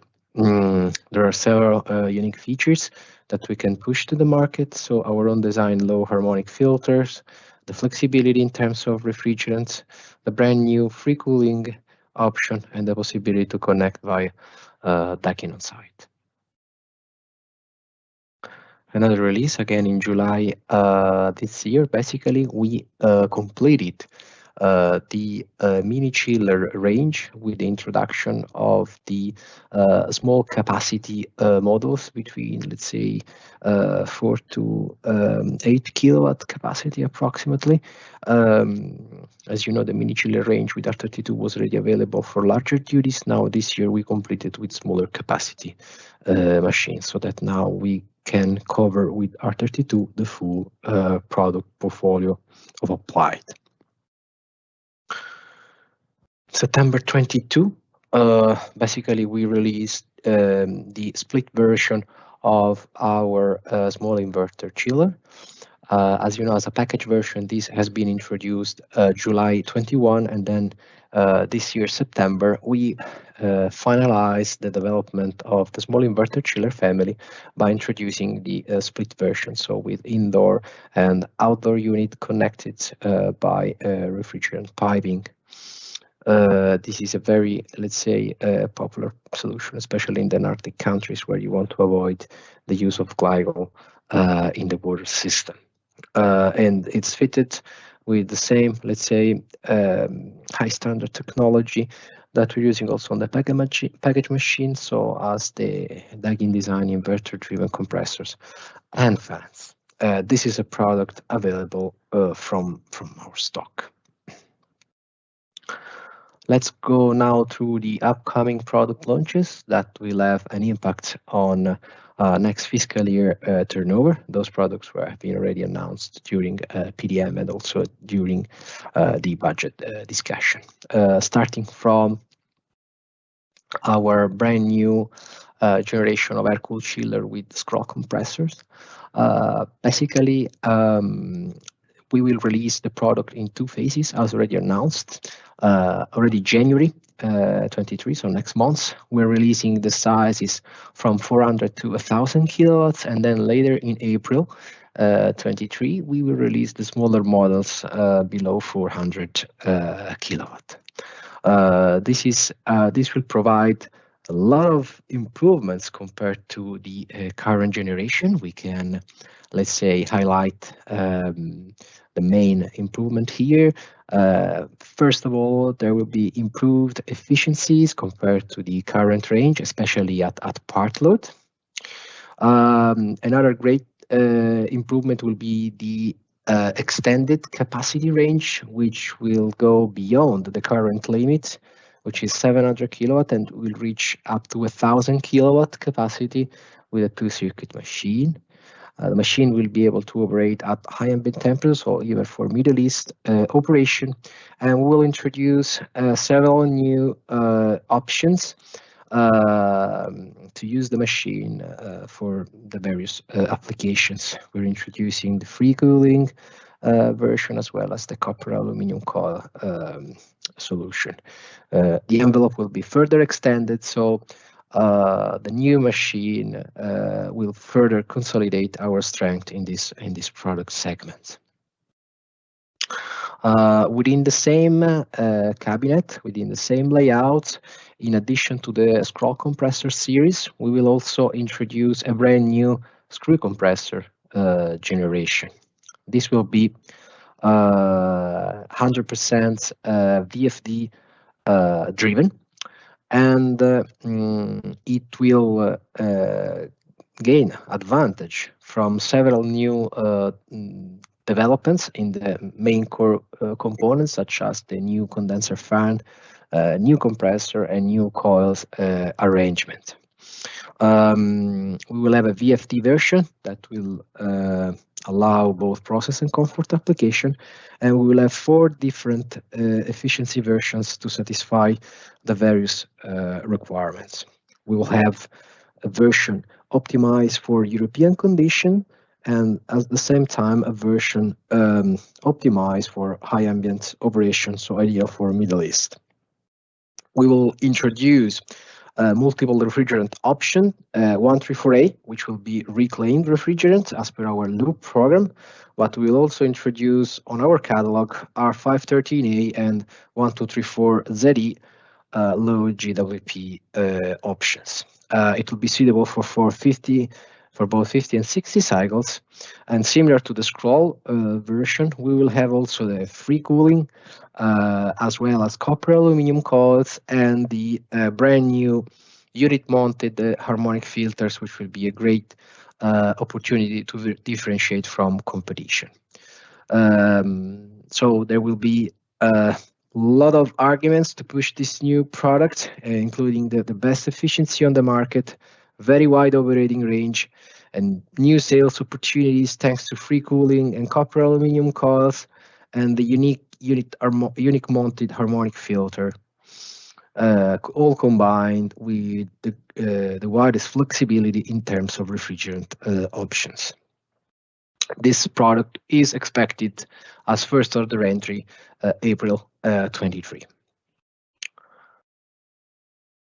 At the same time, again in April 23, we'll introduce something a brand new concept in our applied portfolio, which will be our first modular concept machine. This will be introduced first of all on the water-cooled scroll range. It will be a brand new range made of fitted with Daikin on-off scroll compressors with R32 refrigerant. We will make available 3 modules, 90, 120, 150 kilowatt capacity, and the design will be truly modular. What does it mean? That in addition to the control modularity, we will provide also the hydraulic modularity with an additional water pipe kit, which will allow a plug-and-play connection on the job site to increase and multiply the capacity up to the specific needs of the customer, being able to connect up to 8 modules for more than 1200 kilowatt capacity. So this will allow Daikin to enter into the modular chiller market, and this will be just the first step. In the future, we will announce also the introduction of an air-cooled version of that, but still, let's say, we will need to confirm the exact timing. That was about chillers. I would like to take this opportunity also to briefly go through the latest update about controls related to the applied products. As you know, about controls or applied products, we would like to give you update about three different layers of our control platform, starting from our digital and remote service, which means Daikin on site. Then we'll go through the updates about our system controls, which is the ICM, Intelligent Chiller Manager. Then the third point we'd like to touch are the improvement on the user interfaces. Let's start from our digital and remote services, which means for us Daikin on site. Basically, the first, let's say, news for next fiscal year will be the news that we'll have the M2M data traffic included for 10 years from the first Daikin on site activation of the unit. This will be available for all sales starting from April 1st. Also, at the same time, we will have the release of the alarm dashboard, featuring the troubleshooting, which will be fully integrated in our web graphics. This will be a great help for engineer to monitor and fix the alarms from remote wherever possible. Then during the year, within the first half of fiscal year 23, we will further extend our leak detection service to the new screw and scroll compressor units that we release beginning of next fiscal year. That is about Daikin on site. The second point about controls for applied is about ICM. So as you know, the Intelligent Chiller Manager is a solution that is continuously improved during time, and it can manage primary, secondary loop, as well as a large variety of chiller, heat pump, and 4 pipes combination. In terms of new features that will be released during next fiscal year, we have first of all the possibility to have for the ICM to control mixed systems featuring multi-purpose units, so 4 pipe plus heat pumps or chillers, so the widest possible flexibility, combining all the various units that we have in our portfolio. Also, within fiscal year 23, let's say there's the intention of release to the market an advanced version of the ICM, which will allow energy and performance optimization of the chiller plant. Also, within fiscal year 23, we will also introduce what we call an advanced plant visualization through a dedicated touch panel, which will allow the operator to easily visualize the full system, including the various elements that are controlled by our ICM, visualizing performance, make histories of each component controlled by ICM, and so on. That was about ICM. Then the last point is about user interface. This is also great news from Applied. Basically, we are evolving our human interface from the traditional HMI to a digital HMI, which is the Daikin mobile app. So it's our intention to make it standard for all our units, for all our chillers, and it as an accessory available for our HU and make to stock chillers. The new app will be released beginning of April next year, and the app will be available for free on the app stores, and it will allow to interact with the unit using the personal mobile or tablets. And this will also improve the security level and control to access the unit and make sure that the maintenance contract is controlled by Daikin itself. Also, we are introducing a new guided commissioning and maintenance operation. So we will introduce guided procedure to perform maintenance and commission. This will dramatically improve the efficiency of the service operator on site. Through the app, it will also be possible to access to unit documentation and spare part list.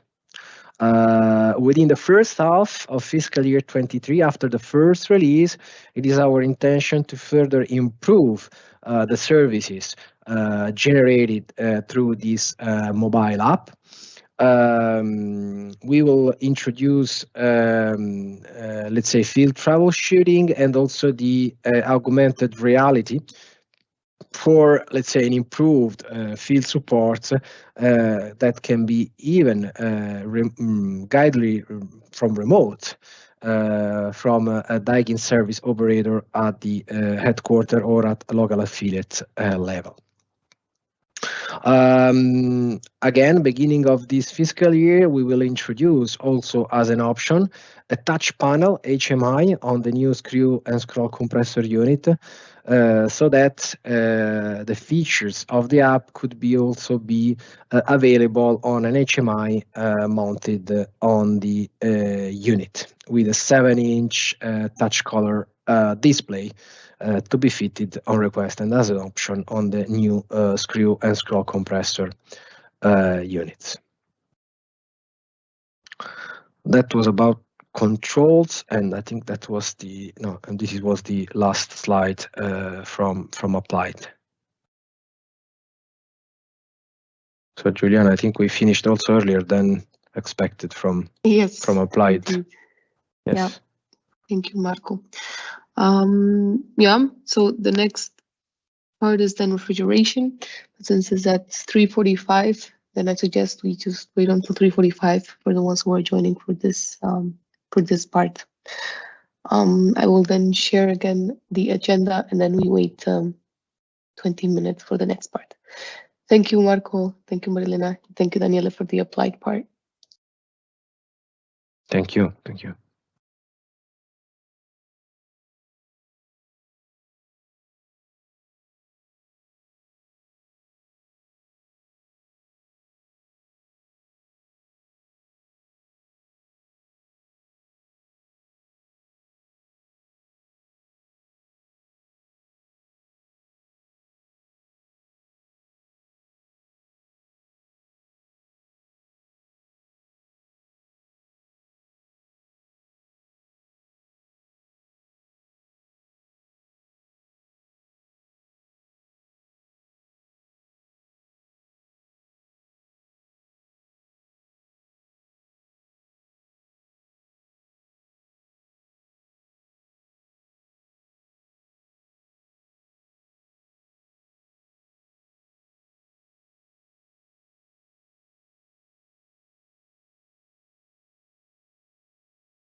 Good afternoon, Juliana. Patrick and I are in the meeting room as we speak.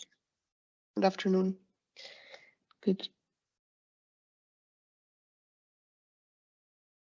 If you want to start ahead of time, it's up to you.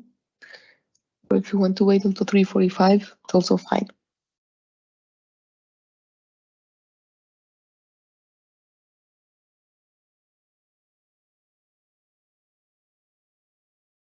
I think we can start early, right? If that's okay. Maybe it's just a bit difficult that we have to inform everyone then, but because some of them will still be on break. Oh, otherwise to wait 15 minutes, it's fine. People can have a break, yeah.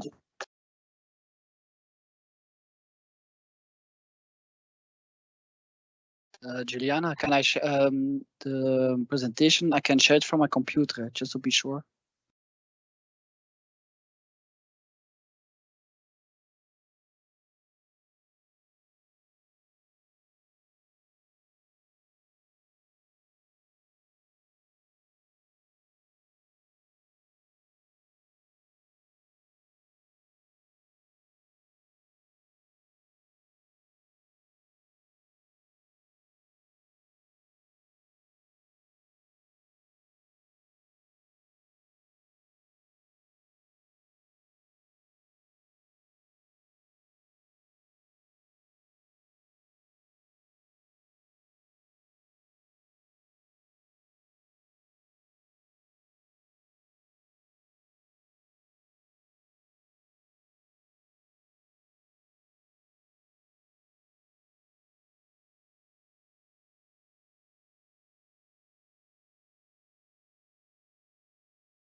Okay, so I think that we can now go to the last part of the presentations of today, so refrigeration.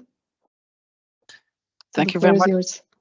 Okay, thank you very much, Juliana. Good afternoon, everyone. So today we will have the introduction of three main products. It's a CO2 the new inverter-driven monoblock with propane, the Eco2 Smart technology on the Smart Rack and Smart Duplex. And just for information, we also added some slides related to the new E2L General Condensed Unit, just for your interest, but it will not be shown in the NPI. But at least if you really download the presentation, you will have some information related to these products because it's currently under investigation. Market progress. So what is our main goal? First of all, is to be the leader in refrigeration. And of course, by proposing the widest range of green refrigeration products.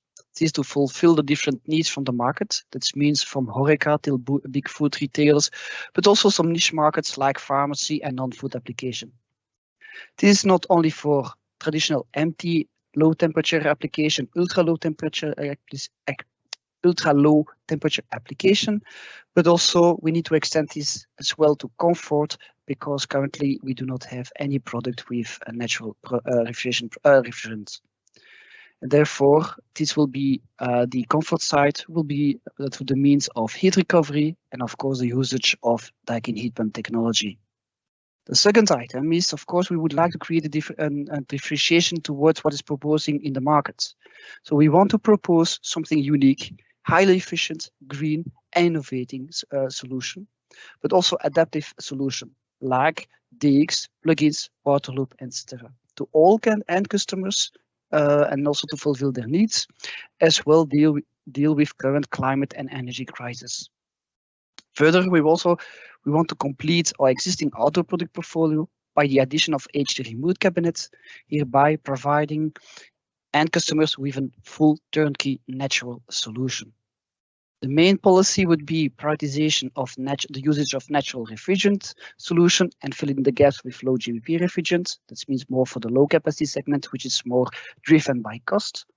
And also try to develop a global model with universal power supply and necessary certifications. And on the third one, of course, we want to apply as much as possible Daikin core technology. That means compressor, inverter technology, controllers, the fan and fan motor as much as possible. Markets are submerged currently with many challenges. First of all, as you all know, we are confronted with increasing energy prices, as you know, and the graph quietly and surely show that the electricity rates has jumped out of the roof, and therefore the energy bills has drastically increased in a very short period. Second thing is, of course, legislation. We are confronted with a lot of new legislation. That means the F-gas regulation, eco-design, and PFAS, which give us a certain uncertainty to the direction that we need to go. And thirdly, is also we are confronted with quite severe climate changes and global warming. That means that we are more confronted with heat waves and severe winters, but also more floods and hurricanes. To answer these new challenges, Daikin took the next step by developing a new range of compact and high-efficient refrigerant solutions based on the natural refrigerant CO2 and propane. First of all, we introduced the CO2 Convey Pack in June 2020. Extended now by January 2023 the CO2 Zeas range. From December 2022, we will have the Eco2 Smart, improving the capacity and efficiency in high ambient operation. And from February 2023, we will introduce the new inverter monoblock of the future with the usage of propane. This will combine performance, small footprint, and low running costs, and with the lowest carbon emissions with Daikin reliability. Our product portfolio. So as you all know, we have a full plug-in product portfolio from HD, also a semi-plug-in from HD, which is transfer the heat to a water loop. And otherwise, we also have already a quite big natural product portfolio from monoblock going to rack systems. What today we will present, like we mentioned in the beginning, is the monoblock of the future, which is Daikin inverter technology, the CO2 ZEAS, which will be launched in January, and the third part, which will be explained by my colleague Tim, is the to smart technology on the smart rack and smart duplex range. Let's go to the first product introduction, the CO2 ZEAS. As you all are aware, we already have a very nice, complete ZEAS product portfolio based on our Fortinet. We have the mini ZEAS, single ZEAS, and multi ZEAS. This means that we can deliver capacity between 3 to 86 kilowatts and even more. Our philosophy within the natural refrigerant strategy is that the mini ZEAS and the 5 and 6 horsepower from the single ZEAS will be taken over from the Hubbard hermetic condense unit, which has been introduced last year. And the new ZEAS range will cope the capacity range between 8 horsepower till the 20 horsepower. Capacity ranges from the CO2 ZEAS will go from around 20 kilowatts till 31.7 kilowatt for the 15 horsepower. And on LT operation, we will have higher capacity thanks to the usage of CO2, which will having capacity between 11.2 kilowatts till 17.3 kilowatts. What are the main features of our CO2 ZEAS range? First of all, we use a natural refrigerant, CO2, which has a GWP of 1.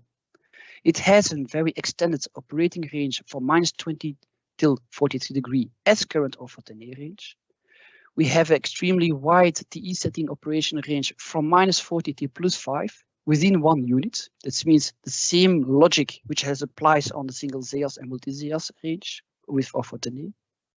But something new is that we are using Daikin CO2 swing compressor with the highest isentropic efficiency, around 70%, compared to all other hermetic compressors in the market. It's protected by 4 global patents. It has a very high operating range till 120 bar. This means allow us to have heat recovery in every operating conditions. It has one of the largest operating envelope compared to any known hermetic and semi-hermetic compressors within the market. We use oversized DC motor. We use on every compressor, we will have a suction accumulator to overcome any possible wet operation conditions. We'll have on board within the compressor 2 built-in muffler to attenuate any possible pressure pulses in the compressors. And because we are using high pressure dome compressors, we have almost no foaming effect. Also, by combining these compressors with our well-known two-stage compressor technology with intercooler, it helps us to improve further our efficiency. To understand in a better way what is two-stage technology is, I will try to explain it with an example. For example, if you need to climb the stairs from one floor to the other floor, if you do it in one time and you need to run the stairs, when you will reach the above floor, you will be quite stressed, tired, and you will have consumed quite a lot of energy. If you can do this in several steps, you will be more fitter and also less tired. And this is the principle of the two-stage technology.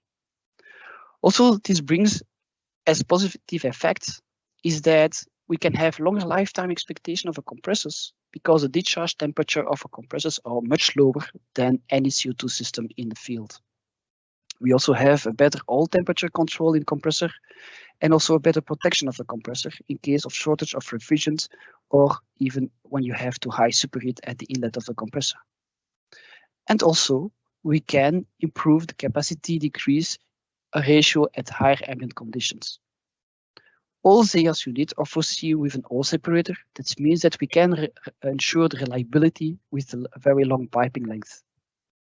Also, something new is the heat recovery loop that we will have on our CO2 ZEAS, allowing to connect third-party heat recovery to water solution. Can be a third-party hydrobox kit, for example, but also other solutions like additional gas coolers in case you want to improve the efficiency or the guaranteed capacity. All units have undergone severe and extensive stress tests based on Daikin standard as our Fortinet conveyor belt, as well as our VRV and our Fortinet ZEAS.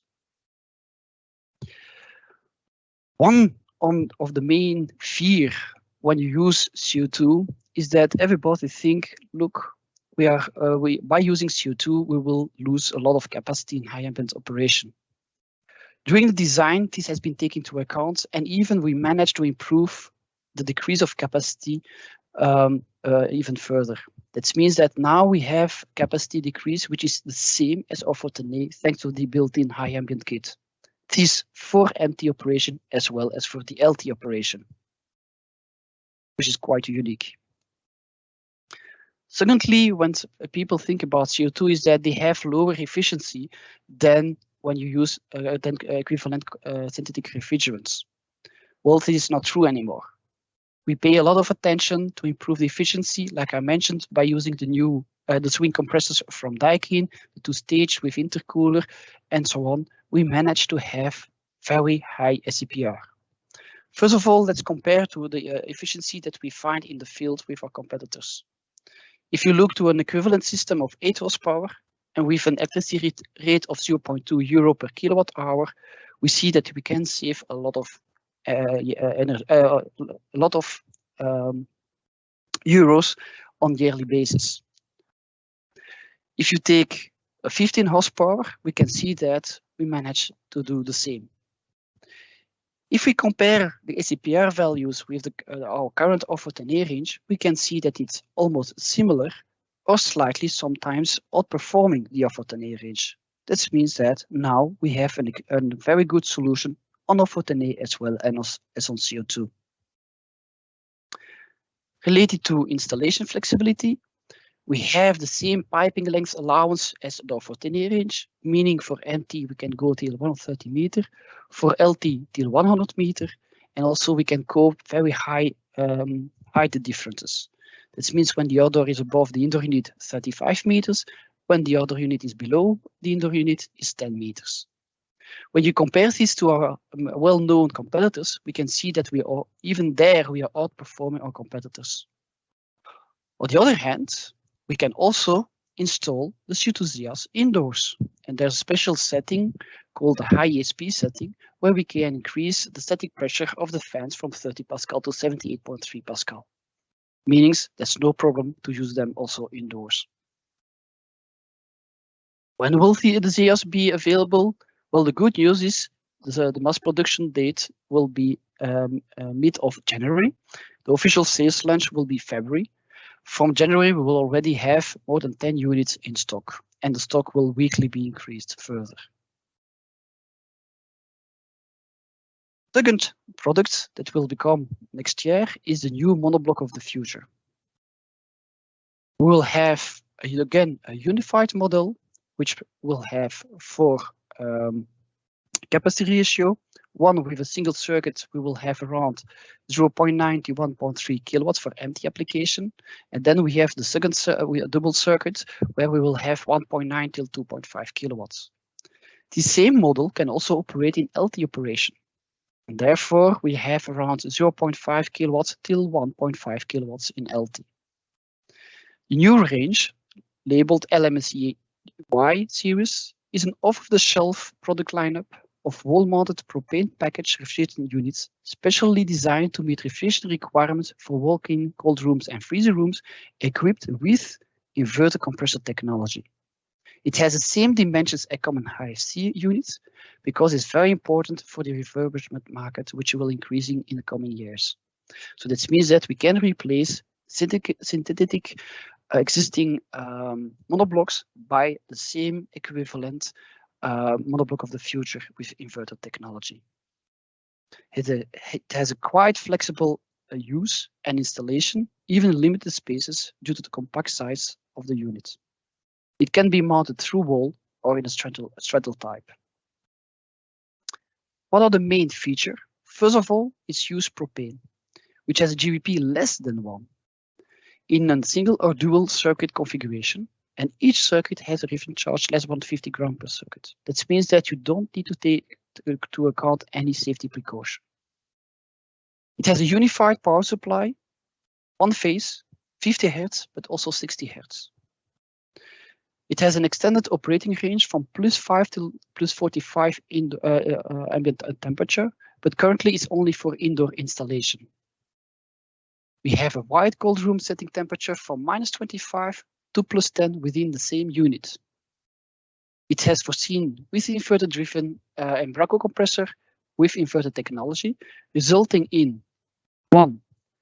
Optimal food conservation, because the unit will continuously adjust its refrigeration output to suit the temperature of the cold room, resulting in accurate temperature and humidity control, which can easily be suited to the requirements from the different foods and beverage, avoiding severe dehumidification of the stored goods, resulting in higher sales output. And also improve the food preservation and, of course, having less waste of precious products, which is here really the key. We will have low energy consumption because the inverter monitors and adjusts the ambient temperature whenever needed, and energy consumption drops by 50% compared to a traditional on-off equivalent monoblock unit. We'll also have less defrost cycle required than an equivalent monoblock unit, because we only provide what is needed.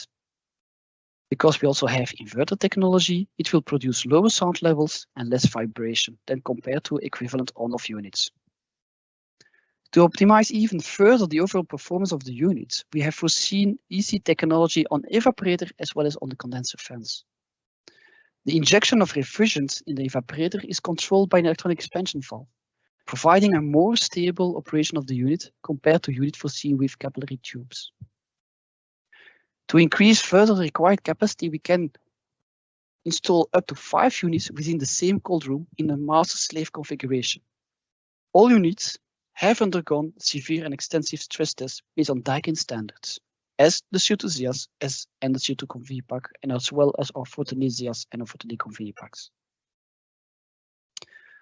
Also, we have a monitoring service.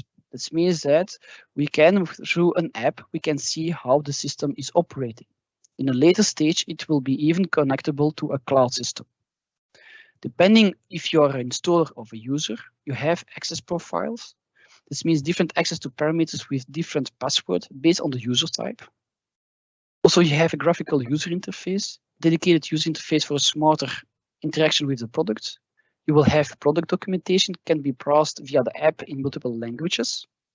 You can set multiple product configuration as ready on the app. You can also upgrade the firmware if any new made available.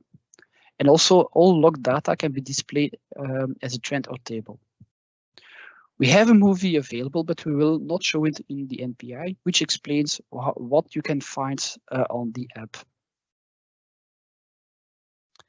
As you remember, I mentioned that we can have higher efficiency compared to an on-off. Difficulty for monoblock to test was that currently there was no standard really available. Luckily for us, there's now a new standard coming up, EN 17432, which allow us to test the units in a correct way. By doing so, we perform some tests based on what is quite popular currently in the market. And we have tested based on 134A on-off unit, the propane on-off unit, this means the current range, and then compare to the new range. We see that for empty application, we have an EER of 18% higher. The energy consumption dropped by 15% compared to equivalent on-off unit. We see for LT operation that the efficiency increased by 10% and the energy consumption drops by 9%. If you take into account DAWI as well as the cost of ownership, for empty it drops by 15% based on the testings. And also for LT operation, it drops by 9%. Of course, some assumption has been taken into account. That means the electricity cost is around €185 per megawatt hour. And also the CO2 to produce 1 kilowatt hour is equal to 0.229 kilograms CO2 per kilowatt hours. Availability of the monoblock of the unit. The single circuit will be made available in February. The dual circuit normally will be made available in April, but still needs to be confirmed. The air-cooled ceiling equivalent model will be made available by May, and the water-cooled version ceiling mounted will be made available by July. For the next chapter, I will give the word to my dear colleague, Tim Schampaert. So now we will quickly go through the Eco2 Smart extension for Smart Duplex and Smart Rack. So the Eco2 Smart extension is an extension for high ambient operation, increasing efficiency. It will be applicable only on the Smart Duplex, Smart Rack, and also frames for special request. Here, once again, you can see an overview of the previously done transition from the FCC and FCD to the Smart Rack and the Smart Duplex. So these are the new solutions. On the right, you can see a bit of an overview of the Smart Rack and Smart Duplex Lego concept. So both these solutions will be in a Lego concept. This means that there is an assembly of modules. Amongst these modules can be the Smart Rack module we will discuss later on, and of course electronics boards, etc. This will give us more flexibility and more standard options, and thus also increasing more frame features, such as less weight, less vibration. Having all of these modules in stock as well will provide us with faster production and also shorter delivery times. So here, once again, we have the overview of the Smart Rack and the Smart Duplex. Now also for the Smart Rack, for example, we have the worm control that is available in the TUIS web store for the full Smart Rack range, already since October 2022. On the right, for the Smart Duplex, the worm controls will also be available, but this only from December 2022 onwards. The Eco2 Smart, as you can see, is a module that will be fitted in this Lego concept. It is used to increase our efficiency in high ambient conditions, this by reducing the gas cooler optimum pressure and increasing the energy efficiency. As you can see in the green, the Eco2 Smart will be placed right after the gas cooler, with a dedicated compressor replacing the parallel compressor and acting as a mechanical subcooler. Of course, since it's TUIS module, it will be solely on CO2. This will give us an efficiency increase in extremely high temperatures, so it will achieve a higher COP in comparison with other alternatives for high temperatures, such as liquid injection, gas injection, etc. From this also, this mechanical subcooling is already from 10 degrees onwards. So this means that the Eco2 Smart can work as a mechanical subcooling already at lower ambient temperatures, of course, still providing the same energy increase in higher ambient temperatures, while our competitors are only efficient from 25 degrees onwards. Here you can see the overview of the different high ambient solutions that were mentioned in the previous slides. So we have the standard parallel compressor, gas ejector, liquid ejector, and then the Eco2 Smart technology. As you can see, Eco2 Smart has the highest cooling capacity left available at higher ambient temperatures. This will, of course, also present itself in the annual energy consumption. So you can see Eco2 Smart at 0, since we are comparing to this solution as the lowest of all energy consumptions, following by liquid ejector, gas ejector, and parallel, and of course then the standard solution. Known competitors for the Smart Rack and Smart Duplex that the Eco2 Smart is connectable to are Carrier, Advancer, EPTA, and SCM Frigo. Of course, not all of these will be able to provide the same efficiency as the Eco2 Smart solution can. We, however, have one known competitor for the Eco2 Smart system. As we said before, can only start operating at 25 degrees ambient, has a higher suction pressure than our Eco2 Smart system, is only subcooling at 10K instead of 20K for high temperatures, and doesn't use parallel compression on the operations.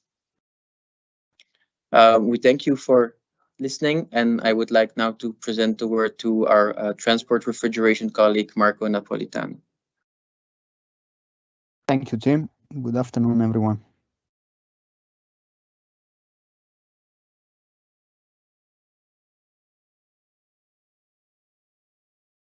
So the update on transport refrigeration is mainly about the Exigo product range. Exigo is the first Daikin branded road transport refrigeration unit.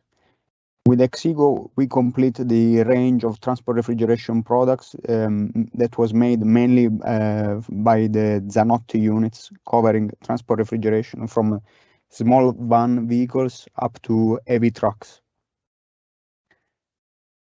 Exigo is the new product range for trailer refrigeration units. The E1500 is the first model of the Exigo range. E1500 is the reflection of our legacy in innovation, reliability, and transport refrigeration expertise. The E1500 is the pinnacle of diesel power refrigeration, built on an electric-ready platform. The main value of Exigo is that Exigo offers minimum cost of ownership and maximum peace of mind. The main values of the product are listed here. So it's a full variable speed technology providing high energy efficiency. It's an electric architecture providing a true 15 kilowatt cooling capacity in both diesel mode and electric mode. It has also the highest cooling power of the category in frozen applications. It has Daikin components with proven reliability. It has a lightweight design providing 100 kilos reduction compared to traditional transport refrigeration units. It's easy to operate the unit with a high resolution graphical HMI. And easy of fleet management through advanced telematics features, which are compatible across telematics platform. It's also very quiet, and a PIAC compliant version will be available in the mid of 2023. It has a reduced maintenance downtime with 3,000 hours service interval as a standard, and the product includes 2 years of warranty, of telematics subscription, and also maintenance coverage. All of this, it's backed by an EMEA sales and service network.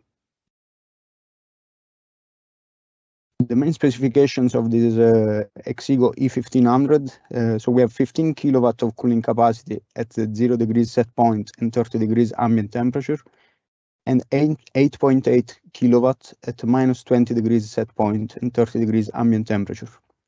We have 10.5 kilowatt of heating capacity.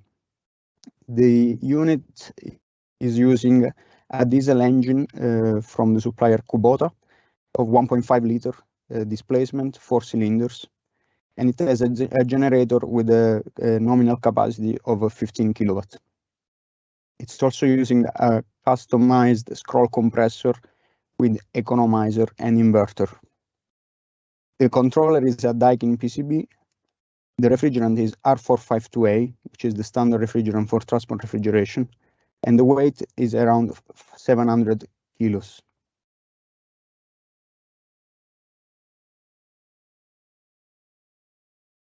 As I said, the engine and the generator are the heart and giving the power to the refrigeration units in diesel mode. Specifically, the engine is from the OEM Kubota, customized for the Daikin Exigo unit. It's a 1.5 liter, 4 cylinders with the diesel fuel, and it's compliant with the non-road mobile machinery stage 5. It has 3,000 hours of maintenance interval, and it's coupled with an electric generator of 15 kilowatts of capacity. The compressor has an inverter drive to provide variable speed, and it's exclusive to Daikin. This enables to maximize the performance during the pull down and to optimize the energy consumption during the temperature regulation. The compressor is a scroll compressor with vapor injection and economizer as a displacement of 100 cc. And it has variable speed from 10 RPS up to 120 RPS. The inverter is a high efficiency inverter customized for Daikin. Exigo also has variable airflow, so variable speed fans exclusive to Daikin to optimize the airflow for temperature accuracy and energy efficiency. The controller has the Daikin style and Daikin outlook, and it's robust and intuitive, available in 10 languages and readable in all light conditions. It has high resolution backlit color screen advanced diagnostics and service capabilities, CAN communication, and Wi-Fi connectivity with smartphones and PC for the driver to control remotely. And to finish, the Exigo will be equipped as a standard with the telematics features, and the subscription will be included in the standard price for the first 2 years.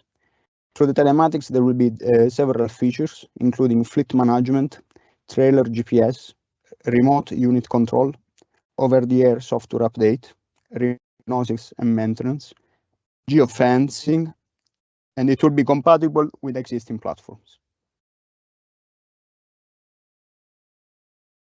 And this is all regarding new products for transport refrigeration. Thank you. Thank you, Marco. Good. So now we also finished then the refrigeration part. So yeah, this is the end of the NPI, new product introduction, for today, for the next year. So thank you very much to everyone.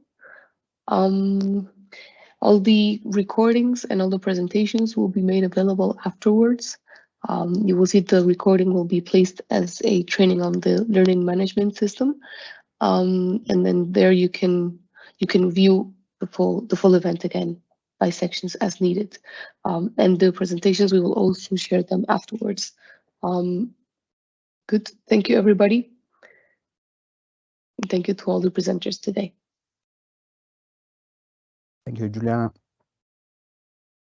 Thank you, Juliana. Thank you, Juliana.